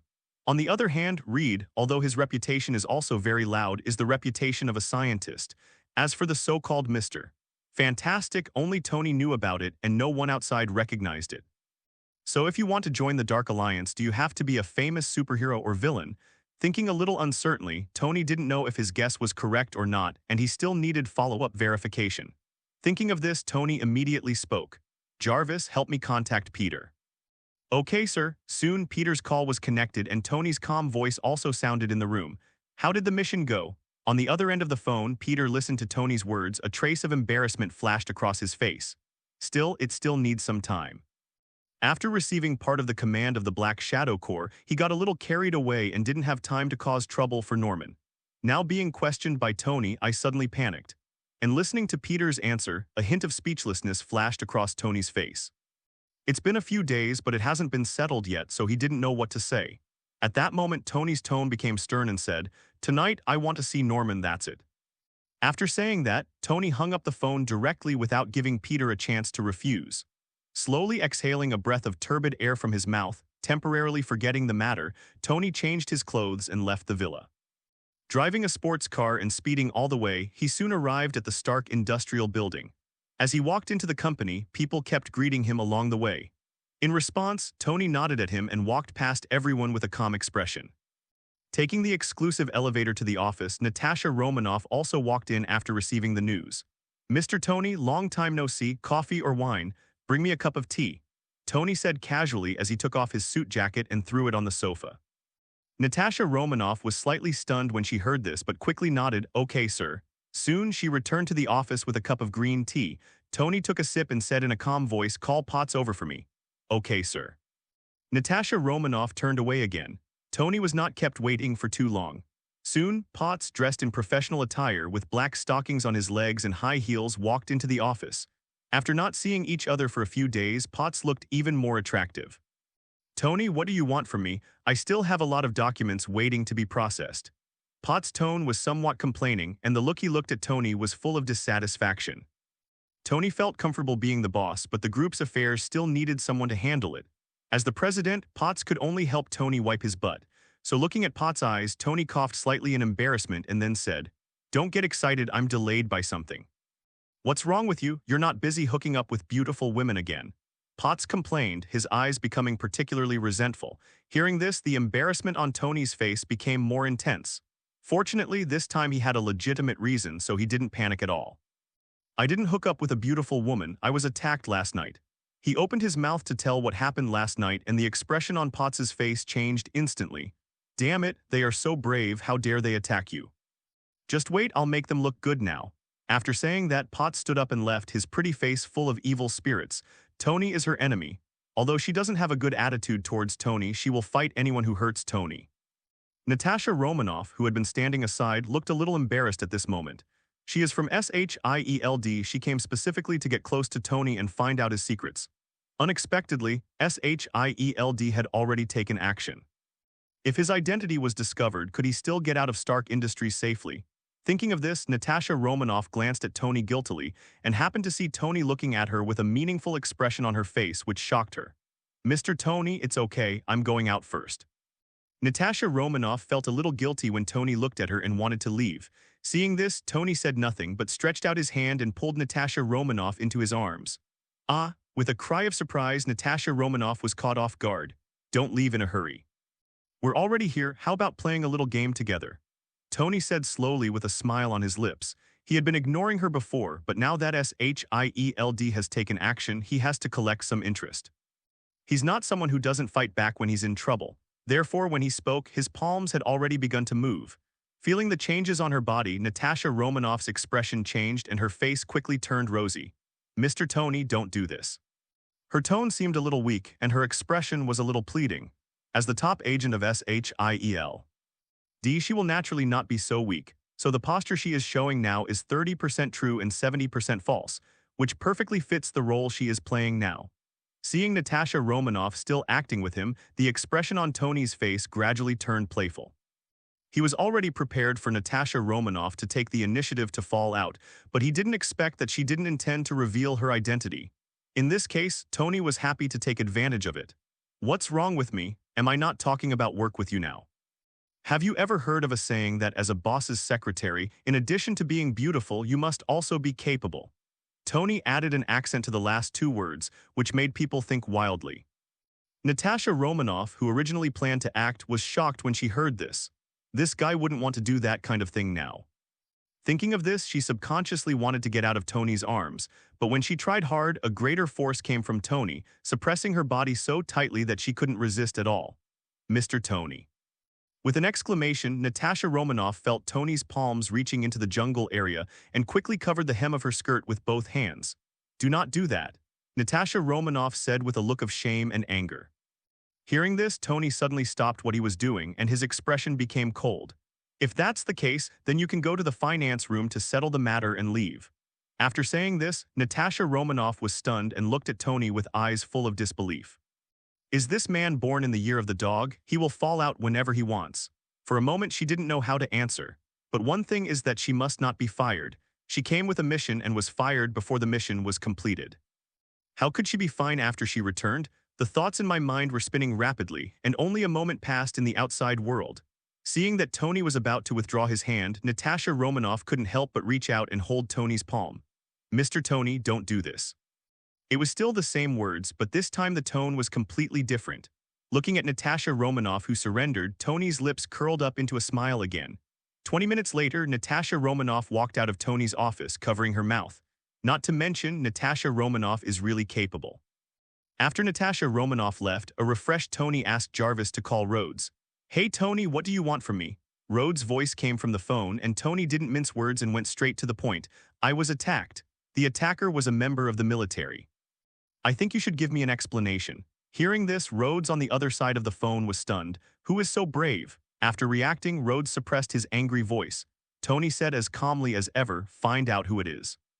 I have provided the military with so many cheap and exquisite weapons, and you treat your partners like this. You must give me an explanation for this matter, otherwise I will give you an explanation."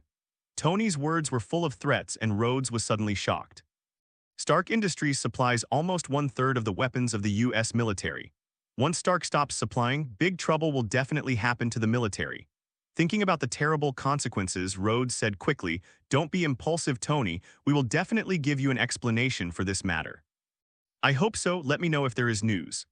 After saying that, Tony hung up the phone, and Colonel Ross on the other end of the phone immediately walked into his boss's office. While Tony was on the phone, Potts was not idle either, making phone calls one after another. Soon, a piece of news spread throughout the upper echelons of the United States. Tony, the head of Stark Industries, was actually attacked by American officials.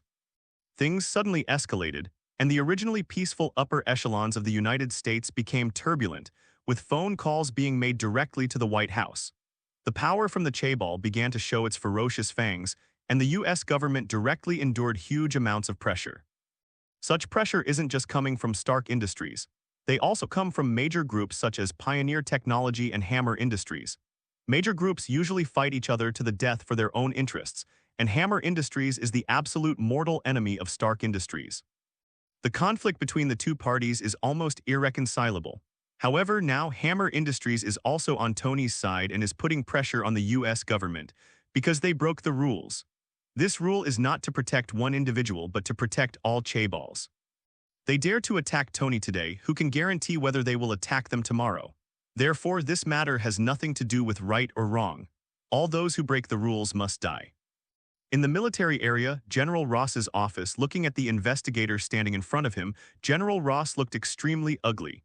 He knew the terror of the chaebol, so when it came to targeting Tony, he just sent a small team. He was not involved at all. He didn't even sign the action order, but he didn't expect that he would still be implicated. "General Ross, please hand over the work as soon as possible." After the investigator finished speaking, he saluted and turned to leave the office. General Ross sat slumped in his office chair, a little lost. After a high-level meeting of the military decided, he was transferred to serve as Minister of Foreign Affairs. In terms of authority, he even got promoted. But in terms of rights, he has almost lost most of them. A foreign minister or a powerful lieutenant general, all fools know which one is better. If possible, he would rather be demoted and stay in the military than serve as some bullshit foreign minister. But he couldn't help it at all. Being able to transfer to the Ministry of Foreign Affairs is already because the forces behind him are trying their best to protect him. If he hadn't been too deeply involved in this matter, I'm afraid he wouldn't even be the Minister of Foreign Affairs. Thinking of this, General Ross laughed at himself. Plutocrats, damn chaebols. Compared with the sad exit of General Ross, SHIELD as the main culprit is even more miserable. All SHIELD. Executives who participated in the attack on Tony were either dismissed from their posts and investigated, or were arrested and imprisoned for professional crimes. Even SHIELD Director Alexander Pierce was dismissed from his position as SHIELD Director and ended his political life. Inside SHIELD, after the government personnel read out the order, they quickly took out another order. In order to ensure the continued operation of SHIELD after upper-level research and decision, Nick Fury took over as the director of SHIELD. As soon as he finished speaking, everyone present turned to look at Nick, their eyes full of envy. In this incident, Nick was one of the few who managed to escape. Firstly, there was someone above him, and secondly, it was impossible for the government to put everyone in SHIELD in jail. So after friendly negotiations, Nick escaped this purge and even got a blessing in disguise, successfully assuming the post of director of SHIELD. Faced with the congratulations of many colleagues, Nick nodded in response. Pierce, who had just been dismissed, looked at this scene with a scary face. Snort. With a cold snort, Pierce turned around and left, returning to his office. Not long after he entered the office, Hit suddenly opened the door and walked in. Head. Hit said hello. Pierce took a deep breath and suppressed the anger caused by his resignation. Hit, I can no longer stay in SHIELD. Next, you will be the supreme leader lurking in SHIELD. SHIELD has just gone into chaos now. It is not suitable for too many actions. All members are ordered to enter a dormant state and wait for awakening. In the future, I will contact you through other means. Pierce explained the funeral affairs and Hit listened respectfully, nodding from time to time. Soon after explaining everything, Pierce also packed up his things, stood up with the box in his arms and planned to leave the office. Watching this scene, the silent Hit finally said, "Boss, where are you going next?" Hearing this, Pierce shook his head helplessly. "I plan to leave the United States directly. Without an official amulet, it's too dangerous for me to stay here. I've already booked my flight and will be leaving soon." Facing his confidants, Pierce had almost nothing to hide. At the same time, his words were also full of helplessness. His family knew his own affairs, and when he was the chief, he offended quite a few people. What's more, he also planned the attack on Tony. Based on his understanding of Tony, that guy is not a generous person, so it is best to leave New York directly. Otherwise, he is afraid that he will not be able to see the sun the next day. "I'll give it to you, boss," Hit said. Hearing this, Pierce hesitated for a moment and finally nodded. "That's fine." After saying that, the two left SHIELD one after another and drove to the airport. Along the way, Pierce closed his eyes and rested while Hit drove the vehicle to the airport. However, along the way, he would look through the rearview mirror at Pierce sitting in the back seat from time to time. As time passed, the two of them got closer and closer to the airport. Suddenly, there was a sound of cars outside the car window. Several black cars suddenly appeared, running side by side with Pierce's vehicle and accelerated, blocking Pierce's path. Squeak. A sudden brake sounded, and the vehicle Pierce was riding in was forced to stop. Pierce's figure in the back seat swayed and he opened his eyes instantly. Looking at the scene outside the car, Pierce's originally calm expression suddenly darkened. Soon outside the car, Nick, who had just become the director of SHIELD, walked out of the car with a group of SHIELD members. Seeing this, Pierce's uneasy premonition became even stronger. At the same time, his eyes were also looking at Hit in the driver's seat. Apart from him, only Hit was told about his trip to the airport. For SHIELD to catch up so quickly, someone obviously leaked the information. Why? Pierce said in a deep voice with strong murderous intent in his tone. He never imagined that his confidant would betray him. "Boss, I didn't have a choice before, but now I want to be a good person." "Surrender," Hit said calmly. Pierce suddenly burst into anger and laughed. "Surrender? I won't be willing to die unless you, the traitor, are eliminated." With an angry shout, Pierce reached into his arms and pulled out a gun. Hit was well prepared for this, quickly opened the door and rolled out of the vehicle. Having lost his target, Pierce did not hesitate and opened the door and got out of the car. Nick and others who had surrounded the car saw this and raised their guns one after another. "Pierce, something happened to you. Now I am arresting you for espionage. Put down your firearms immediately and stop meaningless resistance, otherwise I have the right to kill you on the spot." Nick warned loudly, and Hit took the opportunity to hide behind everyone in SHIELD. Looking at this scene, Pierce also knew that he was doomed, but surrender was absolutely impossible. Hail Hydra. After shouting a Hydra slogan, Pierce fired instantly, and the bullet immediately went towards Hit. As a betrayer, Hit was the guy Pierce hated the most, so he ignored others and pointed his gun directly at Hit. And just when Pierce fired, the SHIELD people who had already aimed at him also fired, and for a while there was a loud sound of gunfire. 10 seconds later, the gunfire on the highway stopped. Pierce, the former SHIELD director, was eventually shot dead on the road by members of SHIELD. His body was filled with dense blood holes, making him look particularly hideous. Besides him, there was another decedent, Hit. He was shot between the eyebrows by Pierce's bullet, and his eyes were filled with disbelief.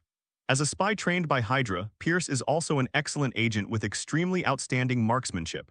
With his single-minded killing, Hit could not escape death in the end. After killing Pierce, Nick and others put away their guns, and two SHIELD members quickly stepped forward to check on Pierce's condition. Report confirmed death. Well, I understand, let's clean up the battlefield. After giving the instructions, Nick turned and returned to the car, while several SHIELD members quickly cleaned up the scene. Sitting in the car, Nick rubbed his brow tiredly. When he was still working under Pierce, he had already suspected Pierce's identity, but because Pierce was his immediate boss, he could only hold back. Even without Hit's betrayal, Pierce would not have left the United States today, so Hit's betrayal only confirmed his suspicions. Therefore, the deaths of the two people are not worth feeling sad about. The only regret is that they died too quickly and failed to dig out all the rats inside SHIELD. Fortunately, all the top leaders of Hydra have been eliminated, and the remaining small characters can no longer afford to make any trouble. The thoughts in his mind flowed slowly, and Nick quickly forgot about Pierce and Tony. This is also an unstable factor, and the power shown by Tony in particular gives him a headache. SHIELD's current strength is simply not enough to fight Tony. This is undoubtedly an uncomfortable thing for SHIELD. Although Tony's identity is destined to not be as dangerous as Pierce, at least he doesn't have to worry about assassinating high-level politicians.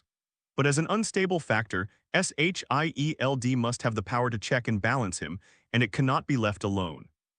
Thinking silently in his heart, Nick let out a breath of thick air with a headache. And just as he was thinking about Tony on the other side in Stark Industries, Tony was also listening to Happy's report. So Pierce is dead. Yes, boss, he was beaten to death by people from SHIELD. I saw it with my own eyes. Well, I understand, you go back first. Happy nodded, turned and walked out of the office. Just as Pierce guessed, Tony has never been a generous person. Pierce planned the attack on himself. How could he let him leave alive? If he is still the director of SHIELD, Tony will have to worry about the reaction of the US government. After all, the director of SHIELD is also a high-ranking official. However, after getting the news that he was dismissed, Tony immediately sent Happy to follow Pierce and find a suitable opportunity to kill him. But he didn't expect that before he could take action, SHIELD had already taken the initiative and killed him. This result is undoubtedly the best result for Tony. When the enemy is dead, you don't have to get your hands dirty. How nice it is. However, Nick actually came to the top just like in the original work. This was something Tony didn't expect. He was still thinking that Nick might be taken down this time too. Unexpectedly, this guy has something, not only escaped the disaster but also got a promotion. I don't know if it's really an accident or the world's corrective nature. Thinking silently, Tony quickly put away his thoughts and stopped thinking about these messy things. What happened now has nothing to do with him.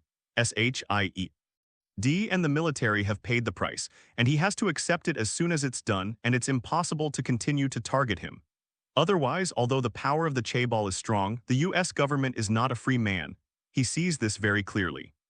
At this time, the office door was pushed open, and Natasha Romanoff walked in with a cup of tea. Looking at him, Tony raised the corner of his mouth and stretched out his hand to wave. Seeing this, Natasha Romanoff's face turned red, but she still walked over. Soon, Tony, who was sitting in the office chair, showed a hint of relief on his face, while under the desk, Natasha Romanoff was secretly eating a banana. An hour later, Natasha Romanoff walked out of the office, and a relaxed Tony took the exclusive elevator and left Stark Industries. The affairs of Stark Industries are basically handled by Potts. He has nothing to do here, so naturally he doesn't want to stay here all the time. After spending a day wandering outside, it was not until night that Tony returned to the villa with two beauties and began the corrupt life of a rich man. As a worker, Peter had to put on work clothes and start working outside when his boss became corrupt. With his body floating between high-rise buildings, Peter arrived outside the villa area where Norman lived. The last attack failed. This time he must capture Norman. However, he was not as impulsive as last time. This time he had a younger brother, so there was no need for him to charge into battle himself. Mobilizing the inexplicable power in his body, black figures soon appeared around Peter. After a period of exploration, he had become familiar with the Black Shadow Corps and knew that they were a group of emotionless killing machines, so he did not waste any time and directly ordered, "Take down everyone in the villa. If anyone resists, kill them all." As soon as the words fell, everyone in the Black Shadow Corps rushed towards the villa. Their figures blended perfectly into the night and were difficult to detect, but inside the villa, it seemed very empty and quiet at the moment. Norman shook the red wine glass and looked at the scene outside the window. After the last attack, he had realized that he had been exposed. So he dismissed all the servants in the villa and arranged his son Harry to live in another place, leaving only himself here waiting for the enemy to come. He doesn't know Peter's true identity, but now that he has found him, he won't give up easily. In order to deal with Peter, he chose to use himself as bait, not even thinking about revenge against Tony. Soon, the figure of the Black Shadow Ninja appeared in the villa, surrounding Norman in the hall. Seeing this scene, Norman, who was originally calm, suddenly changed his expression. He knew the Shadow Ninjas. The last time he raided Tony's villa, they were repelled by these people. They actually showed up. The thing that attacked him was Tony's handiwork. Thoughts were swirling in his mind, and Norman figured everything out, but at this time, the Black Shadow Ninjas were already attacking. Looking at them, Norman snorted coldly and quickly put on the Green Goblin suit. He had been prepared for a long time and had all the equipment beside him, so the equipment was completed as soon as possible. The blade cut through the air and landed on the Green Goblin's suit. There were harsh sounds and sparks flew from Norman's body. Ha ha ha. With a weird smile on his face, Norman relied on the defense of the Green Goblin suit and rushed directly into the Shadow Ninjas. He burst out with powerful force with each punch and kicked, directly smashing many shadows. Ninja. But as the old saying goes, the advantage of Black Shadow Ninja has never been individual strength, but quantity.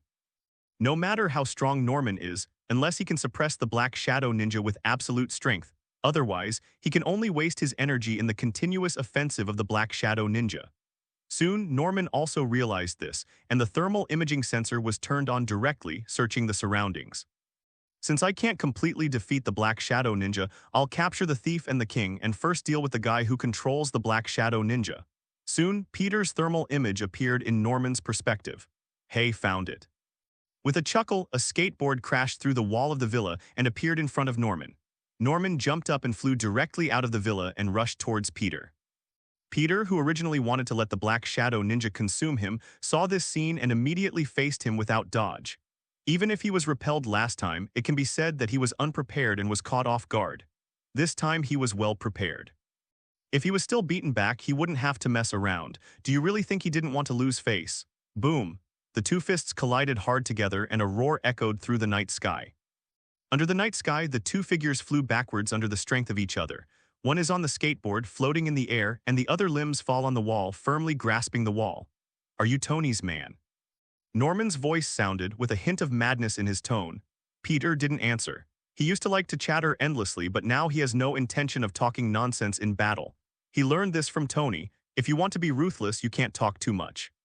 I saw the spider silk on his wrist shooting out and quickly rushed towards Norman. Seeing this, a long alloy knife appeared in Norman's hand, which was extremely sharp. This is the new equipment he made for himself. Two sword lights flashed, and the spider silk fired by Peter was cut in half by him. At the same time, his figure quickly approached Peter, and the alloy sword directly tore the air, making a whistle. But just as he was approaching Peter, the figure of the Dark Ninja suddenly appeared and stood in front of him. Looking at this scene, Norman's expression suddenly changed under the mask, and he looked disgusted. He didn't expect Peter to be so shameless and use the Shadow Ninja as a human shield. It was really disgusting. The sword flashed past, and the Shadow Ninja in front of him was directly killed by his sword, and Peter also took the opportunity to punch out. Boom. A powerful and heavy punch hit Norman's chest hard, and Norman fell directly to the ground. A violent cough sounded in his mouth. Although he was no longer the same after using the human body enhancer, Peter was not an ordinary person either. One punch had a force of thousands of kilograms. Even after being weakened by the Green Goblin suit, the remaining power still dealt him heavy damage. Damn it, Norman cursed angrily, endured the pain and rose into the sky again. Two pumpkin grenades were thrown directly and appeared next to Peter in an instant. Seeing this, Peter did not dodge and directly asked the Shadow Ninja to build a human wall around him. Boom, huge amounts of explosions sounded, and the Shadow Ninjas on the periphery were directly vaporized. But Peter, who was standing in the center, was completely fine. Even the spider suit on his body was not damaged at all. Looking at this scene, Norman was completely speechless.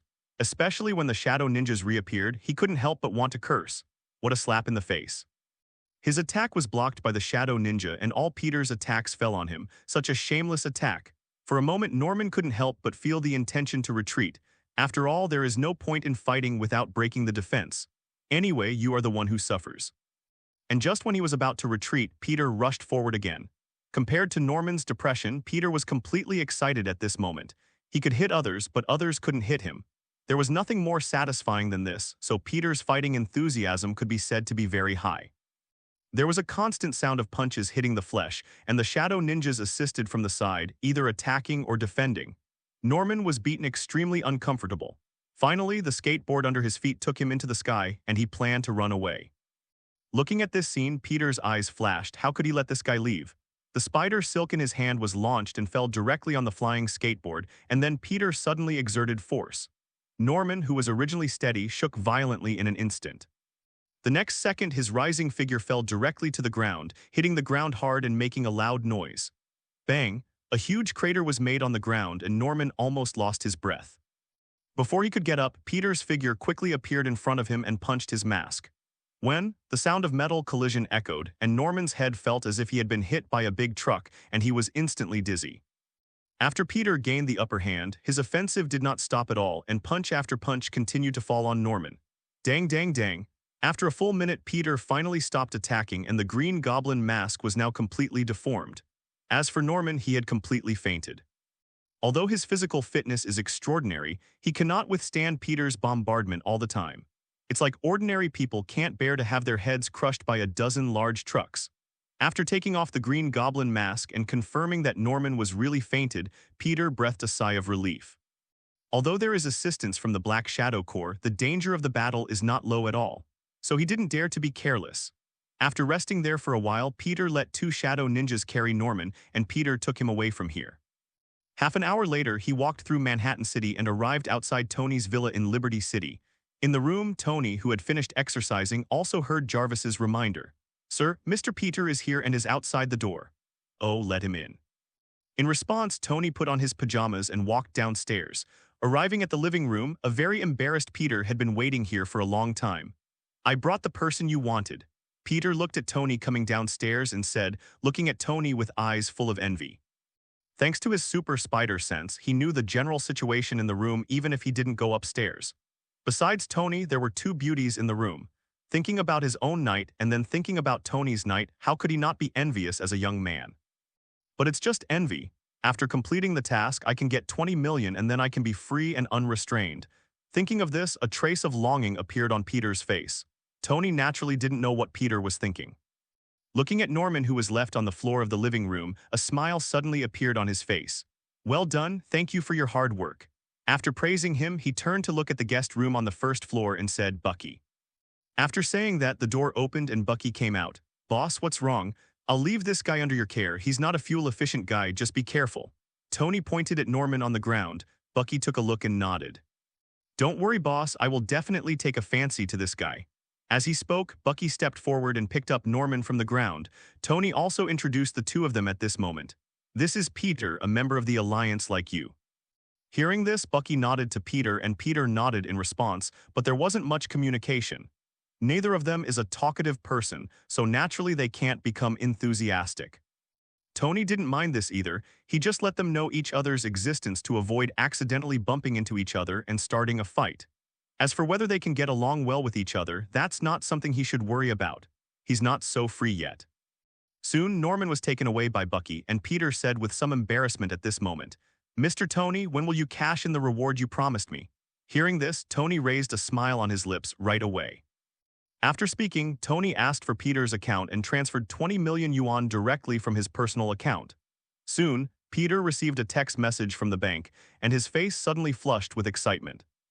After all, he is just a young man, although due to his mutation he appears calmer than his peers. But when he suddenly gets a huge fortune, he will still be as excited as an ordinary person. "Thank you, Mr. Tony. If nothing happens, I'll leave first." Peter thanked him and left the villa directly after obtaining Tony's permission. Looking at his appearance, Tony knew what he wanted to do without even thinking about it, nothing more than squandering this wealth. Naturally, he didn't stop him and didn't bother to pay attention. Instead, he turned around and came to Bucky's room. Pushing the door open, Bucky immediately said hello. "Boss." Nodding at him, Tony set his sights on Norman. Compared to other superheroes, Tony obviously invested more energy in Norman, not because he was better or stronger, but because he had the Osmanthus group behind him. Although the revenue of Yashi Group has not been very good in recent years, as the saying goes, a skinny camel is bigger than a horse. As one of the top consortiums, the strength of Yashi Group cannot be underestimated. Therefore, in addition to wanting to absorb Norman into the Dark Alliance, Tony also wanted to swallow up the Oscorp Group in one go. It is foreseeable that once the two major consortiums merge with Integrate Stark Industries will become a behemoth. Unless Tony rebels, no official force will dare to embarrass him. An attack like the one before is even more unlikely to happen. Even if he really steps on the edge of the law, the US government will wipe his instead of issuing an arrest warrant to arrest him. Of course, the premise of all this is that he can successfully swallow the Yashi Group. Otherwise, Stark Industries alone, although still one of the top chaebols in the United States, is still lagging behind. Find a way to wake him up. Tony ordered, and Bucky nodded immediately. Although he has recovered his memory, he has finally come out of Hydra. Don't be too familiar with the interrogation and criminal investigation. Taking a towel and a bottle of mineral water, Bucky put the towel on Norman's face. Bucky opened the mineral water bottle and let the mineral water flow down. Soon, Norman, who was originally unconscious, made some movement, and his body suddenly struggled violently. If his hands and feet had not been restrained, he would have gotten up from the ground long ago. Stopping the pouring, Bucky pulled the towel off Norman's face. Hoo hoo hoo! Suddenly, there was a loud gasping sound, and Norman gasped desperately like a drowning man breathing fresh air. At the same time, his eyes quickly swept across the room. The moment he saw Tony, his eyes settled on Tony. "It's really you," Norman said in a hoarse voice. A smile suddenly appeared on Tony's lips. "Mr. Osborn, long time no see. I didn't expect to meet on such an occasion. I'm really sorry." "What on earth do you want to do?" Norman said fiercely. "I should ask you this, right? It seems that you attacked me first." Tony spread his hands and Norman's tone paused. "Okay, I admit it was my fault. Now that I'm in your hands, you should be able to tell me what your purpose is. Of course, if you are purely retaliating for my previous attack, then just pretend that I didn't say anything." As the head of a chaebol, Norman is undoubtedly qualified and does not lack calmness. Even if his current situation looks bad, he can still clear his mind instead of yelling like ordinary people. "It's nice to talk to smart people. I invited you here today. I really have something to do. I heard that the recent operating conditions of Yashi Group are not good, and the major shareholders are preparing to withdraw their shares. It just so happens that I have a lot of money recently and no place to put it. Why don't you let me help you?" Tony smiled and said, his big white teeth flashing with a cold edge under the light, looking like a beast about to eat with its mouth wide open. "Impossible, don't even think about it." Norman became excited instantly, and his roar echoed throughout the room. He can accept shares from anyone, but he can't accept money from chaebols. As a member of the chaebol, he knows very well the nature of the chaebol, which is a wild beast that eats people without spitting out their bones. Once they are allowed to hold shares of Yashi Group, there is a risk that Yashi Group will be swallowed up at any time. What's more, there is still grudge between him and Tony. He has not forgotten that Tony had a strong push for the Yashi Group to get to where it is today. Tony, who was rejected, was not annoyed at the moment. He still maintained a smile on his face and said slowly, "Do you think you still have a choice now? I know you want to keep the Yashi Group intact, but if you are gone, who do you think can support the Yashi Group? What the hell do you think you know about your good-for-nothing son, or rely on those cold-blooded capital? The current Yashi Group has only one breath left. You are here, and you can still hold on and look for opportunities to extend your life. Once you die or disappear, the huge Yashi Group will fall apart in an instant. So, it's not a big deal for me to take a stake. I can even promise not to interfere in the specific affairs of the Yashi Group. You are still the head of the Yashi Group. How about it? Think about it." Tony's words were not sharp, but at this moment they were like a sharp blade, constantly piercing Norman's heart. At this moment, rationality and sensibility each occupied one side in his mind. Reason told him that Tony was right. If he accepted Stark's capital injection, Yashi Group would still have a chance. Emotionally, he said, "He is lying to you. The chaebols are all demons who eat people without spitting out their bones. He must not be allowed to enter the market, otherwise the Yashi Group will definitely change hands." The two concepts were at odds in his mind, and his expression became uncertain. Seeing his appearance, Tony didn't stay in the room any longer.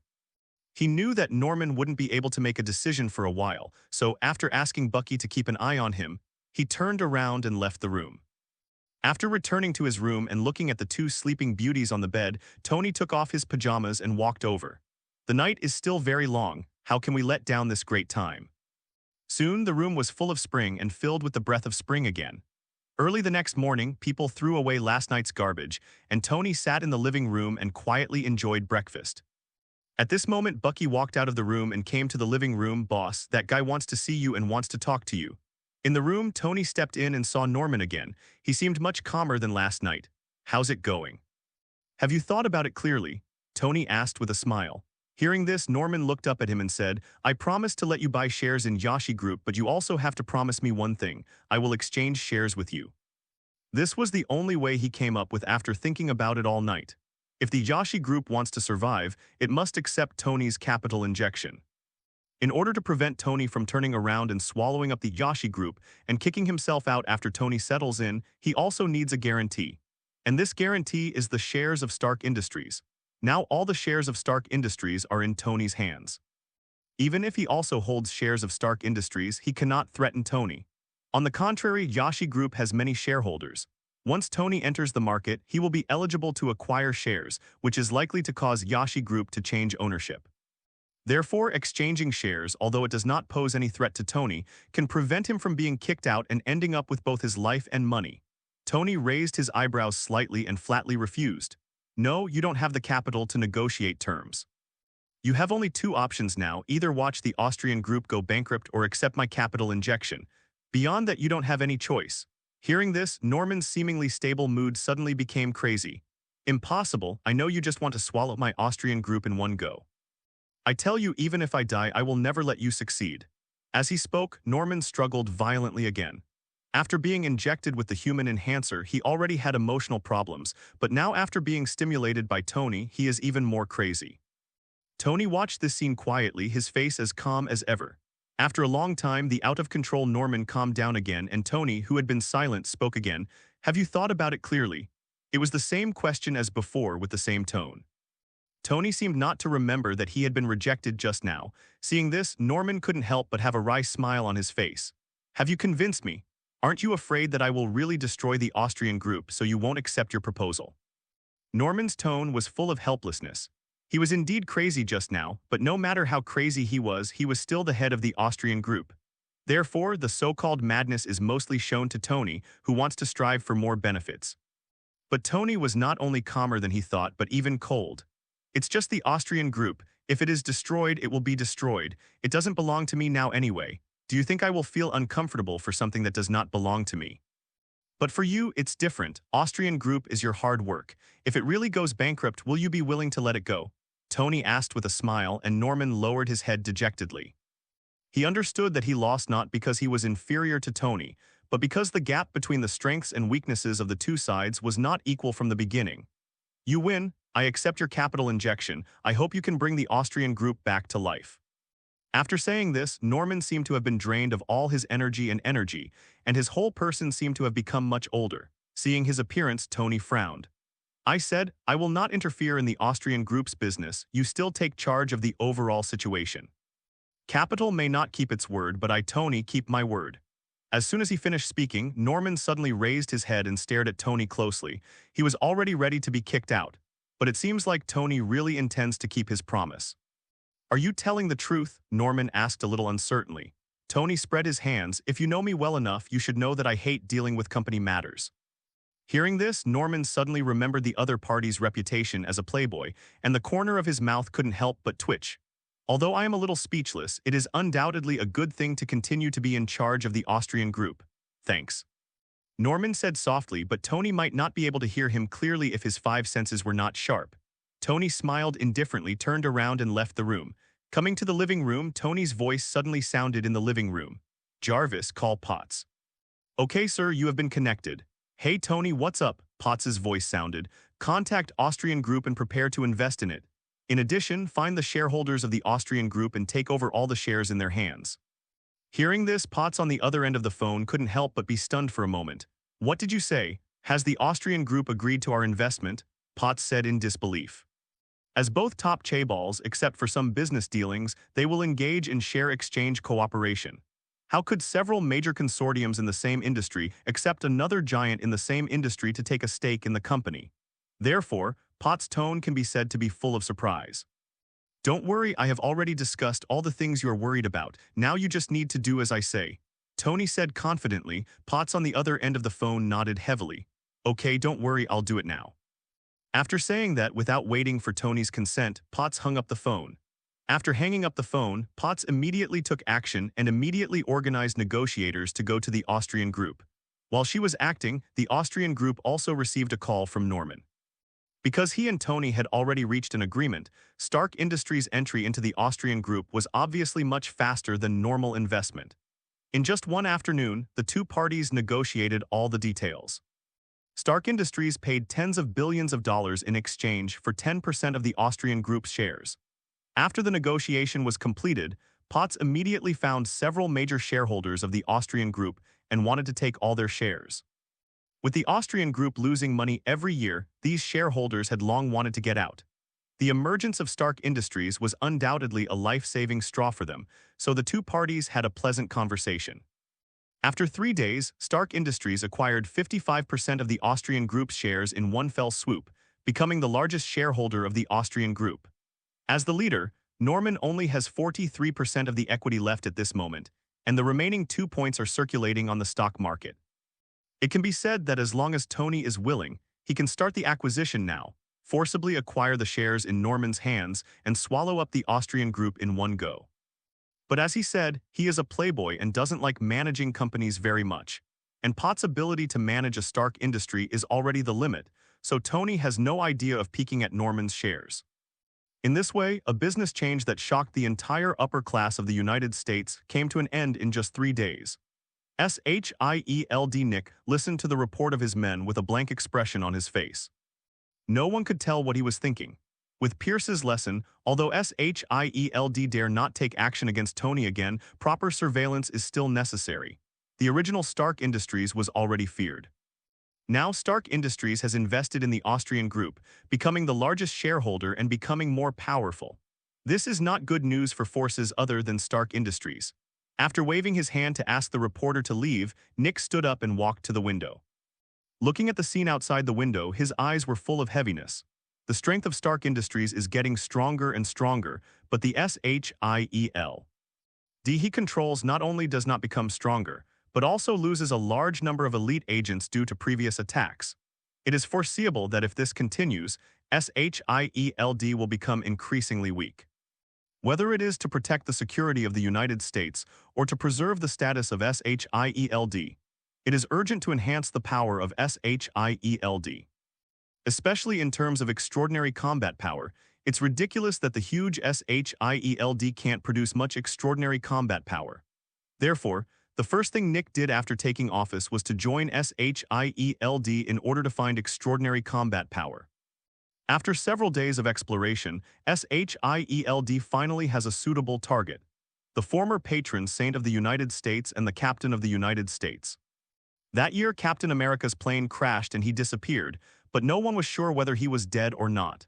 For this reason, Nick specially sent people to search for the location where the American captain disappeared, hoping to get some good news. Perhaps it was because his thoughts must have echoes. Just when Nick was lost in thought, a phone ringing broke the silence of the office. Waking up from his trance, Nick answered the phone. Head, big discovery. There is a huge iceberg in the North Sea, and there is a guy frozen in it. He seems to be the legendary Captain of the United States. The tone of his subordinate was full of excitement, and Nick's originally expressionless face also showed violent mood swings at this moment. Well done, find a way to bring him back.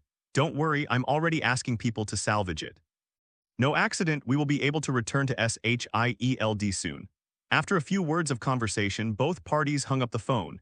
Nick clenched his fist fiercely and exhaled a long breath. This was the first good news he heard after taking office. Although he was not sure whether it was true or not, it finally gave people a glimmer of hope. Time passed, and 3 days later, a huge amount of ice was secretly transported into Shield in the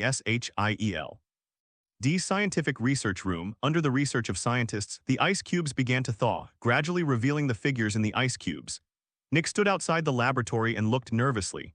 If successful, Shield will have its first extraordinary combat power. As for whether the American captain will join Shield, Nick has never worried about this. After all, anyone who knows the American captain knows that this guy is a pure patriot. As an official organization, as long as the American captain opens an invitation, the American captain will definitely not refuse. Soon, the ice in the research room thawed, and at the same time, the scientific researchers' exclamations also sounded one after another. Incredible, this guy's vital signs are recovering. Oh my God, has he really been frozen for 70 years? Ameka, he came back from the dead. This is simply a miracle. Under the exclamations of everyone, the American captain who was originally lying on the experimental table trembled slightly and then slowly opened his eyes. Seeing this scene, Nick could no longer calm down and walked directly into the research room. He wanted to contact the American captain immediately. Compared to the excitement of SHIELD, Tony's villa seemed very quiet at the moment. Tony and Norman sat opposite each other at the dining table with food on the table. Stark Industries successfully settled in the Austrian group, and Tony would naturally no longer bind Norman, so Norman was free again. Norman devoured the food on the table, his face filled with a sense of satisfaction. During the past few days since he was captured, Tony had not abused him, but he had only ensured his survival needs. If he wanted to eat well, he could only talk about overthinking. Therefore, after regaining his freedom, the first thing Norman did was to pay homage to his 5 internal organs. After eating, a look of satisfaction appeared on his face. How is it? Does it taste good? Tony held the teacup, took a sip, and smiled. Norman glanced at him, nodded, and then said, "Thank you for keeping your promise. If nothing happens, I'll leave first. I haven't shown up for so many days and the group still has many things waiting for me to deal with. Not urgent." Tony waved his hand and interrupted Norman. "There is one more thing I want to talk to you about. Anyway, it has been delayed for so many days. I don't care about one more day or one less day." Hearing this, Norman, who was about to get up, hesitated for a moment and sat back down. "Okay, I wonder if you have anything else to do. You also know that this world is becoming more and more strange, and there are more and more extraordinary people like you and me. This is not good news for us. After all, the more extraordinary people there are, the less guaranteed our safety will be. To this end, I have formed an alliance. Everyone gathers together to keep each other warm and rely on each other. How about it? Are you interested?" Seeing Tony's sincere smile, Norman's face looked a little strange. This guy himself is a huge amount of trouble. It is good if he does not bring danger to others. He is also worried about others causing trouble to him. Who is so blind? In an instant, Norman judged that there was no truth in Tony's mouth, but he did not refuse.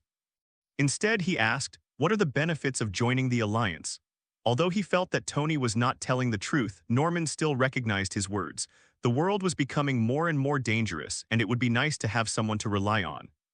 More importantly, Tony has become the major shareholder of the Austrian group, and the relationship between the two has become extremely close. In this case, why not be closer so that not only can he obtain security but also better protect Austrian group? The group is not. As one of your own people, do you have the nerve to seek to seize your own people's property? Benefits? How about this? While talking, Tony thought, and the shadow ninja suddenly appeared in front of the two of them. Seeing this, Norman's expression changed. What do you mean? He has been blasted by the black shadow ninja all the time, so he naturally knows how terrifying these people are. By joining the alliance, you can gain some of their control rights to help you do things. Tony smiled. Hearing this, Norman, who had originally planned to be reserved, immediately threw his previous thoughts behind him and said, "Deal." Ding, the Dark Alliance has added a new member, Green Goblin Norman Osborn, and the rewards have been distributed. Listening to the reminder in his mind, the smile on Tony's face became brighter and brighter. Congratulations on making a wise choice. After draining the value of Norman, Tony sent him away after giving him part of the control authority of the Shadow Corps. Then he turned around and returned to the room to start the lottery. Although it was not the first time, every draw made him inexplicably excited. The pointer kept turning, and mysterious patterns flashed before Tony's eyes one after another. "Stop." I shouted in my heart, and the pointer on the roulette wheel slowed down at a speed visible to the naked eye and soon stopped. Suddenly, a cute little rabbit appeared in front of Tony's eyes and instantly got into his mind. Suddenly, Tony's mind roared. The rabbit represents speed, which is the speed beyond light. With the power of the rabbit charm, the Flash is all his younger brother in front of Tony. Named Tony Stark *X, male identity, heir to the Shadow Kingdom. Ability: Horse Talisman, Dragon Talisman, Sheep Talisman, Rabbit Talisman, Black Shadow Ninja Control, Black Shadow Thorn Blade Control, Black Shadow Night Bat Control, Black Shadow Troll Control. Number of draws: 0 Dark Alliance members. Spider-Man, Winter Soldier, Green Goblin. Looking at the brand new panel data, a satisfied smile appeared on Tony's lips. At that moment, Tony's figure flashed and he disappeared instantly. When he reappeared, he was already in the living room downstairs. At this moment, there wasn't even a second before he left the room. After experimenting with the power of the rabbit charm, Tony summoned the newly controlled troll army with a thought. Suddenly, huge figures appeared in front of him. Each black shadow troll was 3 meters high, like a small giant. If this were placed on an ancient battlefield, it would be a perfect weapon of war. Moreover, the Black Shadow Troll has the highest defense among all the Black Shadow troops, making it the best candidate for the front row of human shields. While Tony was studying his new ability, a jailbreak was taking place in a New York prison. Flint Marco walked awkwardly through the sewers. He was still wearing prison uniform and his expression was full of exhaustion. He found a hidden place in the sewer and stayed there for a long time. It wasn't until after dark that he quietly left the sewer. But when he walked out of the sewer, he found that he seemed to be lost. He was not in the city. Everything he could see was yellow sand. Suddenly, Flint was confused. In order to find the way home, he had to shuttle through the yellow sand and keep moving forward.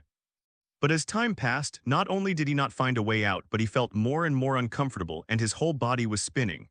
At this moment, his feet softened and he fell into a desert. The quicksand swallowed his body, which suddenly woke him up from his dizziness, and he couldn't help but struggled violently. But the more he struggled, the faster his body sank.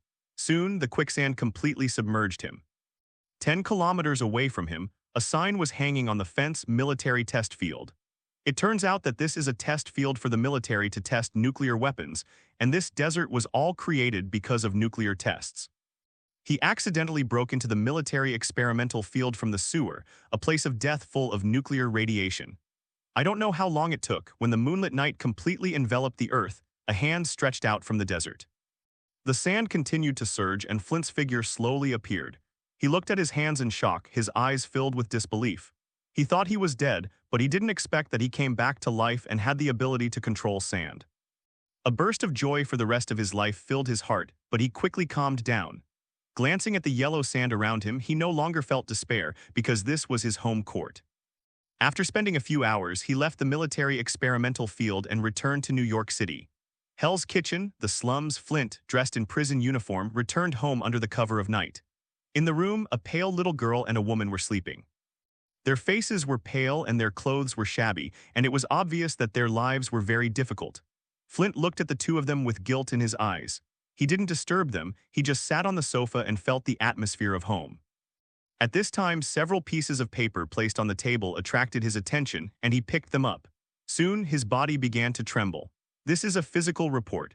The report shows that the owner of the report is suffering from leukemia and does not have much time left. The owner of this report is his daughter. Suddenly, Flint's heart felt like a bolt from the blue, and he sat blankly on the sofa. Leukemia is a terrible disease. If you want to cure it, you can only replace bone marrow, and that requires a lot of money.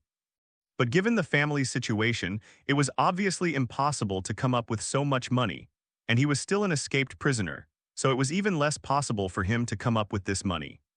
Flint, who was already full of guilt for his daughter, now saw that his daughter was sick and he was helpless, and he suddenly felt intense pain in his heart. No, I must not let anything happen to Harley, absolutely not. Flint murmured to himself with red eyes, glanced at the room again, stood up and left the house. At 8 o'clock in the morning, several cash transport trucks parked at the gate of the Federal Reserve Bank of America. A large number of armed escorts were guarding both sides of the road, blocking out the rest of the crowd. 300 meters away from the gate of the Federal Reserve Bank of America, Flint, wearing a sweatshirt, stared at the cash transport truck. As a fugitive, it is impossible for him to make money through normal channels. And it is too late, so the fastest way to get money is to rob a bank. Before, he had the heart but not the courage. But after gaining the ability to control sand, he is no longer an ordinary person, and robbing banks is no longer a delusion. Seeing the door of the cash transport truck opening and the escort starting to carry boxes of banknotes into the bank, he could no longer sit still. Boom! A strong wind blew, and he instantly turned into a sand giant and ran straight to the bank door. Before the escorts could react, Flint controlled the sky and hit many escorts with sand. But he didn't kill anyone, he just knocked them unconscious. Then, all the money boxes were rolled up with sand and quickly disappeared in place. When everyone reacted, they could only see a giant 3 to 4 meters tall made of sand wrapped in a money box and disappeared at the end of the street. Woo! The alarm sounded and the whole bank was in chaos.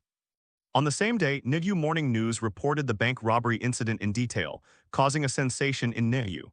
The U.S. Police Department suddenly came under huge amounts of pressure, especially since the U.S. Federal Reserve was backed by the government, which issued a direct order to solve the case and recover the lost money as soon as possible. SHIELD Nick's office, a call came directly from the White House. Looking at the phone number, Nick's expression suddenly changed. He quickly answered the phone and said respectfully, "Sir, what are you calling me for? Did you see the news this morning? What do you SHIELD do for food? Give you 3 days to resolve this matter for me." After saying that, the call was hung up directly. Nick, who was scolded, looked stunned and had no idea what happened. Nick didn't stay stunned for too long. Nick immediately had a morning news newspaper delivered to him. As soon as he opened it, he saw the news that the Federal Reserve Bank of America had been robbed. After carefully browsing all the news content, an angry curse came from Nick's mouth. "Fuck these sons of B***." The Fed's status is equivalent to Daxia's 4 major banks, controlling the economic lifeline of the entire country. Being robbed was a completely earth-shattering event, and all the pressure was concentrated on the U.S. Police Department. But the U.S. Police Department doesn't want to take this responsibility, so what should we do? It can only pass the buck. If it were a robbery by ordinary people, they would naturally not be able to take the blame, but this incident involved extraordinary beings. As SHIELD, which specializes in managing extraordinary people, it was inexplicably taken the blame. No wonder Nick looked angry. After venting his anger, Nick quickly calmed down, although he was angry about the police department's blame-shifting behavior. However, a strange, extraordinary person has appeared in New York. This matter is worthy of attention. SHIELD has just been criticized not long ago. This matter must be dealt with as soon as possible, otherwise it will be labeled as incompetent, and God knows what kind of censure will happen. After clearing his mind, Nick quickly called the members of SHIELD into action. The first thing is to investigate the identity of the robber. Although Flint has turned into huge amounts of Sandman, he still has this basic appearance. Through federal big data comparison, Flint's identity information was quickly found. It is definitely not that easy to switch to the U.S. Police Department, but the authority of SHIELD is much higher than that of the U.S. Police Department, so things that are very difficult for them can be solved in one morning. For SHIELD with identity information, things would be much easier to handle. SHIELD immediately inquired about Flint's recent records. It was discovered that he was a fugitive. SHIELD psychological crime experts speculated that escaped convicts usually go home first, so the members of SHIELD rushed to Flint's house non-stop. In Hell's Kitchen, the slum's black cars stopped, and Nick led the crowd out of the cars. This kind of thing did not require him to do it personally, but for some special reasons he still chose to do it in person. Boom, boom, boom. There was a knock on the door, and soon a woman opened the door. Looking at Nick and others standing outside the door, a look of nervousness suddenly appeared on the woman's face. "Who are you?" Hearing this, the SHIELD members standing next to Nick were about to speak, but Nick raised his hand to stop them. "You guys wait for me outside the door, I can just go in by myself." "Hello, ma'am, I am a friend of your husband Flint, is he at home?" Hearing this, the woman shook her head and said, "My husband has been arrested and is in prison now. If you want to find him, just go to the prison directly." After saying that, the woman wanted to close the door. After all, as a woman facing a group of strong men, she was naturally filled with pressure. "Wait." Nick stretched out his hand to stop her movement, then he took out a business card from his arms. "This is my phone number. If your husband comes back, ask him to call me on this number. By the way, tell him that there is no use hiding. The matter will eventually be resolved. Even if I don't think about it for myself, I must think about it for you." After speaking, Nick ignored the doubts on the woman's face and turned around to leave. After returning to the car started and drove away. Nick's assistant couldn't help but wonder, "Director, why don't we search for more? Maybe we can find other clues." "No need, they probably don't know anything. Let's go back and wait for the news." After speaking, Nick stopped talking. Although the assistant looked puzzled, he could only keep his mouth shut. At first, Nick really wanted to capture Flint as soon as possible, but then he changed his mind. He noticed that although Flint robbed, he did not kill anyone. The escorts at the scene were just knocked unconscious. This gave him another idea: recruiting Flint. SHIELD originally lacked the combat power of extraordinary beings. Now that one finally appears, it naturally cannot be let go easily. Although this guy was full of bad things, the mere fact that he didn't kill anyone meant that he wasn't bad to the core. Moreover, he later found out that Flint's daughter had leukemia, so it was reasonable for such a person to rob her. So he doesn't mind giving Flint a chance. In the ancient Huxia proverb, this is called recruiting, turning the enemy into one of your own. And not long after everyone in SHIELD left, Flint wrapped in a sweatshirt appeared at the door of the house. He saw everything just now and he almost couldn't help but fight out. Fortunately, the SHIELD people didn't do anything and didn't even enter the door, so he managed to calm down. Boom, boom, boom. The door knocked again and the woman opened the door and looked at the figure outside the door, her face suddenly blank. Flint, why are you back? Come on in. After saying that, the woman pulled Flint into the room. Looking at the woman, Flint hugged her into his arms. Vanessa, I'm sorry for making you suffer. I'm fine. Aren't you in prison? Why are you back? Someone came to you just now. Are they from the government? Run quickly. They might come back any time. Vanessa said with a worried look. Seeing her like this, Flint felt more and more guilty, and then he sorted out his emotions and said, Don't worry about me, you heard what I'm going to say clearly. Speaking of this, Flint leaned into Vanessa's ear, told her where he hid the money, and asked her to take her daughter to see a doctor. After he finished speaking, he asked Nick what he had said to her. Vanessa didn't hide it, she told everything exactly as it was. She also took out the business card Nick gave and gave it to Flint. I understand you don't have to worry about this matter, leave it to me. I leave my daughter's illness to you. I can't stay here now, I'm leaving first. After saying that, Flint hugged Vanessa, hardened his heart, and turned to leave. As he walked through the streets, Flint kept playing with the business card in his hand. He didn't know Nick's identity, but he knew what Nick said made sense. Even if he can run away, what will happen to his wife and daughter? This matter must be resolved, otherwise his wife and daughter will be implicated. Thinking of this, Flint finally made up his mind and dialed Nick's number. In a cafe in Manhattan, Nick was sitting in the corner by the window, waiting quietly. Soon, a figure wearing a sweater with his face hidden under the sweater walked into the cafe. Seeing him, a smile appeared on Nick's lips and he raised his hand. Hearing this, Flint cast his gaze over. After seeing Nick, he hesitated and walked over and sat across from Nick. Introduce yourself, my name is Nick Fury. I'm glad you called me. Nick said with a smile on his face, showing great enthusiasm. Flint looked at him, pursed his lips, and said slowly, You should work for the government, why do you want to see me? This is a question that he has never been able to figure out. After all, the two of them have nothing in common. One is a policeman and the other is a gangster, but Nick said on the phone that he wanted to help him. Quite simply, your ability makes you valuable. I have read your file. Although you are full of misdeeds, you are still a good person among the bad guys. I can't bear to see people like you go astray, so I hope you can join us and work for the government. As long as you agree, I can help you destroy your previous files and let you start a new life and live in the sunshine. Of course, the money you rob must be returned. Impossible. Flint's mood suddenly became excited.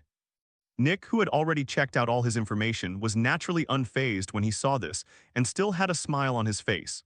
I know you need this money to save your daughter. But don't worry, as long as you join us, your daughter's illness will no longer be a problem. I will help her contact the appropriate bone marrow and arrange the best hospital and doctor for surgery. What do you think? Hearing this, Flint's mood immediately calmed down. He robbed the bank to treat his daughter's illness. If Nick could do what he promised, it wouldn't matter if the money was returned. But he was not a fool and said directly, I can promise you, but I have to help my daughter complete the operation first. Okay, no problem. Nick smiled and nodded. The conversation between the two went very smoothly. He recruited Flint with little effort. In fact, it is not surprising that after Flint made the call, the success rate of solicitation reached 99%. As long as it can help him solve his troubles, there is no reason for him to disagree. Nick successfully recruited a super person, and Tony was attending a scientific conference at the moment. The founder is Otto Gunther Octavius, and of course, he also has an alias, Dr. Octopus. Coincidentally, Dr. Octopus's research project was invested by the Austrian group. Stark Industries has now become the majority shareholder of the Austrian group. Tony naturally wants to check out the research projects of the Austrian group. Therefore, Tony attended the press conference after accidentally seeing research on robotic arms.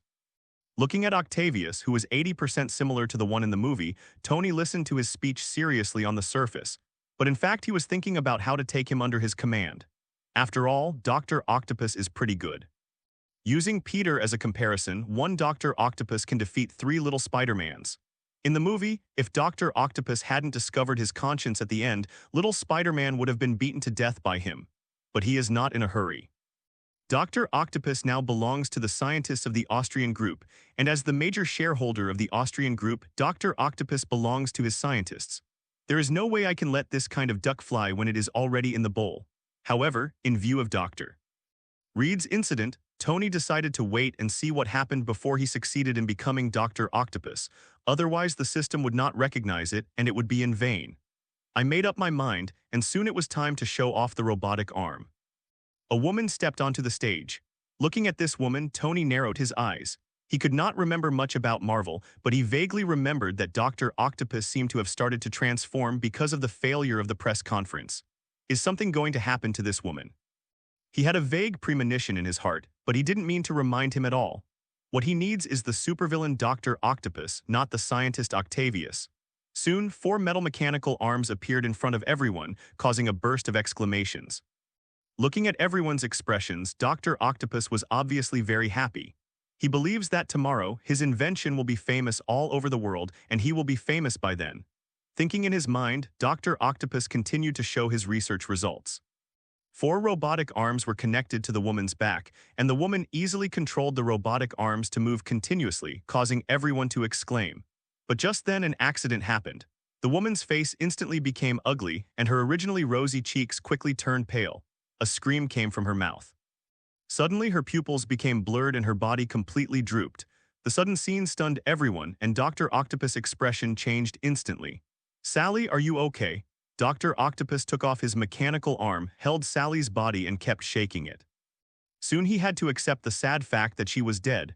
When everyone present saw this scene, they exploded instantly, and countless reporters quickly wrote and drew in their notebooks. Deadman at the press conference, Octavius developed a murderous product. Soon the scene fell into chaos, and countless reporters rushed forward, wanting to interview Dr. Octopus, who looked sad. Tony, who was standing at the end of the crowd, looked at the chaos and shook his head speechlessly. It was indeed an age of entertainment to death, and no one even called the police after someone died. After silently calling the police, Tony left the chaotic press conference. He did not intervene in what happened to Dr. Octopus, although at this time it was very possible to capture him directly and build a good impression of him. But again, what he wants is the super-villain Dr. Octopus. Now is obviously the beginning of his transformation, and Tony will naturally not interfere. Back in the car, Jarvis's voice suddenly sounded. "Sir, the person you asked me to check has been found." "Oh, where is it?" Tony was instantly interested. He was busy with Stark Industries during this time, but that didn't mean that he didn't care about what was happening in New York. He also saw the news about Flint and immediately asked Jarvis to start searching. But now no one can compare with official organizations when it comes to finding people. No news from Jarvis until now. "Sir, I searched the entire Niuyu surveillance system and found the person you mentioned. Just now he met Nick and joined SHIELD. Listening to Jarvis's words, Tony looked stunned. What the hell, Sandman joined SHIELD? What an international joke. He didn't expect that SHIELD would actually rob people from him and even be robbed by them. For a moment he felt depressed. It seems that my appearance finally started to change the plot. Thinking silently in his heart, Tony cleared away the depression in his heart. Although it was a bit uncomfortable to be intercepted, he knew that it would happen sooner or later. After all, his intervention changed the plot into a mess, so changes are inevitable. But he didn't expect that Nick would have such courage to directly recruit a criminal. Also, SHIEL. D's recent actions are also very unusual, and it has actually begun to recruit extraordinary people. Although there must be something to do with the increase in the number of extraordinary people, Tony doesn't believe it if there is no element of targeting him. The conflict between himself and SHIELD is now irreconcilable. Although he owns Stark Industries, SHIELD dare not do anything to him. But there is a saying that goes well: the only constant in the world is that it keeps changing. SHIEL. D doesn't dare to do anything to itself now, but what about in the future? As SHIELD becomes more and more powerful, can they still tolerate themselves? And now SHIEL. D recruiting extraordinary people is a sign that they are increasing their power. It seems like it's time to find something for my friends to do. Muttering to himself, Tony drove towards a certain bar according to Jarvis's navigation. Since receiving 20 million yuan, Peter's life has completely changed. Even singing and singing every night is not enough to describe it. The former good student and good boy is now a frequent visitor to bars and nightclubs. He who once never even held a girl's hand has completely transformed into a guy who changes women like he changes clothes. When Tony came to the bar, Peter was twisting his arms around two girls on the dance floor. Looking at Peter dancing enchantingly, Tony raised his eyebrows and raised a smile on his lips. It is indeed a wise saying that men become bad when they have money. Look at Peter, such a good boy once, but he has still been corrupted by money. With a sigh in his heart, Tony walked onto the dance floor and put a hand on Peter's shoulder, pulling him out. "Who?" Peter shouted and punched behind him. Tony raised his hand and grabbed Peter's fist. At the same time, Tony's voice also sounded at this moment. "I haven't seen you for a few days, little Peter. You are very brave." Hearing the sound, Peter shrank his neck and turned his head quickly. After seeing Tony, a flattering smile suddenly appeared on his face. "Mr. Tony, why are you here? If anything happens, just call me and let me know. Why do you have to go there in person?" Peter has a natural fear of Tony, especially after he has control over part of the Shadow Core. This fear is even worse. Looking at Peter's expression, Tony let go of his hand and said with a smile, "I have something to talk to you about, come with me." After that, Tony left the bar with Peter and got into the car. After getting into the passenger seat, Peter asked doubtfully, "Do you have another mission, Mr. Tony?" "Yes and no, this matter has something to do with you." Hearing this, Peter looked confused while Tony continued. Shield recently joined a man named Flint who was imprisoned for robbery some time ago. At that time, he and his accomplices robbed a taxi driver, causing the driver's death. That driver, I think you should know, is Ben Parker. At this point, Tony stopped, and Peter's eyes in the passenger seat had turned red. Everyone has regrets, and Peter's biggest regret is the death of his uncle. Because he stood by and watched, his uncle fell in a pool of blood. For this, every midnight, his heart was filled with self-blame. Fortunately, he personally sent the murderer to prison, which was the only comfort in his heart. But now he knows from Tony's mouth that there were two people who caused his uncle's death, and one of them was released from prison and joined Shield with a bright future. The anger that had been buried in his heart suddenly exploded. "Where is he now?" Peter said hoarsely. He did not doubt the authenticity of Tony's words, but directly asked about the location of the murderer. Hearing this, Tony gave the location of the cafe. At that moment, Peter got out of the car without saying a word and disappeared at the end of the street. Looking at his back, a smile appeared on Tony's lips. As the saying goes, if it is not used by me, it will be destroyed by me. Since he knew that Shield was destined to become his enemy, how could Tony watch Shield continue to grow? Therefore, he triggered the anger in Peter's heart and helped him cut off Shield's minions. The Peter of the past would not necessarily kill someone even if he knew about this, but the Peter of now is no longer the young man with simple ideals. In summary, he has matured and knows that only blood can bring revenge in the adult world. In the cafe, Nick and Nick walked out of the cafe together after having a good chat. Nick was happy to have recruited a strong team, while Flint was happy that his daughter's illness was cured. Both parties achieved what they wanted, so they both had satisfied smiles on their faces. But just when the two of them walked out of the cafe, a black spot quickly enlarged in the sky opposite, and a figure descended from the sky and landed on Flint, who had just walked out of the cafe. Boom! The glass door of the cafe exploded. Flint's figure was blown away like a cannonball. Nick, who was standing aside, watched this scene with an almost dull expression on his face, unable to react at all.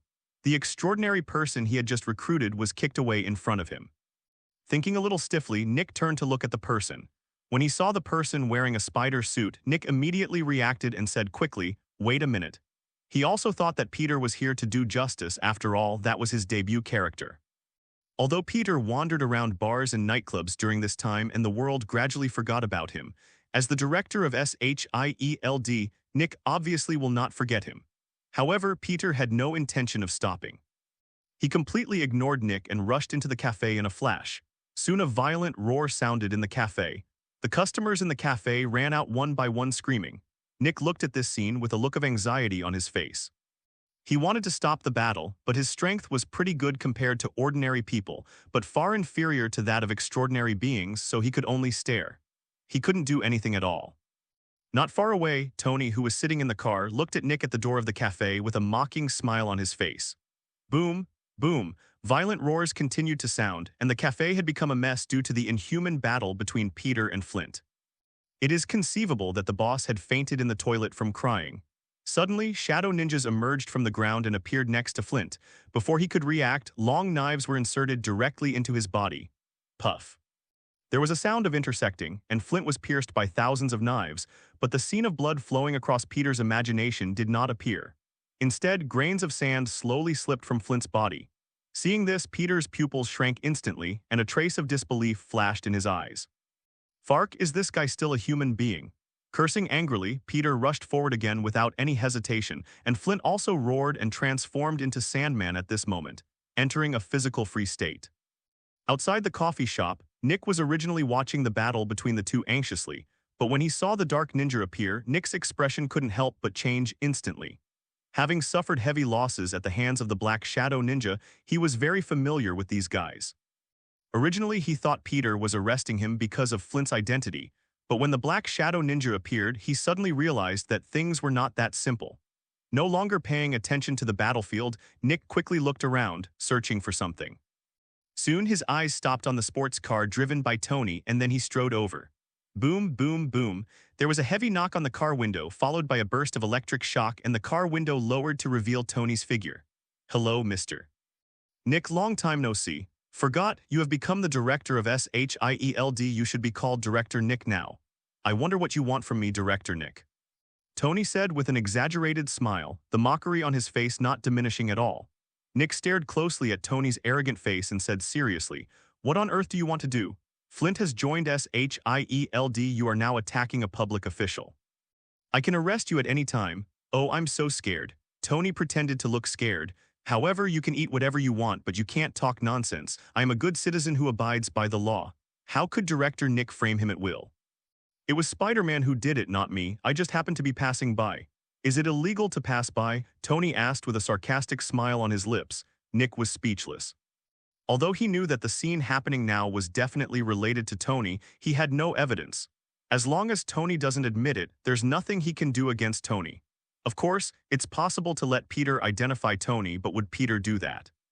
Just think about it and you know it's impossible. Okay, you forced me to do this. Nick nodded heavily, took out his cell phone and dialed SHIELD in front of Tony. Send someone to 3rd Avenue quickly. Catch the criminal, Spider-Man. As he spoke, Nick looked at Tony and deliberately branded Peter as a criminal in front of him. It seems to be saying, although I can't touch you, I can touch the people under you. Looking at this scene, Tony raised his eyebrows, then smiled but didn't say a word. Soon, many elite members of SHIELD arrived and Nick directly ordered, aim at Spider-Man and shoot, no matter the death or injury. After receiving the order, everyone took action quickly. Suddenly, gunshots rang out and countless bullets roared towards the coffee shop. In the cafe, the two men were fighting. Flint ignored the bullets. He had transformed into Sandman state and was completely immune to the threat of bullets. In contrast, Peter cannot do this. Although his strength is powerful, he is still within the scope of human beings after all, and he will die if he is hit in a vital part. Therefore, facing countless bullets, he could only keep dodging. This dodge gave Flint a chance. Flint caught Peter's dodge and punched Peter hard. Suddenly, Peter's whole body was knocked out. The SHIELD people outside also immediately adjusted their guns, and countless bullets went straight towards Peter. If there is no accident, Peter will be penetrated by a large number of bullets in the next second. Even if his strength is far beyond that of ordinary people, he will still die.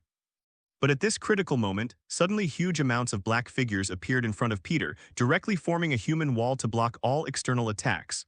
The whizzing bullets shot into their bodies and got stuck directly in the muscles, unable to penetrate at all. Everyone in SHIELD also changed their expressions when they saw the black giant appearing in front of them. Oh my God, what kind of monster is that? Everyone kept exclaiming in surprise and their eyes were full of shock. But none of this can change the appearance of the shadow trolls. Their numbers are increasing. Except for some of them who are guarding Peter, the rest are marching towards the SHIELD group. Bang, bang, bang, a dull sound sounded and the ground shook. The black shadow troll with unparalleled defense finally showed its ferocious fangs in front of the world. Firearms, the pinnacle killing weapons of human civilization, are like burning fire sticks in front of the shadow troll. Bullets cannot even penetrate the shadow troll's body. When the shadow troll rushed into the crowd, huge amounts of palms easily crushed an elite named SHIELD into a meat pie. Seeing such a terrifying scene made everyone tremble in their hearts, and Nick instantly turned back to look in the direction of Tony, his teeth clenching, and his face was filled with anger. Although he has never seen the shadow troll, he knows that all this is Tony's handiwork, but he is helpless. He knows that he knows, but he can't do anything about Tony. There are two choices before him now, or to retreat. Unless Tony wants to start a complete war with Shield, he will definitely stop. Either bite the bullet and find a way to deal with the shadow troll in front of you. It is definitely not possible to leave like this. Once we back down, Shield's reputation will be hit again, and it will also affect the evaluation of Shield by the top management in the United States. Secondly, after finally recruiting a transcendent, if we just give up, who will dare to join Shield in the future? Good guy, he was killed less than an hour after joining. The dignified Shield couldn't even protect its own members. Shield cannot afford to lose this person, and he, Nick, cannot afford to lose this person. Therefore, the so-called two roads were destined to be only one from the beginning. At this thought, Nick gritted his teeth and said, "Apply for air power strike and blow up these sons of B** for me." Nick gritted his teeth. When his assistant heard this, his expression suddenly changed. "Director, this is Manha Shield. Do as I say." Nick yelled, and the assistant had no choice but to quickly contact the Air Force. Phew, phew, a strong roar of helicopters resounded in the sky above Manhattan. Countless citizens looked up at the sky and speculated about what happened. Tony, who was sitting in the sports car, listened to the noise above his head and took a deep look at Nick. This guy plans to fight him to the death.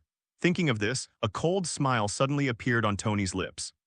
Since he wants to play, let's play bigger and see who can outplay whom. Today, he is going to break the backbone of Shield and make them shy away when they see him.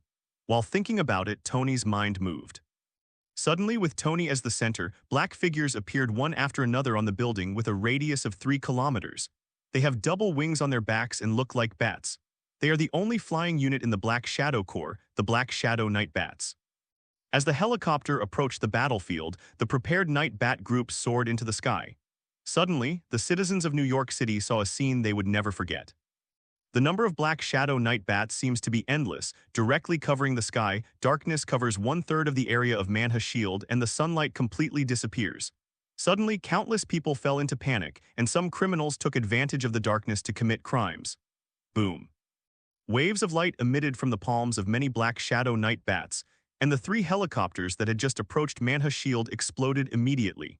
Dazzling flames shone in the sky, and the wreckage of the helicopter turned into countless flames and fell to the ground. Many residential buildings suddenly burst into flames. Manhattan, the political center of the United States, was in chaos. Since all this happened in an instant when Nick reacted, the Manha Shield was already in flames. Suddenly, his face became extremely pale and panic finally appeared in his eyes. Things are getting big. If the situation could be controlled before with the chaos in Manha Shield, things have completely gotten out of control. This time, Shield will be blamed regardless of whether it can successfully resolve the matter. His body swayed slightly and Nick's lips trembled a little. He overestimated himself and underestimated Tony. But when things got to this point, he had no room for retreat. He can't suffer such a big loss and still can't save his own people, then he really just loses his wife and loses his troops. Inform the military and enter the city to kill the demons. Nick's voice exuded a chill. At this moment, his voice was like ice, which could freeze people. When the assistant who was following him heard this, his body trembled and he nodded quickly and quickly started to contact the military. And Nick was not idle either. He took out his mobile phone and made a call. "Captain, something happened and I may need your help." On the other end of the phone, a muscular white man heard this and nodded seriously. "I'll be there soon." After saying that, the man hung up the phone. On the battlefield, Nick was slightly relieved. Captain America, a former legend, is also the trump card he has always retained. He didn't want to use this trump card unless he had to, but now he had no choice. Moreover, he wanted to try if the American captain could deal with Tony. Thinking of this, Nick took a deep look at Tony, who was not far away. He knew that Tony was the source of trouble, and as long as Tony was solved, everything would be over. However, he has seen Tony's strength, and even the green fat man was almost beaten to death by him with one punch. As a result, now that he knows that Tony is the source of the trouble, he does not dare to let anyone target Tony. However, the appearance of the American captain gave him a little confidence. After all, he was a legend in the past. Can he win Tony? Nick doesn't know about this, but he's looking forward to it. And just when Nick hung up the phone in the sports car, the corners of Tony's mouth couldn't help but turn up slightly. Integrating the sheep talisman gave him the bug ability of telekinesis. In addition to exerting great power, telekinesis can also be used for eavesdropping. Unfortunately, as soon as the battle started, Tony's telekinesis enveloped the battlefield, so Nick's phone number was picked up by him word for word. It's really unexpected to think that Captain America has been resurrected. In this case, let's see if your Captain America is stronger or my Winter Soldier is more powerful. Smiling and sighing, Tony's voice suddenly sounded in the car. Jarvis, pick up Bucky. Okay, sir. Soon, Bucky's voice sounded in the car. Boss, what's going on? Come to Manhattan 3rd Avenue, your old friend is coming. When the words fell, Bucky on the other end of the phone was confused, but since it was Tony's request, he naturally wouldn't refuse. Okay, boss, I'll be there soon. After saying that, Bucky hung up the phone and quickly went out, while in SHIELD, the American captain also quickly rushed to 3rd Avenue. A few minutes passed, and at this moment outside the Manha Shield, an army entered the city. Tanks, artillery, helicopters. These human killing machines are once again used by humans. What greeted them was the overwhelming Black Shadow Corps. Night bats fly in the sky, claw shadows run on the ground, trolls act as human shields, and ninjas hide and assassinate. All 4 major corps are present, using Manha Shield as the battlefield versus American soldiers. Boom, boom, boom, more violent artillery fire sounded, and the entire Manha Shield was completely shrouded in gunpowder smoke. Citizens in several other urban areas listened to the sound of artillery fire coming from the direction of Manha Shield, and their eyes were dull. What's going on today? Is the United States going to fall? Why are some people firing cannons in the city? Countless people are filled with doubts, and their hearts are cast into a shadow at the same time. In Manha Shield, ordinary citizens had already hidden themselves. Apart from the military soldiers, the only people left on the streets were members of the Black Shadow Corps. The commander looked at the Shadow Corps in front, his face full of solemnity, but he still ordered, "Start attacking, crush them." As soon as the words fell, the infantry and tanks fought together, and the helicopters opened fire directly at high altitudes and strafed the ground. Rockets exploded and fell into the Black Shadow Corps. An explosion sounded instantly, and a large number of Black Shadow soldiers were directly torn apart by artillery fire. Even the Troll, which is said to have unparalleled defenses, suffered heavy losses under the bombardment of artillery shells. However, before everyone in the military could be happy, soon, a steady stream of black energy gathered on the ground, and a large number of shadow soldiers were reborn on the spot. Not only did their number not drop much due to the gunfire, but they doubled. Such a scene instantly stunned the American soldiers on the opposite side. The excitement in my heart was instantly extinguished by fear. While they were in a daze, the Shadow Corps, which had reorganized its formation, launched an attack. Black shadows rushed into the crowd, just like wolves rushing into the flock of sheep, causing endless slaughter in the crowd. There were screams one after another, and the American soldiers who were approached suddenly became lambs to be slaughtered, unable to resist in the hands of the Black Shadow Corps. The Claw Shadows and Black Shadow Ninjas are responsible for dealing with the soldiers. The Trolls are responsible for single-handedly fighting tanks and armors, and the Night Bats are responsible for dealing with all high-altitude helicopters. The tacit cooperation of the 4 legions immediately caused extremely serious damage to the military. Helicopters exploded at high altitudes, forming brilliant fireworks.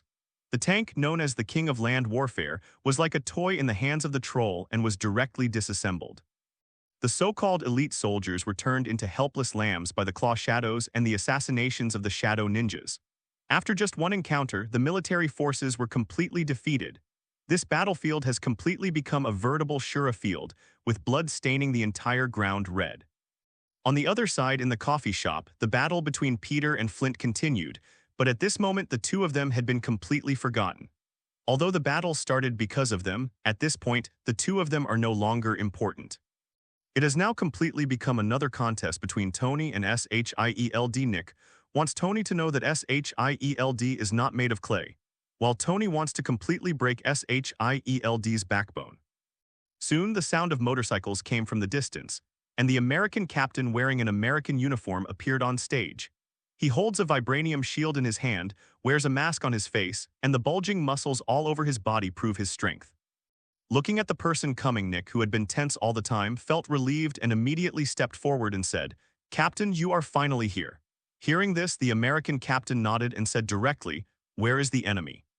Hearing this, Nick hesitated slightly and finally pointed at Tony. "He is the source of cholera this time. Kill him and the matter will be over." Hearing this, the American captain turned his eyes directly to Tony, his eyes suddenly filled with murderous intent. Then he bowed slightly and planned to attack. But at this time, Tony got out of the car, raised his chin slightly and looked at the American captain and said, "What, you have been sleeping for 70 years, and are you going to take action against your benefactor's son as soon as you wake up?" As soon as these words came out, the American captain's movements were immediately interrupted, and Nick's expression changed instantly. Only then did he remember one thing. The super serum injected by the American captain was developed by Tony's father. Therefore, it is not an exaggeration to say that he is the benefactor of the American captain. So will the American captain take action against Tony? Thinking with a gloomy face, Nick quickly said, "Don't listen to his nonsense, just deal with him directly." Nick urged, and laughter suddenly burst out from Tony's mouth. Why does the captain of the United States, who prides himself on justice, also plan to repay kindness with hatred? As soon as he finished speaking, the American captain stopped moving completely. "Who are you?" "Howard Stark is my father." Tony did not give his name but directly gave the name of his predecessor's father. Suddenly, the American captain's expression changed and his brows suddenly frowned. Howard was his old friend. When he was weak, it was because of Howard's help that he had the opportunity to inject the super serum. Even the equipment he wore was built for him by Howard himself. He didn't expect that his first battle after waking up would be against his benefactor's son. For a moment, the American captain froze on the spot and did not move. Nick, who was watching this scene, was so anxious that he had to shout, "Steve, look around you. All this is caused by this guy in front of you. Do you want to betray your faith?" These words instantly woke Steve up from his memories. Looking at the sight of corpses scattered around him, the hesitation in his eyes was instantly wiped away. No matter whose son you are, you should abide by the law. The United States is a free country, but it will never allow you to mess around. After saying that, Steve took an offensive stance again. Seeing his appearance, Tony was not surprised. Everything was even expected. There are many superheroes in Marvel, but there are very few people who have true faith. It just so happens that Steve is one of them. In his heart, faith is the most important thing, and everything else must be put aside. So what Tony just said was not for relationship building, but more for testing to see if Steve was really like the rumors. Now it seems that it is indeed the case. Of course, this didn't stop Tony from throwing some dirty water on him. Tusk, you won't even let go of your benefactor's son. You are really a wolf-hearted person. In Huxia terms, they are white-eyed wolves that are not well raised. Listening to the ridicule, Steve's expression did not change at all. Although he looked young, he was already an old man and would no longer be affected by the words of the outside world. However, not everyone thought so. When Tony finished speaking, the eyes of everyone in SHIELD suddenly changed when they looked at Steve. Before this, Steve's image in their hearts could be described as very positive, comparable to that of a saint. But now his image is slightly broken. Look, the legendary captain of the United States who serves the country and the people actually wants to attack the son of his benefactor. Such changes are silent and may even seem useless, but you must know that the human heart is a very strange thing. A good person does good deeds throughout his life and does one bad thing, and he becomes a heinous bad person. A bad person does many bad things, but because he does a good thing, he will be considered a prodigal son. Steve's current situation is similar. There is no danger in the short term, but it will be hard to say in the future. Stop talking nonsense and follow me. Steve snorted coldly and rushed towards Tony. This time he didn't hold back. Looking at this scene, the smile on Tony's face remained undiminished, and he stood obediently in place without any movement. If he hadn't known Tony's details, Nick would have thought that he had given up struggling and was ready to be captured. Seeing that Steve was about to approach Tony, but at this moment, a figure appeared in front of Tony very quickly and stopped Steve. Boom. There was a dull collision sound, and Steve was immediately knocked back by a punch from the person coming. It's not that his strength is inferior to the incoming person, but that he didn't expect the incoming person's surprise attack, so he temporarily withdrew some strength for defense. Stabilizing his body, Steve raised his head to look at the person. Suddenly, a familiar face caught his eye. In an instant, the pupils of his eyes shrank and his eyes were full of disbelief. Bucky. Bucky looked at Steve with a complicated face and said softly, "Long time no see, Steve." After saying that, a wry smile appeared at the corner of his mouth. He did not expect that the first task Tony gave him was to deal with old friends. To be honest, if possible, he would like to change his opponent. Hello, everyone. As we wrap up this video, I want to share a quick note. I have a Patreon account. If you'd like to support me and enjoy on-demand audiobooks, you can become a Patreon member. Alternatively, you can check out my Google Drive link, which has 500 plus novel audiobooks available through my Ko-fi or Patreon shop. I appreciate your support.